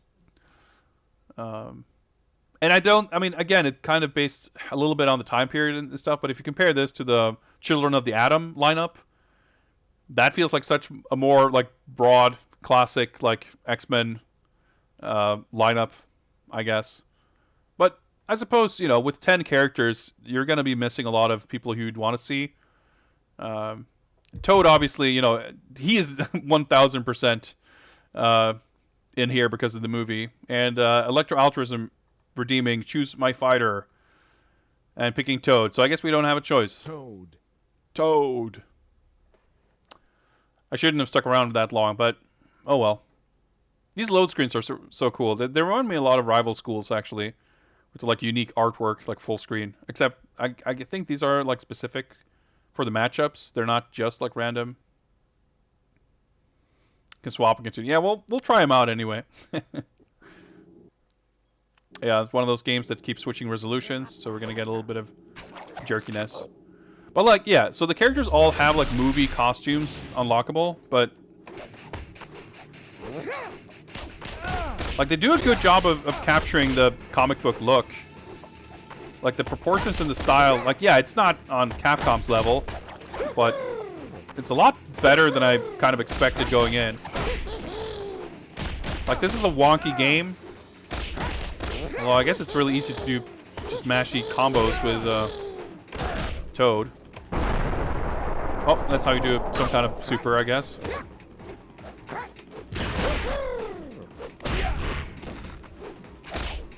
Alright, there's like a counter button. Throw. But yeah, for like a, I don't know. As far as like another developer sort of taking over after Capcom to do a fighting game with the same license, it could have ended up. Maybe now you take Toad seriously. Maybe we will, maybe we won't. It could have ended up a lot worse. The stages actually in this game are really cool too. Do we have like special moves? Oh! What the fuck is this? Yeah, the whole like the Photoshop filters is definitely a thing, yeah. Which is also kind of nostalgic to that same period. I mean, it's the period that the game came out in, of course, but... Oh yeah, I gotta mash X to build the X meter, which I guess I can use for something, I forget.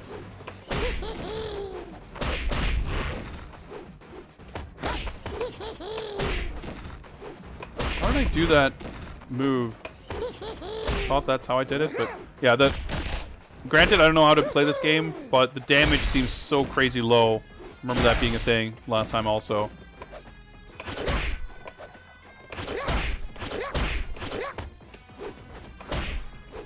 But yeah, like the models, there's like a significant amount of texture detail. Like the characters really don't look bad. The animation isn't fantastic, but it's like perfectly fine. Like I think the game systems and the roster, like those kind of things definitely bring the game down a lot more than the core kind of competency of how they put together the characters and you know, the game, how it flows and how it runs. All right, let's see here. S, M, and X, I guess, are the three supers. Yeah, it's in the manual. I remember looking at it a little bit last time, but I definitely remember it being kind of confusing. Yeah, I really like this stage.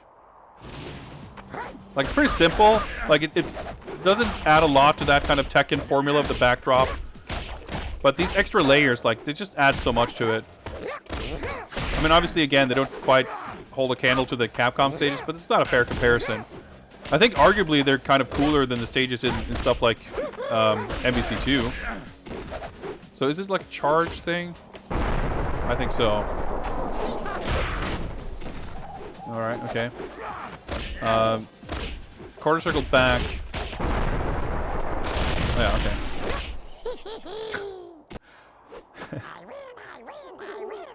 Apparently that was 14 hits. It all happened during like a freeze frame, but...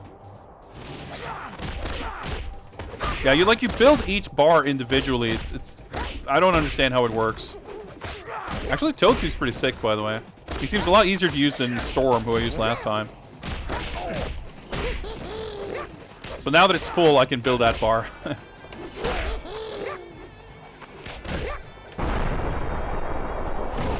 That's like my ultimate, I guess. There's different voice lines, at least. But man, even with the like, oh yeah, timer. Even with the faithful like comic book artwork and costumes,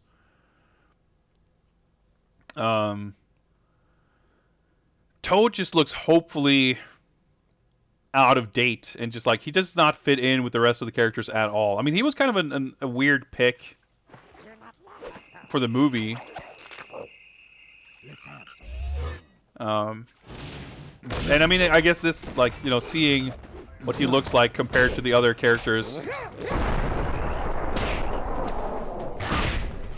Alright, yeah, the supers are like a little less spectacular than the Capcom games too.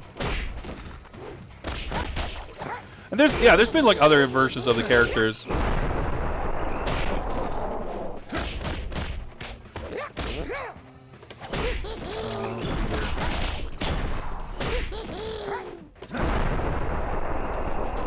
Oh, I west.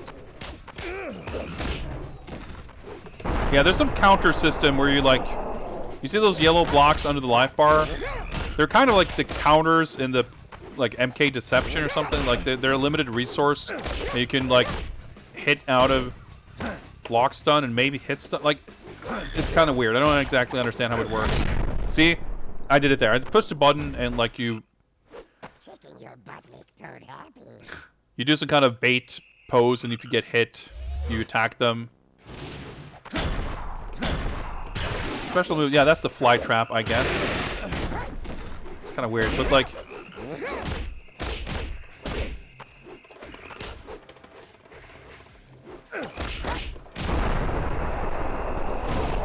did I combo it to that? I'm not sure. That seems to do an awful lot of damage, though. But damage seems so weird. And yeah, the red life just refills. It's like Vampire Savior style. Dude, the slowdown and the noise when you do that shit, it just seems like it's breaking. It doesn't seem like it should do that. Yeah, the Gambit stage, I don't know. It's not my favorite. It's well done for what it is, but it's not the most exciting location. I don't remember what Storm stage is like. I really like this artwork, though. The fucking fonts, but... Oh yeah, she's in the sewers, I guess. Classic Storm location.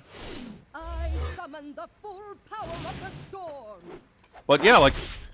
The depth, all these layers, like... It's definitely an early game, you know... It's not an early PlayStation game, obviously, but in terms of like doing 2D fighters on with 3D graphics, it had been done with Street Fighter EX, but this game has like almost no sort of 3D elements in its gameplay or presentation. There's not that many like fancy camera angles or like, because like even a game like Street Fighter EX, even though it plays perfectly 2D. Some of the ways the camera behaves, and like the stages in general, they're definitely more like 3D fighting game stages. This is just like full on. We're drawing this with polygons, but we have a set 2D camera. How do we make this look as good as possible? Like, they do a pretty damn good job, I gotta say.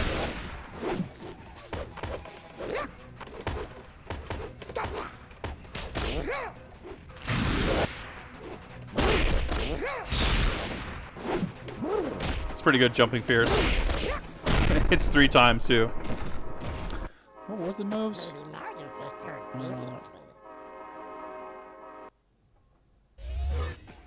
Punch. Okay.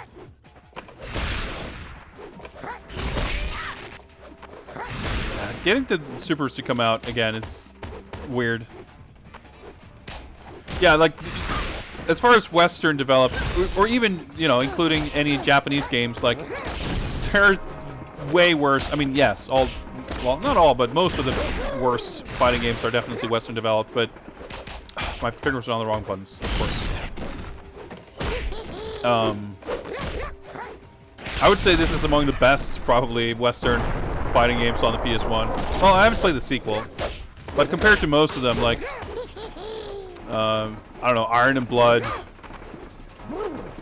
What else is on here? I'm trying to think. I'm sure there's more stuff, but like, just thinking of Western fighting games in general, like, this has, aside from the base, you know, decent quality to it. It has a lot of appeal with the artwork and everything. Yeah, Star Wars for sure is worse than this. I mean, MK4, I don't know. It's not my favorite MK. War Gods, that's a piece of trash. Like, it's just so weird to get the supers to come out sometimes. But I'm sure there's plenty of those games that I haven't really played, or at least not much. Like, I've played Biofreaks, I've played Maze the Dark Age, some other, like, N64 and PlayStation fighters, but not, like, recently enough to have any real recollection, or, like, not to be able to say or authoritatively anything about them, really. How do I do the fucking kick again? My fucking ears every time. Maybe now you take Like, turns. audio levels are so all over the place. But yeah, like, the faces look so good. Like, there's a lot of texture detail. Did the N64 have any non-jank fighting games? I mean, they didn't have a lot of Japanese fighting games. Mortal Kombat Trilogy on N64 is pretty decent. Killer Instinct 2 is, well, I guess I wouldn't say non-jank. Well, KI Gold. Yeah, this is such a great-looking stage. Simple, but the colors are so beautiful. Is most unwise.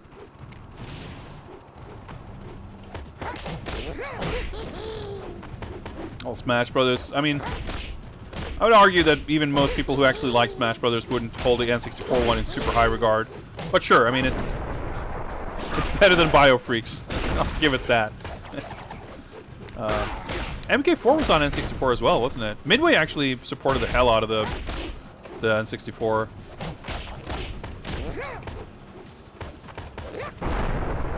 So, again, actually War Gods probably is too.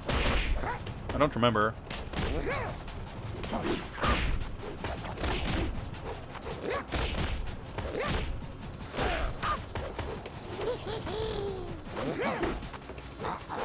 So yeah, you do have like follow-up. Yeah, little slide. Awkward move.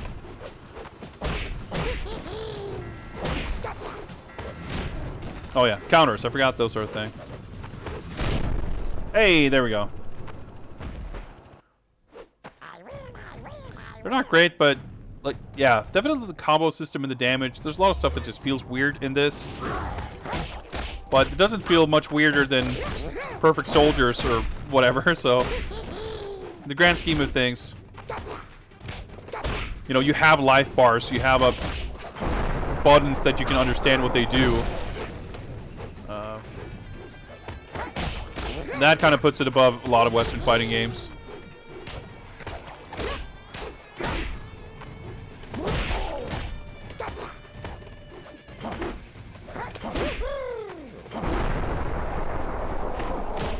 Like, supers don't connect super well, though.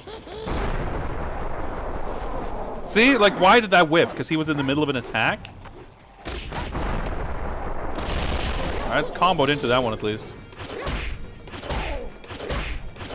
Is this music from the movie, by the way? I can, like, barely make it out, but it sounded vaguely familiar. Yeah, this is definitely a cool stage. The stages seem very narrow, though. Like, from corner to corner, it's pretty short. Yeah, MK Gold is... I mean, I'm glad it exists. It's a bit of a weird one. But I suppose the timing was such... I don't know. Because I think that was also like 2000 or something. Actually, no, it would have been... No, I think that was... Was that like a Dreamcast launch title, maybe? I'm trying to remember.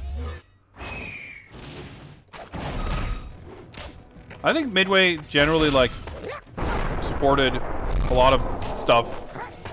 Oh, yeah. Oh, my controls are inverted, of course. Because I think they definitely... There was a bunch of stuff on Dreamcast. Yeah, I vaguely recall now that I think it was actually a launch title. Or close to it. Which I guess would be some extra incentive. So maybe Sega were involved in making that happen too, and that would explain why they didn't like port that to PS2, or I mean, I guess maybe at that point it didn't seem as relevant anymore, or even PS1 or PC or something. Because that can definitely also happen, like just the timing of stuff like that. I've talked a bunch previously about the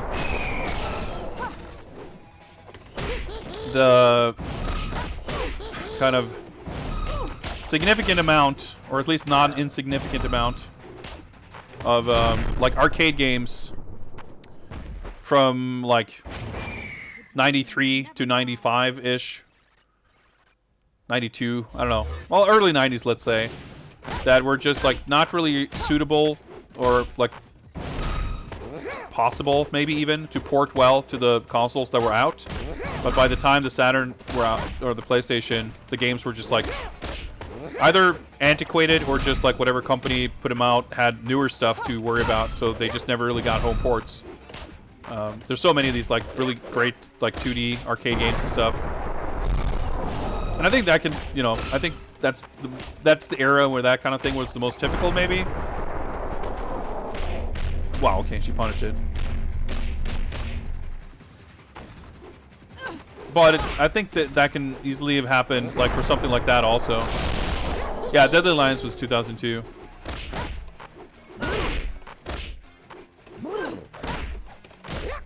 But that's also kind of begs the question, I guess, of what, like, I don't know if,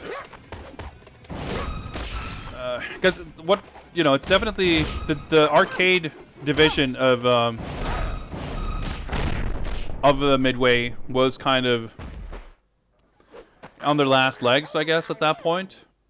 Because MK4 was the last Mortal Kombat to be in arcades, but they still put out stuff like the Grid, the Rush games, I guess, Gauntlet. So I'm not sure exactly. Maybe it was just like unclear exactly what was going to happen with Mortal Kombat for a while after 4, and maybe some of those other guys were working on some of those other arcade stuff. I'm actually not really sure. Then again, well, I was going to say there was like Mythologies and Special Forces, but that was all also like, that was much more so parallel with MK4. Because Special Forces ended up being released in 2000, but that was like hugely delayed. That had been essentially canceled for 6 months, and they just kind of scrambled to put something together to release it in 2002 or in 2000.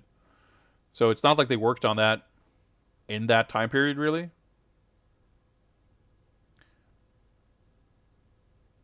So I'm actually, yeah, that's a good, like, it's a good question. I guess you didn't necessarily ask the question, but like, what were they up to at that point? And like, alright, so that's the movie costume. It looks a lot cooler, actually. Like, for most of the characters, I think the movie costumes are just kind of bland and lame.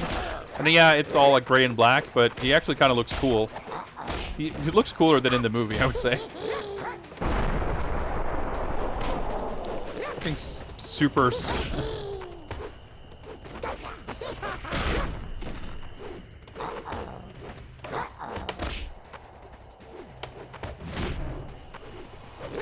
Counter system is kind of dumb.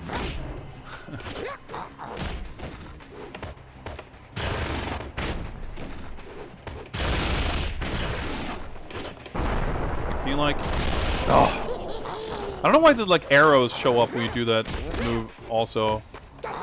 There's some kind of system going on like with the different types of supers. I just mashed there. I lost a bar for it, but I survived, I guess.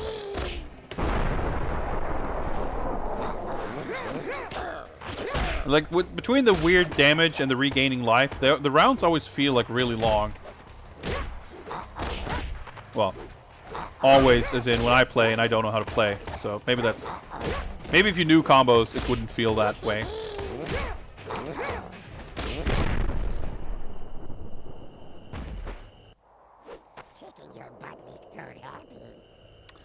I think it's a good look. Well, I think I mean, I guess it's partially his physique, the bowl cut, and the like jester collar. I mean, it's all of them combined. Make no mistake, I have absolutely nothing against yellow spandex, but it's the sum total, I guess.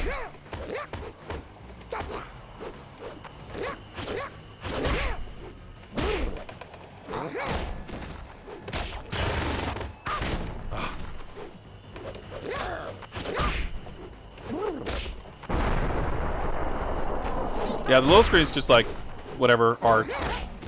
It's cool though. Yeah, so we gotta like mash while I'm doing all this other shit. How does that even hit? I mean, like, no idea how you're meant to use that.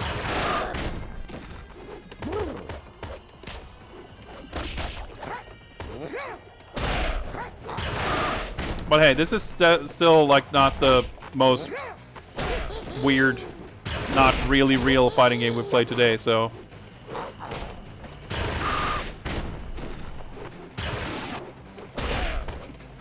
This game is arguably better than an IRM arcade game. So there's that. Oh. Introducing the Great Toe.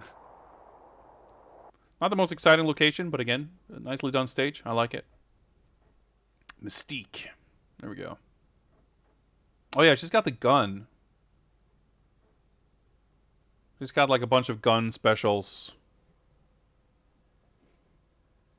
And I guess the whole costume thing surprised me a little bit too. Like, yeah, I think it's the US version that has like a sticker or whatever on the box, like advertising, like featuring costumes from the movie, which is like,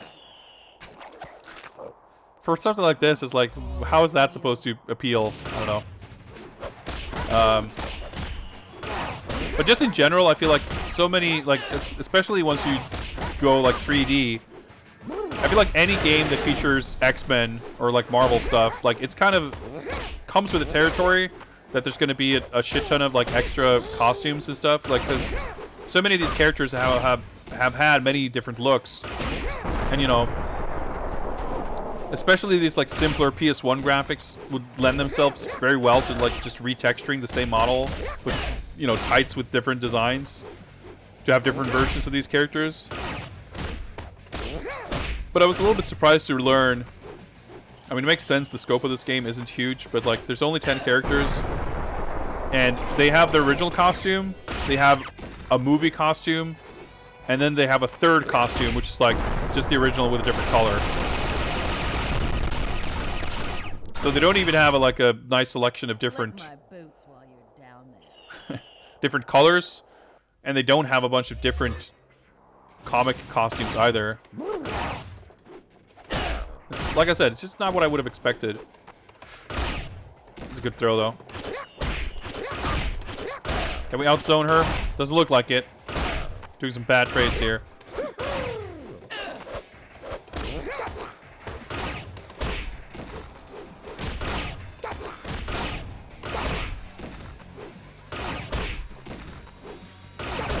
Even like outpoking like this, you do like pixels at a time.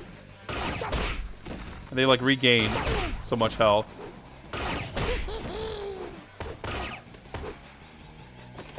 I'm trying to do my fucking super here. Oh boy.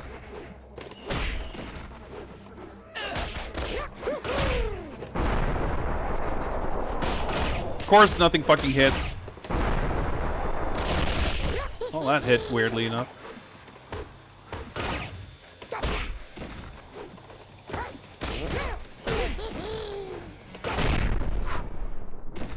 The 1cc is alive.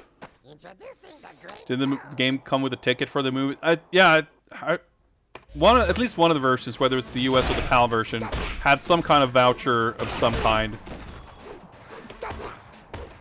related to the movie.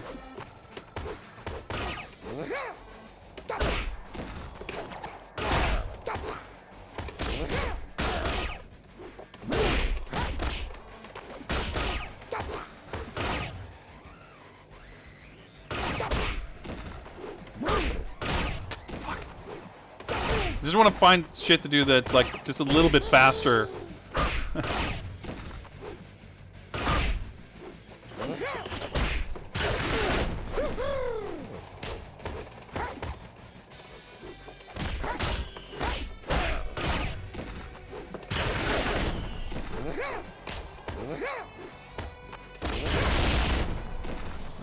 pretty decent. Maybe I should just go for something like that. Yeah, he moves forward really far when I cancel into that move. Like, that's one thing that's kind of cool about this. Like, when you have these, like, chains and stuff, like, your character kind of flops around a lot to sort of snap into place. Which looks a little funny, but it actually feels good. It doesn't give you the problem I had with Real Bout, where you whiff parts of your string because the spacing isn't right. So it's a nice, like, kind of usability kind of thing. 2000. First X-Men is 2000, not 2001. There's been like 18 movies or something. Like, there's been a lot of movies. Well, maybe not 18, with like 12 or something. There's been a lot of them.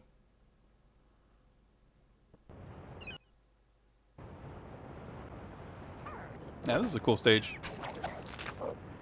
Where does time go? Well, we're old. Or I don't know about you. I'm old anyway.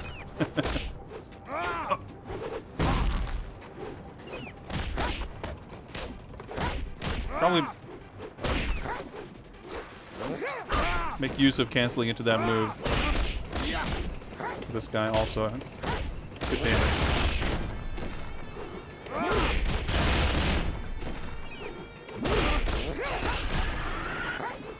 Oh, pretty cool grabs though. Of course. Fuck, I'm dead. Oh, technically not. Never mind. I'm dead.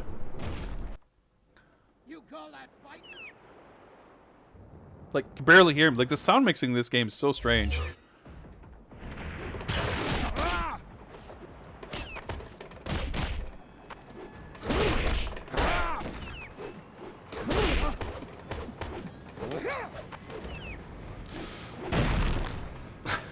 That's a very good pile driver sound effect.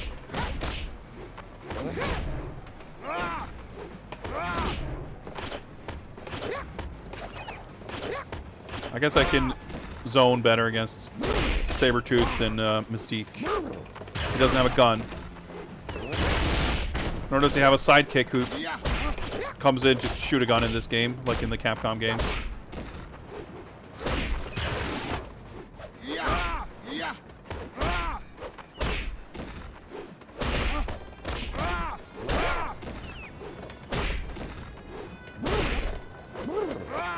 I'm trying to do my fucking super.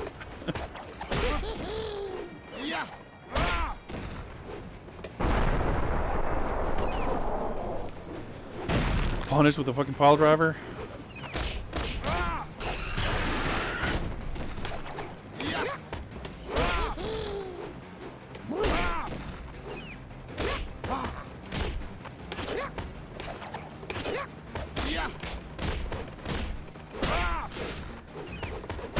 Oh my god! Ah, fucking Sabretooth. The dream is dead. Your friends are next. So close.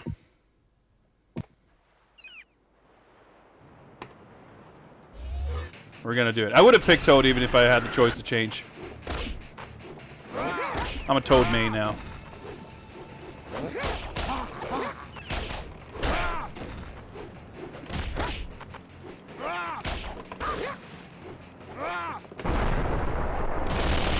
I was gonna say, surely I'm gonna hit him there. Yeah, join the Toad Discord, exactly. You know what's going on. Oh, I guess you can counter throws.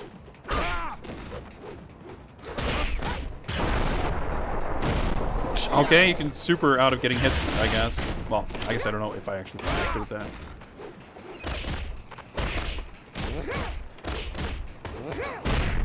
Do you not get health back if you're... I don't know how the... I was hoping to land a few hits to be able to get some health back, but I'm not sure how the recovery really works.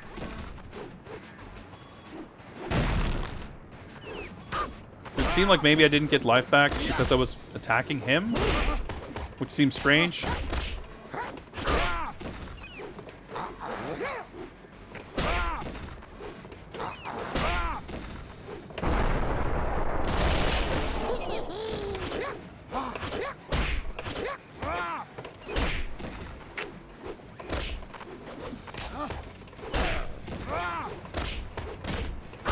the hitboxes aren't always completely understandable. And there's definitely something going on with the inputs, making stuff like weirdly difficult to get to come out at times.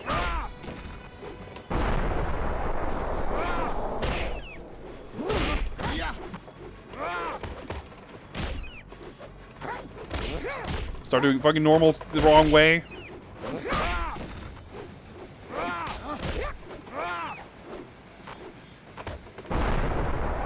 That's not gonna hit. Nope. I knew it.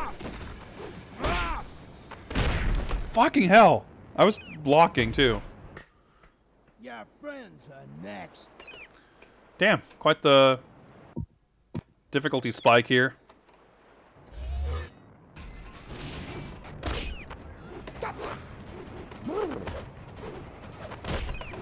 Use the perfect soldier strats. Max range crouching MP. It's a pretty good poke.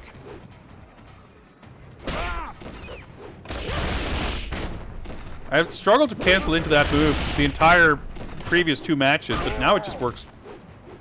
Just way easier to cancel off with the crouching medium punch for some reason.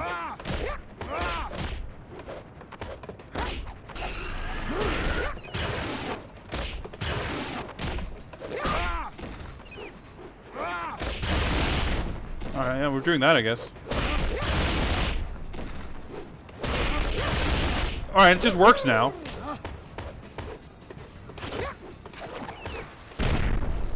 Huh. Okay, well. Better late than never. Kicking your butt makes Toad happy.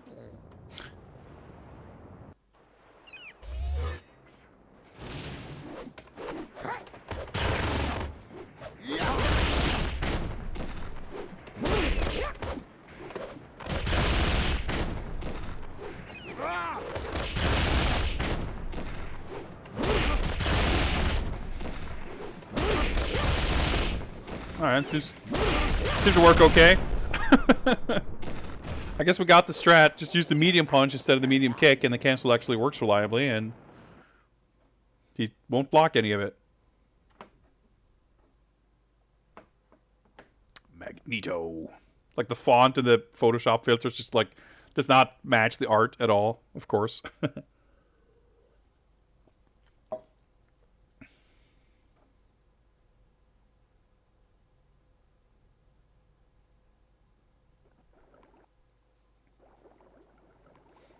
You will give Toad respect. What's your dreams?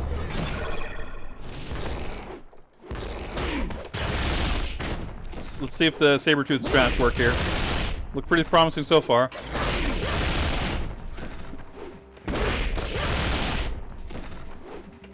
I had like a year to do that limb.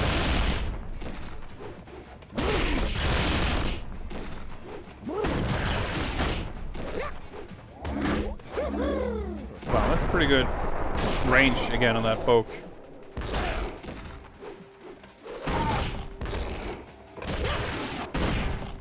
Okay, that link or the cancel didn't quite connect, but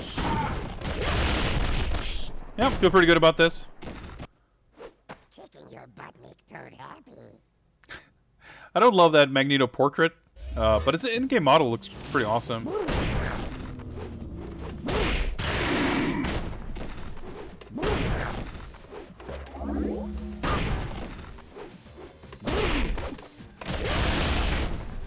Yeah, the stages are so, like, narrow. It feels weird. Oh, that's a cool effect. Oh yeah, the fucking magnetic suplex. I mean, that's pretty fucking sick.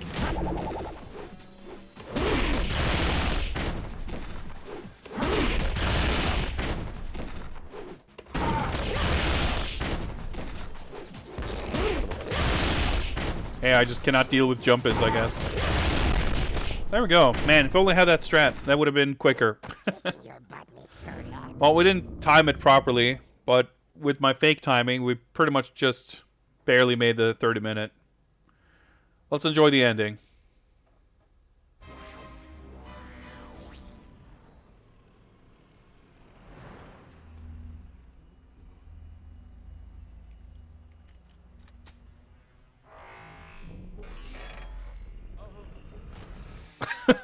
Just like passed out.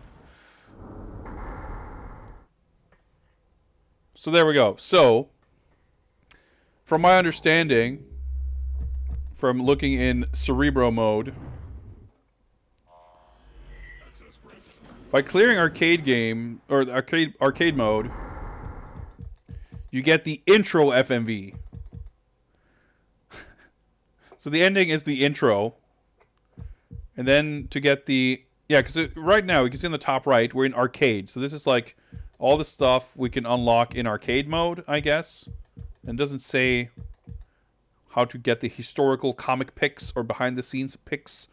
Maybe you get those when you clear everybody's arcade mode. I'm not sure. And then survival level 1, you can unlock a bunch of pics. Survival level 2, you get movie pics. Cool stuff. In academy level 1, you get the outro. So you get like the actual ending, I guess. Not in the arcade mode, but in the tutorial mode.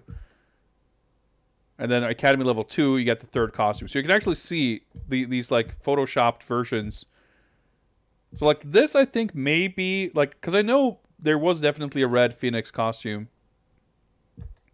But all these other ones, I can't even tell what's supposed to be different about this one. Like the blue Sabretooth, I'm pretty sure doesn't exist. This looks terribly photoshopped. It looks MS painted, rather.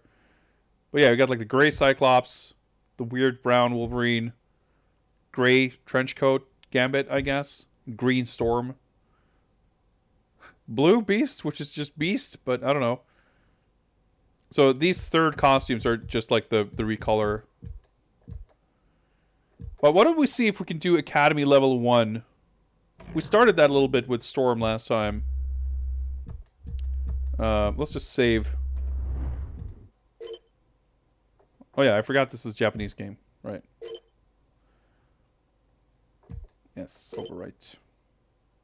Remember when people wrote pics with an X? It's pretty cool. Let's do Academy mode. So does it say anything about like any progress or whatever? But I don't know. So like we can do this. Oh no, okay. We unlocked Mystique. Right. Okay, so we cleared the game once more, so we unlocked Mystique. I was gonna say it would be weird if you can get the ending, the outro here before the characters are even playable, but they're locked here too. Well, let's see if we can clear Toad. Oh yeah, independent study. It's pretty good. Let's maybe see if we can do this and whatever we're supposed to do in order to get the whatchamacallit, outro FMV. Welcome to X-Men Academy, Toad. So there's 6 lessons here. We get like graded on this, I guess. Let's fuck around with this. Oh yeah. If you wish to defeat your opponent, you must learn what attacks you have available. All right. So without this training, we couldn't possibly succeed. Press light punch. Excellent. Fucking hologram Press Xavier. medium punch. Excellent. Excellent. Press hard punch. Oh yeah, I guess the heavy punches are just macros. I see. Press light kick. Hey, maybe Toad Excellent. reformed. I don't know. He's doing excellent. We should be supportive. Medium kick. Excellent. Excellent. I don't even need to hit. Not that it's anything fancy about it, but I still like the holographic effect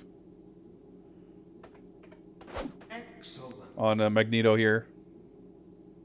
Great work. You have completed the standing attack training lab. Sick, we got an A. Excellent. Maybe I should replace my Shao Kahn notifications with Professor X. Just as important as the standing attack. Press light punch. Excellent.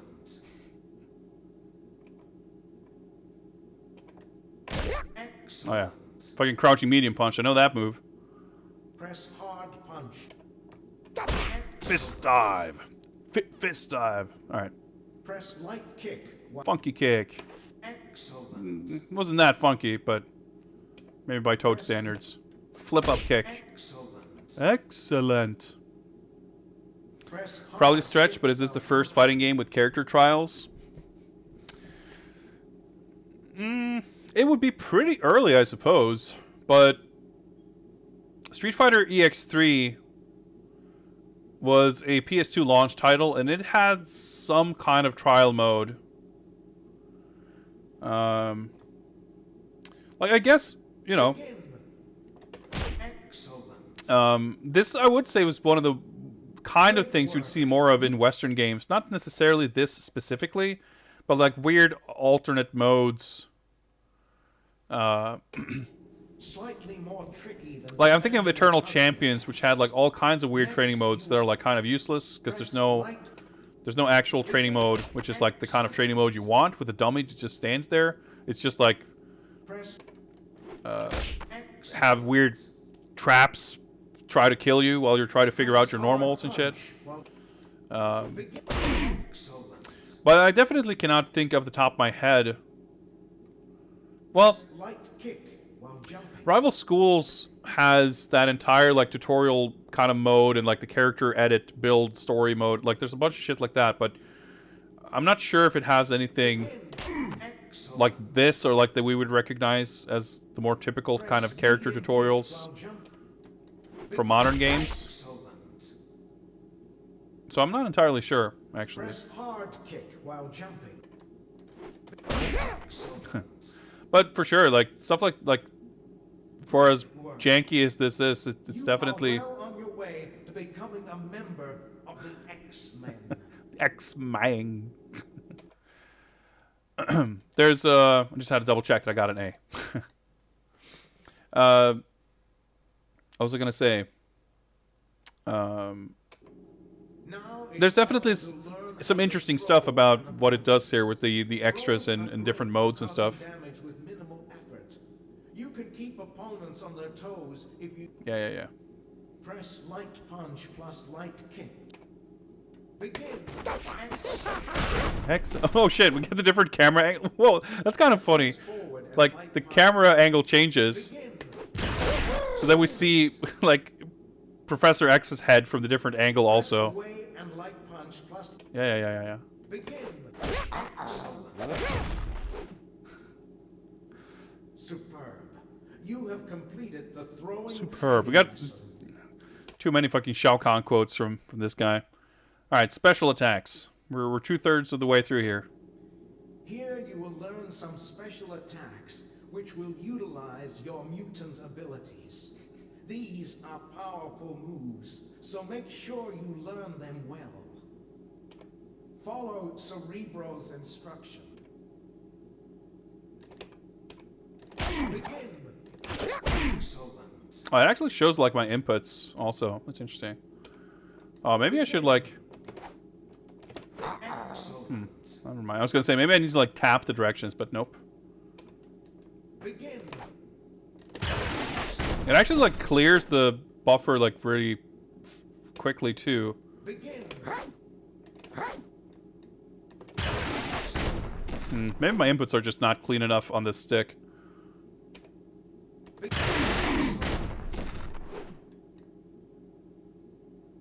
Remarkable. Oh, that's it, huh? Well, I guess he just has. Okay, never mind. Okay, so we didn't lower our grade here by accidentally hitting other stuff. I guess it's just if you do all of them in the time limit, you get an A. Now you are ready to learn your deadliest attacks. You will need to extend your mutant powers to the maximum in order to use these Maximum. super attacks. They Yeah. Cerebro will instruct you in the following lesson.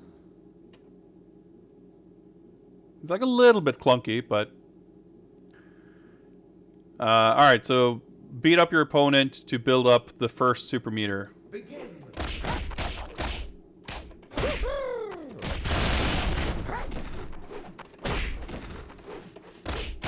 Outstanding. Fucking even more Shao Kahn quotes.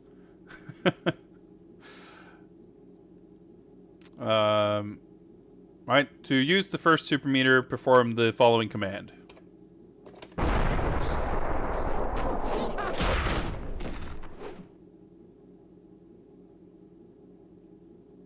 That went a little quickly, but okay. So I guess, yeah, like when you enter the second special move, like you can use the D-pad to increase the damage. I still don't understand how this works exactly, but see, like you tap up or down or something, and it says damage times 2. Oh yeah, I gotta mash X.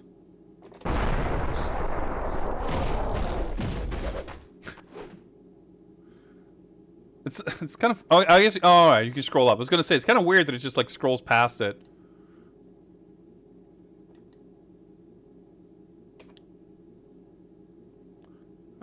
Wait, what?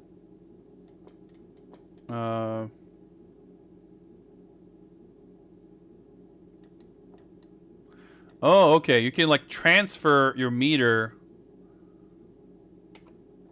Begin.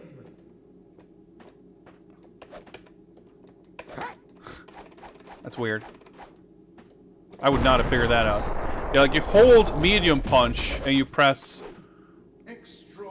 forward or backward and medium kick to transfer either meter 1 or meter 2 to your meter 3. Alright, do we have to actually fight now? Completed all of the training lessons. Congratulations. You have graduated from the X-Men Academy. It's not called the X-Men Academy, but alright, sure. We've graduated. We got a straight A's. Exit, okay, alright. Okay, I guess. Yeah, that's the real GG. Can we now watch his outro? Oh, I guess we get it right now. You are ready. Here is a trophy of your ascendancy. You like me. You really like me. Okay, so I guess it was not in any way related to the actual opening. In fact, Toad didn't even fucking feature in it, did he? Toad's intro FMV was Magneto assaulting some poor soldier, and his outro is... Okay, well, maybe it's me jumping to a conclusion here about the intros and outros being connected to anything. Yeah, we got a Magneto toy.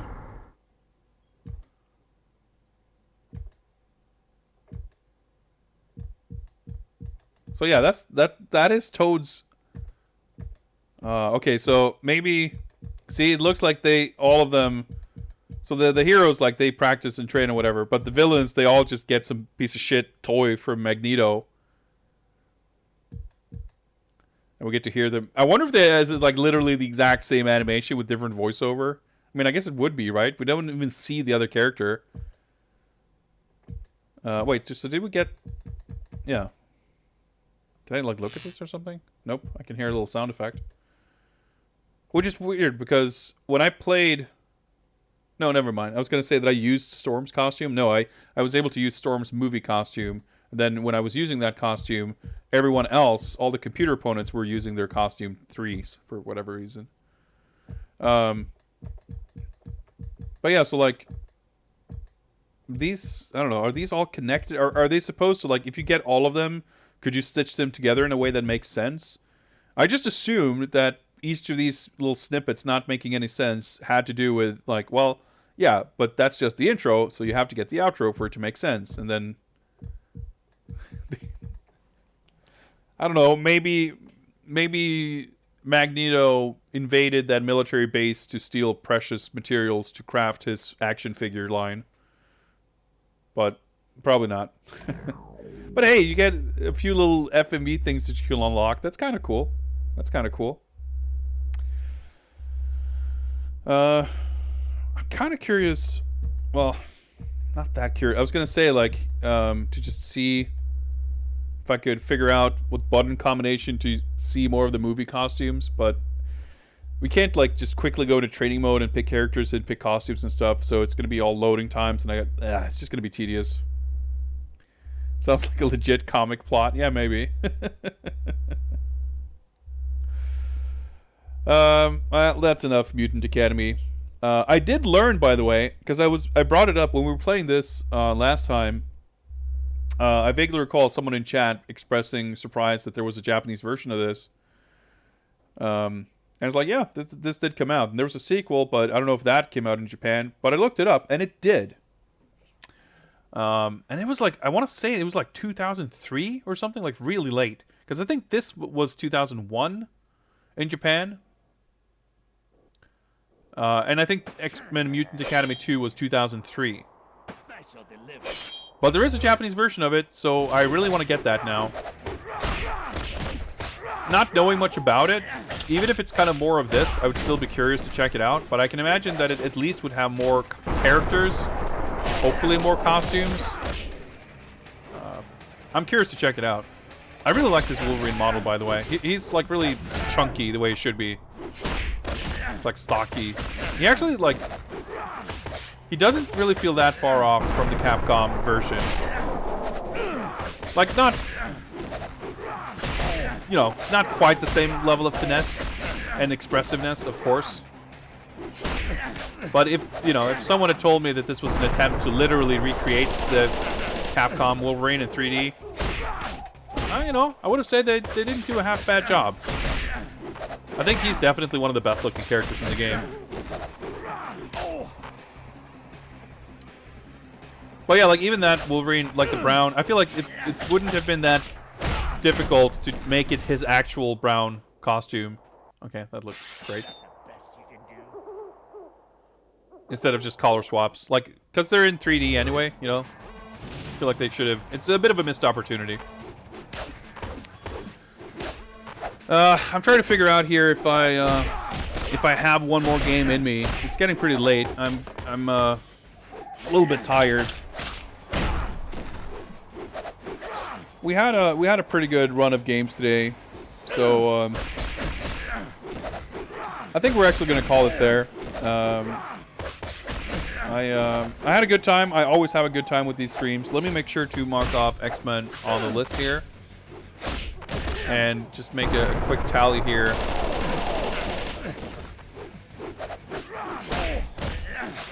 Uh, 10:09. So we've done 69 games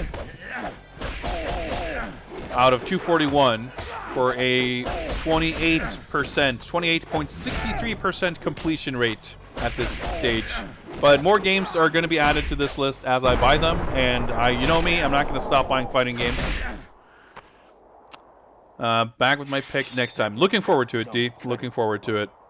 Like a dejected Wolverine. Yeah, we got some quality PS1 goodness today, though, and some arcade quality. Nice mix of stuff. I like it. Fucking beast. All of them look a little dopey. It's been good, though. It's been fun. It always is. Thank you very much for watching. Stick around, and I'll host whoever else is streaming. I'll be back in the not-too-distant future with more video games. Take care, everybody. Bye.